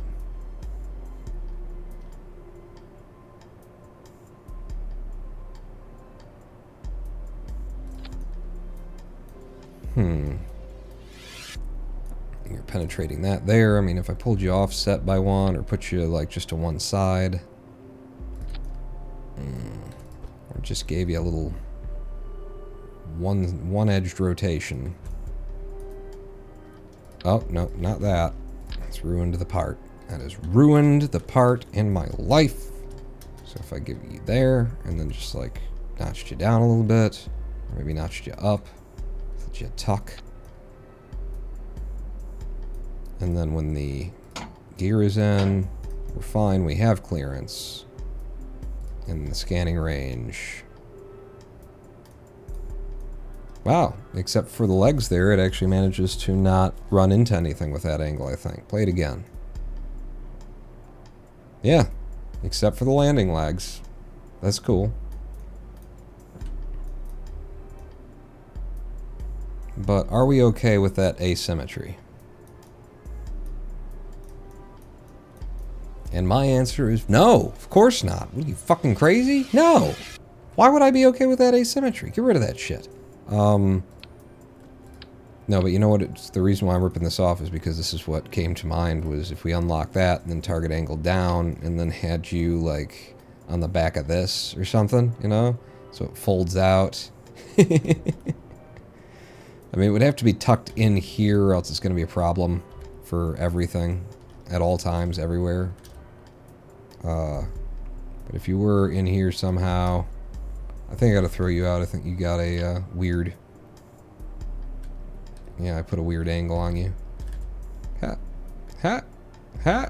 There you go. Are we snapping? You could have fooled me. Absolute snap. Good.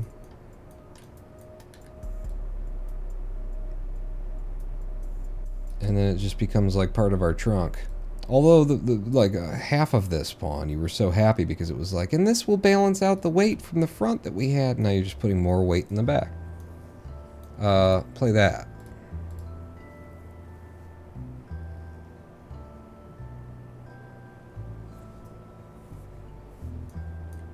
All right, whatever. But let's see what it looks like. It's like that. It's pretty cool. It's a nice tuck.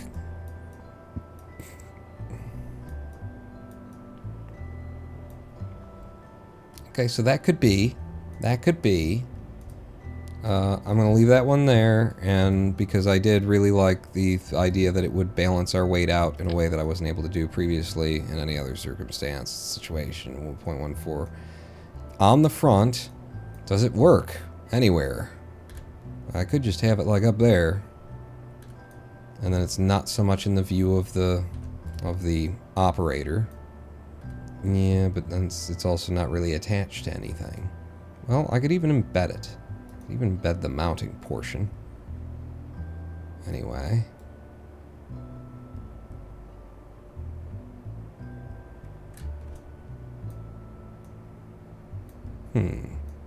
This is a much better idea.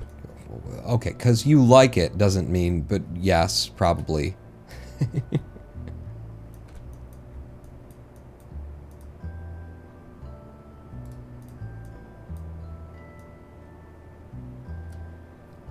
See, but look how just barely low enough that is. I mean, it means that we have to land the ship directly in front of what we're about to scan, like, and it's got to be right fucking there. I mean, it's okay, but it's undeniably a little bit not as good as it could be under another situation. We did it the other way around, but what about like this? And then it folds through like that, huh? Okay, throw that out, because I've ruined it by trying to interact with it. Give me you.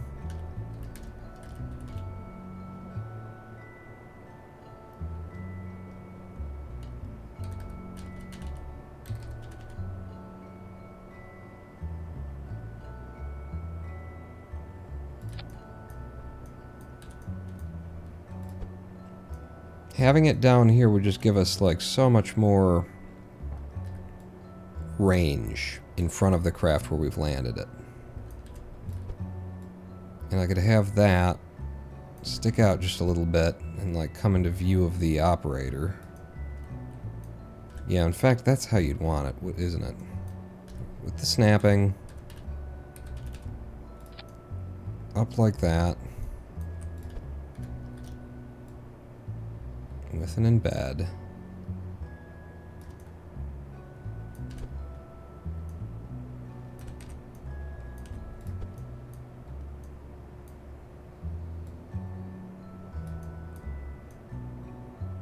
Yeah, it doesn't change that. You're gonna have to put a little bit more angle on it until it's just resting.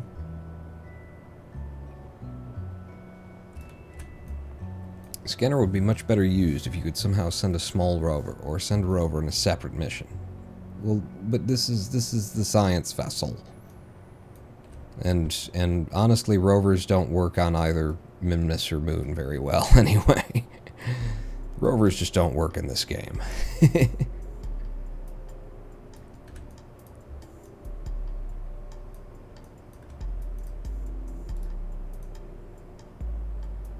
That's a much better scanning range for being able to reach things that we pull up to in front of us.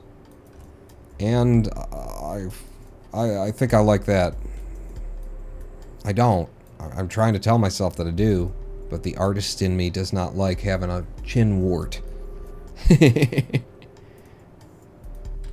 Trying to convince myself of otherwise. I also not a big fan of the fact that this model is visually off-center so much.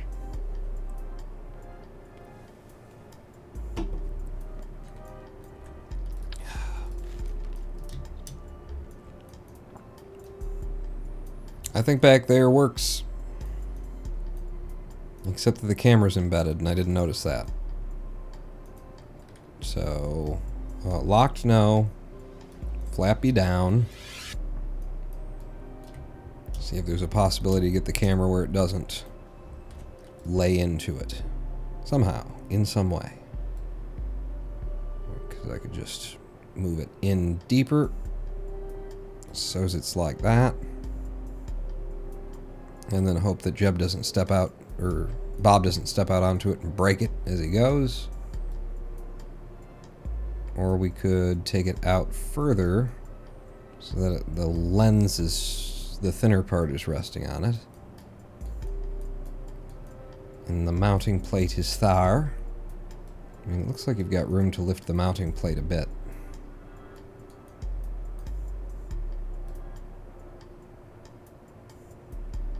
Mm-hmm. That's close enough.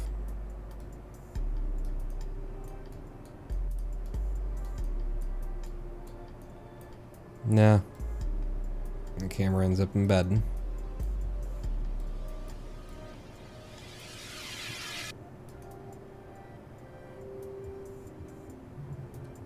I mean, it's okay. It's fine. Is what a normal person would say. A reasonable human being would say, hey, some things are going to collide with other things. It's a video game. Don't fucking worry about it. That's what they'd say, those normies.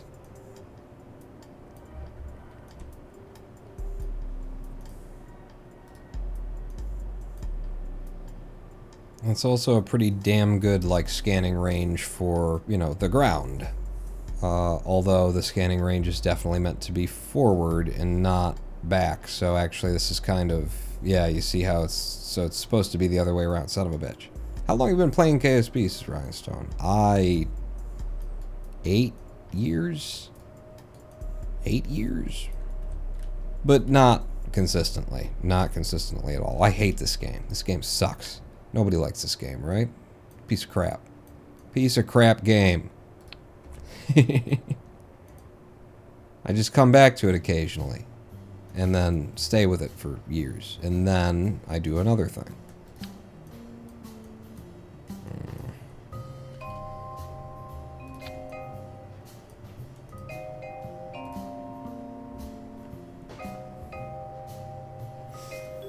Scanning range of that off the back is pretty good. But if it's pretty good back there, it'd be pretty good up front. I just, you know, there's a couple of different places that I like it and a couple of different places that I don't, and I am clearly ashamed of how much time I am willing to spend trying to get things exactly to my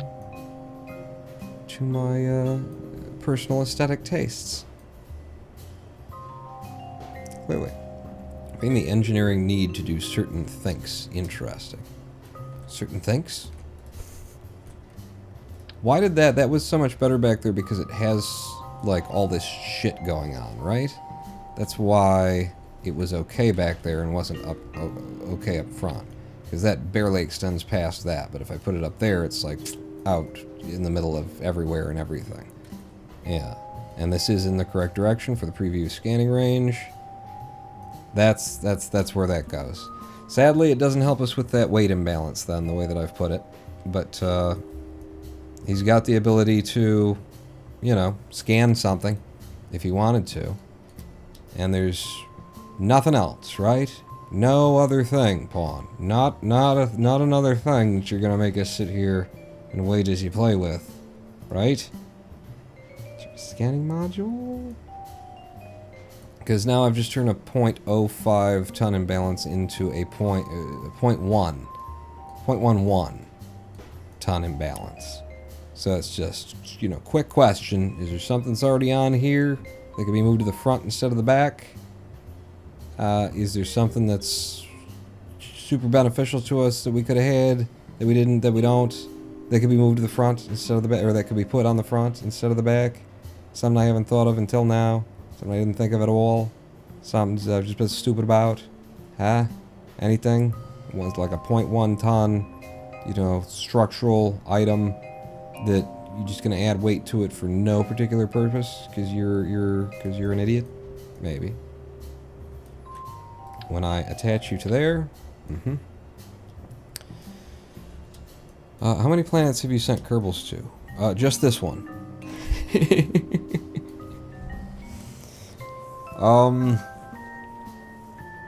What would I recommend for seeing my Kerbal? Okay, man.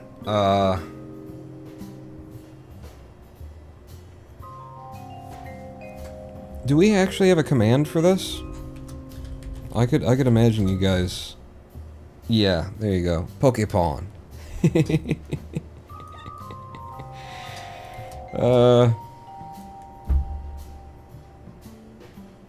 This is the ship. This is what gets sent up. I think she's finished. I think she's good and that she's finished and that she's finished and it's good. Yes. So now we have to pack it all up and ship it to space somehow. Put it in a big wrapper. Move the engine and balance it out with thrust. No. I mean, the imbalance that I'm talking about is almost theoretical anyway. Let's just see when I do this. Center of mass.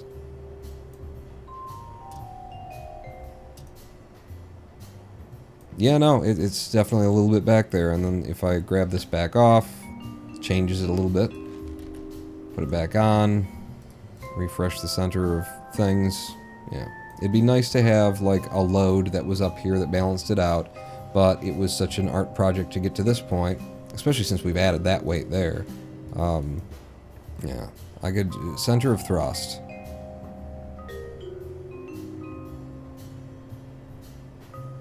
And then as the fuel drains, it will drift a little bit further back. I don't think it's anything that we need to worry about. Ship will fly just fine. The SAS on it will correct for everything. It's got like 15 torque from the reaction wheels in that. So, yeah. I think it's anything we need to worry about, and that's it. That's it? That's it. Unless I can think of something else that needs to go on it. But that's our tugboat. I love it. I love it. It'll be so satisfying to put this thing in space and then actually start doing missions with it and returning with the data and, It's not bad, says Trekman. Yeah, I think it'll hold together. It's just sort of... I would like it if it were different. Ooh. Okay, so Trekman, you said, you know, change the position of the engine and balance it out. What if I changed the position of this? Like everything that's up there. Give me center of mass. It's not that much weight to it, but if I moved this forward, it would actually, like, look fucking cool, you know, with the ship aspect of it, with the, it's a pirate ship. It's not a pirate ship, but it's a space with the, and then it's got, that doesn't hurt us at all to move that up there. And I think it does end up looking pretty damn sexy to be forward. Let's see. Yeah, I like that. I like that. And then these little parts, Maybe we leave that dry, we greeble it up, move this stuff on here.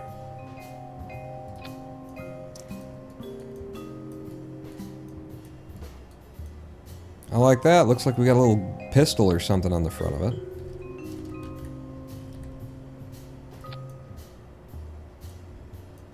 Oh, yeah.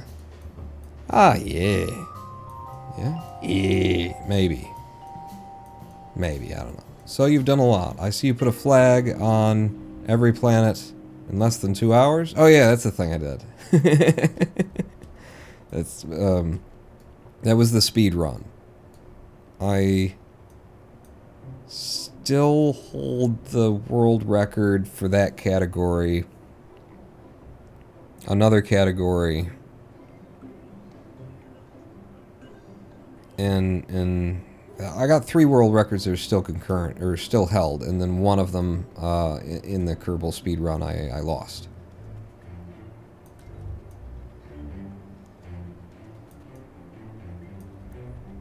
Yeah. Go back with those. Yeah, I like it better like that. It's the popping of the color of especially the yellow that's there is nice. And maybe rotate that around. So that's another thing with like how long it takes me to do anything, or how long I decide to take on, you know, this thing or that thing. I've been doing it so long that it's like I'm making it interesting for myself. I like that a lot more. It absolutely does help with the mass imbalance here. The last thing I'd like to just double check on that with the mass imbalance would be when we're dry of fuel. So I'll remove fuel from all these places. Doesn't look like the center of mass is changing at all, so I'm just going to turn it off and turn it back on. Make sure that the game isn't lying to us. And then the last one would be from here. So when we're dry, we are definitely up left. And that far, like the main thing I'm interested in is the leftness, the backness of it. And then when we fill it up, so bear in mind where that was, because as we fill it, things are going to change in a way that it's not going to tell the story until it's all full again.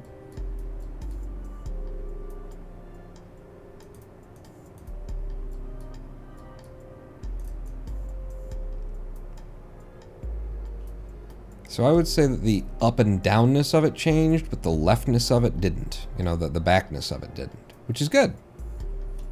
It's good. I like where that's positioned. I think it helps a lot, and I'm a happy boy. Yeah, I think I'm a very happy boy. Give me over here. It will make it a little bit harder to put a fairing over it. I mean, it won't be hard. It'll just mean that the fairing has to be a little bit wider. It goes. But that's it. That's Bob's pirate ship. And I don't think I'm going to put another single thing on it, except for the other things that I should put on it. And now the main ship has a big docking port that if we needed to hook it up to something that has a big docking port, we get the main, you know, the lander portion off of it, and we can connect to that big docking port. And then on the bottom over here, it's got a small docking port where we can also attach to that. These docking ports here, kind of useless. I mean, it's nice that we have small docking ports for it, I guess, but kind of useless. Except that they make it look better. And we might as well, kind of a thing. Put them back on.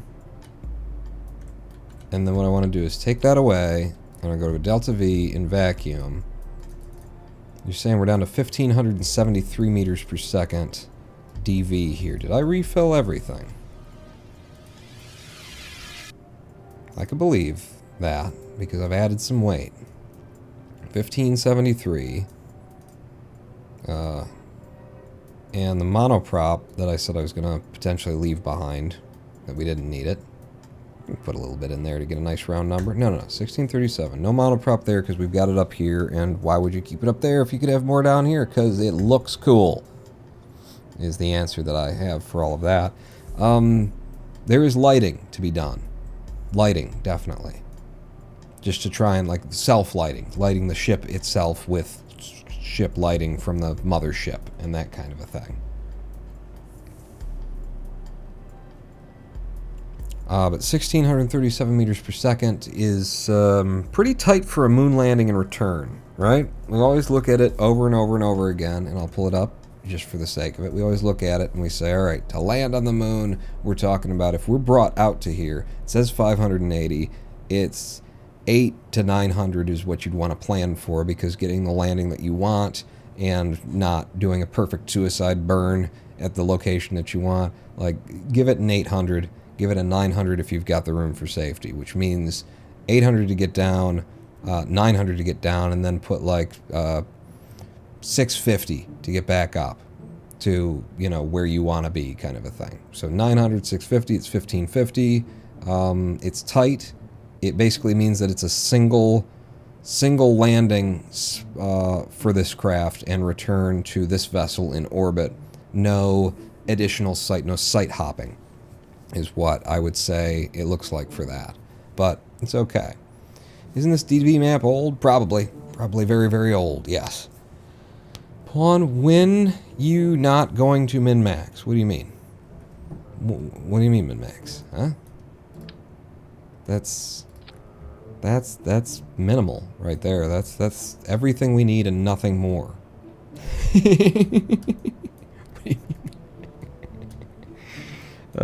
Yeah. Yeah. It's beautiful. Beautiful. What was I saying? It was ship lighting.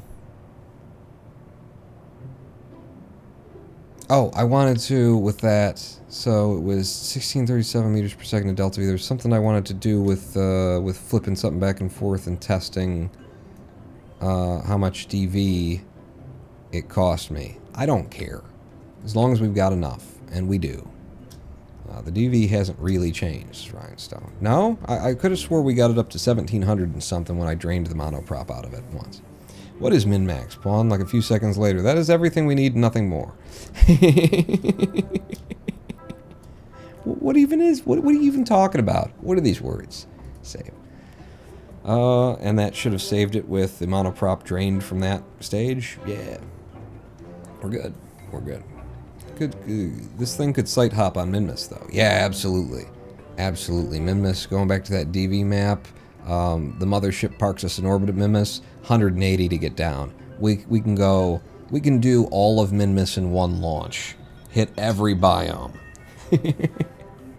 Probably. If you really picked your sights and knew where you were going, probably. Okay, so, ship lighting, and then just building it onto a platform, you know, or putting enough fuel under it to lift it up and send it where you're going, and we're good. And this is going to be 28 tons to lift, so it's lighter than the shuttle was, and importantly, it's not a plane like the shuttle is. We can put everything that's problematic under a fairing, which means a lot of fairing is going to add a lot of weight to... I think the entire thing is going to have to go under a fairing to be lifted. But a benefit of this craft over like the last craft, or the shuttle that we dealt with, is that if I were to switch you to the root part, this one can go up like that. You know, we can attach the engine to that docking port and be able to release it, and so it's like a normal ship build in a sense. No weird asymmetrical thrust that we've got to figure out to lift this up. It should be relatively normal, just requiring a huge ass fairing that we may actually not even have unlocked. Where's my fairings? Biggest one I got is a 2.5 meter, which, yeah, I'll be able to get that to go up and around and over things, and yeah, we'll be fine with that when it comes to it. But of course, the reason I'm describing all the things that need to be done is so that we'll remember them for this Thursday when we come back to this craft and finish it and launch it and go and save Bob. That's right, Bob is going to be stuck out there another live stream. We're wrapping it up for the night. It's 9:20 here in the Eastern Time Zone in Michigan, and And everybody say happy birthday, because it's my mom's birthday. And I need to call her and say happy birthday. So you guys say it really loud, because if she's not, and then I don't get, she's got to hear it from either all of you or me. One of us has to say it. I've built one. It's pretty good, but still have stability problems after boosters separation. You built a space shuttle? Yeah. Let me show you the space shuttle. Do we have it? We don't have one out right now. So over at the VAB, the shuttle Mark V, I guess, is probably the thing. Okay, and we're in entirely the wrong editor. Switch editor. So here's the space shuttle launching everything platform, and I guess it's easiest to show it off by just flying it and see if I can't fly it. It's one that I have to remember how to fly. Like, there's little adjustments in order to get the most efficient launch, but what the hell, we haven't launched anything at all in like like since the beginning of time. So let's launch one at the end, even though it's something that we've already built before. If I can't remember how she goes. Oh, and what a beautiful time to launch. SAS on, throttle 2, just some. I remember it's a little over a third, maybe? I think is what we do. Yeah. And before we lose the light, Houston, can we get a countdown? It's beautiful out, isn't it? Yeah, and we need to go pretty quickly. I was just thinking about how the colors change and driving through the forest. Houston, we need to go. There's a tight launch window. Sorry? In 3, 2, 1, fire! And we're up and away. And I need to pull down in order to go to the 90 on this, I remember. Yeah. So we want to be stepping back on our liquid fuels contribution to the launch as we go. Don't want to get too much of a turn down on the SRBs, because they will run away on us. Yeah, solid fuel. Alright, I'm pulling my liquid fuel off because that will let us drift with the SRBs. Pull us down the ball a bit. Alright, I might even tell you to follow prograde. Yeah, follow prograde. Uh-huh. Okay. Getting ready for the solid to liquid fuel change here. And I might go to stability assist now. Okay, going full liquid here. Dropping. Following prograde. Okay. We're on our way. All of those engines are burning. And that's a pretty good prograde line, I think, for this. 27 kilometers, we're at 18, 28. We got 10 kilometers between us. Yeah, keep going down the ball, though, please. Keep going down the ball. So what we've got going on right now should be... These are obviously draining at full rate. We've got fuel in here that isn't being touched. We've got fuel up here that's being sucked through. We've got fuel up here that's being sucked through. And that is also not being touched, right. I have to remember how this goes. I really need you to, like, have banked down more. I don't know why. It's because of the lift from the wings, and it just didn't do it. There you go. There you go. Alright, so we've got another intensely vertical ascent on this, which is definitely not desirable, but it is what happens. I'm just going to kill the engines and follow prograde out. We want to burn that longer and stay more lateral, but that's what I was saying. It's a tricky ship for me to remember how to fly. And the wings are creating a lift that keeps pulling us up most of the time. Strange space shuttle. Is this like an older version of the shuttle? Is that what you're saying? That this is one of the previous builds? Now that we're in space, what have I got a problem with? I've got too much liquid fuel everywhere, because there are parts of this that we need to throw away.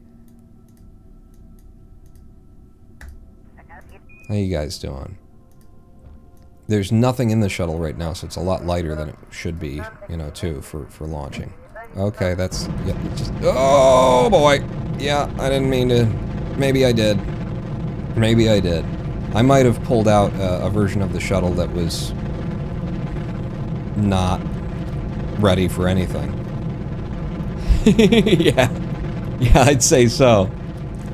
Anyway, my point in bringing it up at all was just to show off the design of it, which should be the more or less the same. It took a lot of tweaking to get it right. Let's do that. Get it to fly right. So if we just blow out all the stages.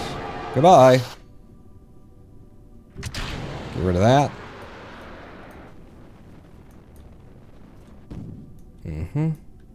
And then it's like a squat little penguin-looking shuttle.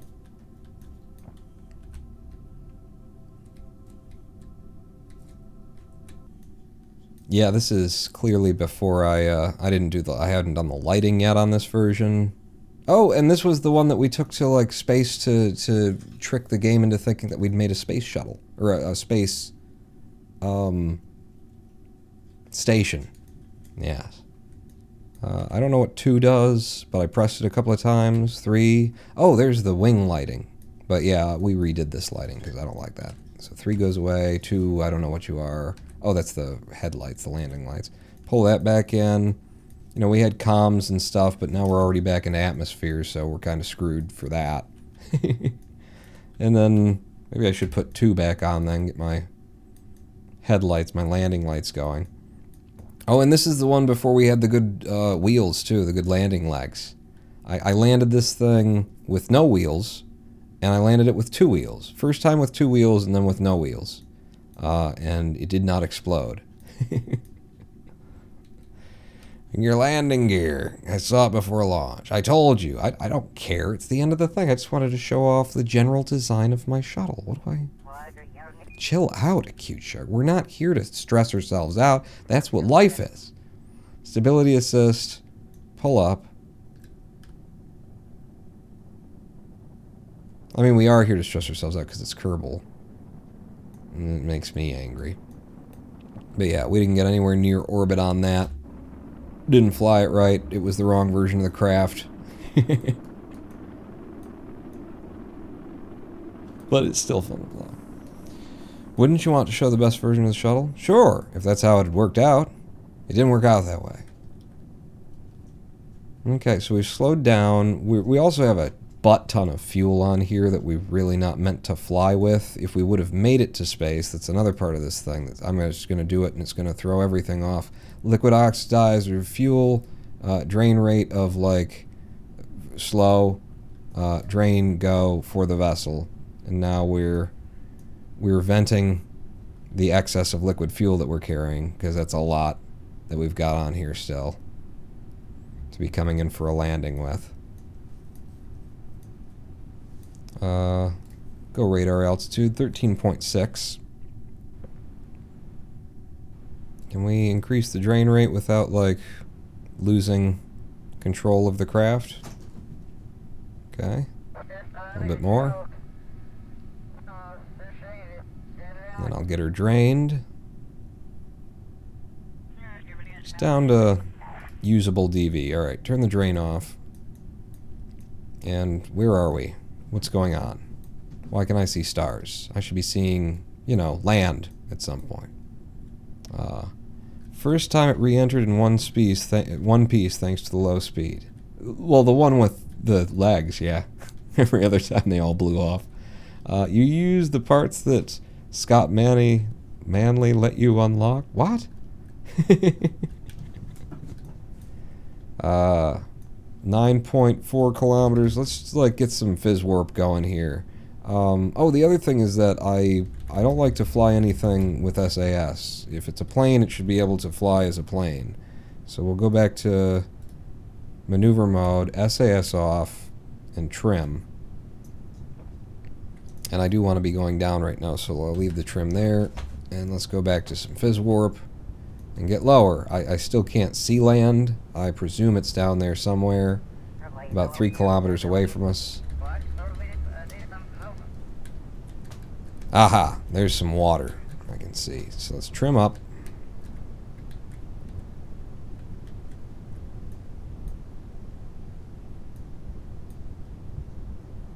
Am I at actual regular time warp? Good. So yeah, this version was designed to do a water landing because these legs won't support the weight of us actually coming down on them unless it's a perfectly smooth terrain and I'm just feathering the ground as we touch down on them. But water landing, perfect.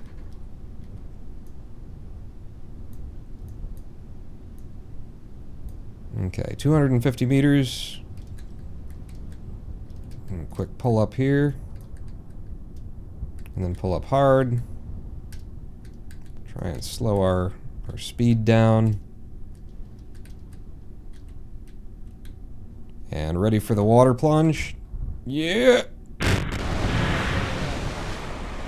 There we go. Just a sudden massive G-force applied to the pilot. Good work. But yeah, that is not the best version of the shuttle, apparently, we found out. Don't recover the vessel. This never happened. Back to the vehicle assembly, and we'll wrap things up by at least pulling out. I won't fly it, now that you've seen. I just wanted to, like, uncover what it was underneath it. So where is our good shuttle, then? Did I switch out of this numbering system? The 40-ton shuttle, 121 parts. Yeah, looks pretty much the same. Lots of little tweaks done on this.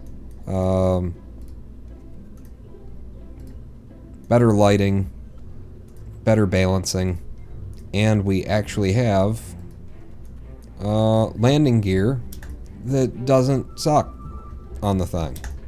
Don't know if we ever... Did we use it? We must have used it. We must have used it once, landed on it, and it was fine, right? I think so. Anyway, yeah. Thanks for coming out, everybody. That brings us to the end of this live stream. Next live stream, okay, it's the one we've been building toward. We're definitely going to get Bob his ship and finish his mission, which was he's got a butt ton of science for us. So the thing is, he's got a butt ton of science for us. Now we're bringing him a lab. He's going to want to keep that science for himself and process it in the lab and then send it back to us over time or whatever. The asshole. So I don't know if we're actually going to get science out of it, but we're going to bring him his ship. And it should just snap together at this point, you know? We build a lifter stage and push what we've already done there after putting some lights on it. We'll be back to like playing Kerbal Space Program instead of designing in Kerbal Space Program. Thank you for putting up with me, tolerating me, and sitting with me as I spend so much time just designing and, you know, if we're not out potentially threatening the lives of Kerbals, it's hard to make it humorous. So thanks for sticking with me for all the laughs.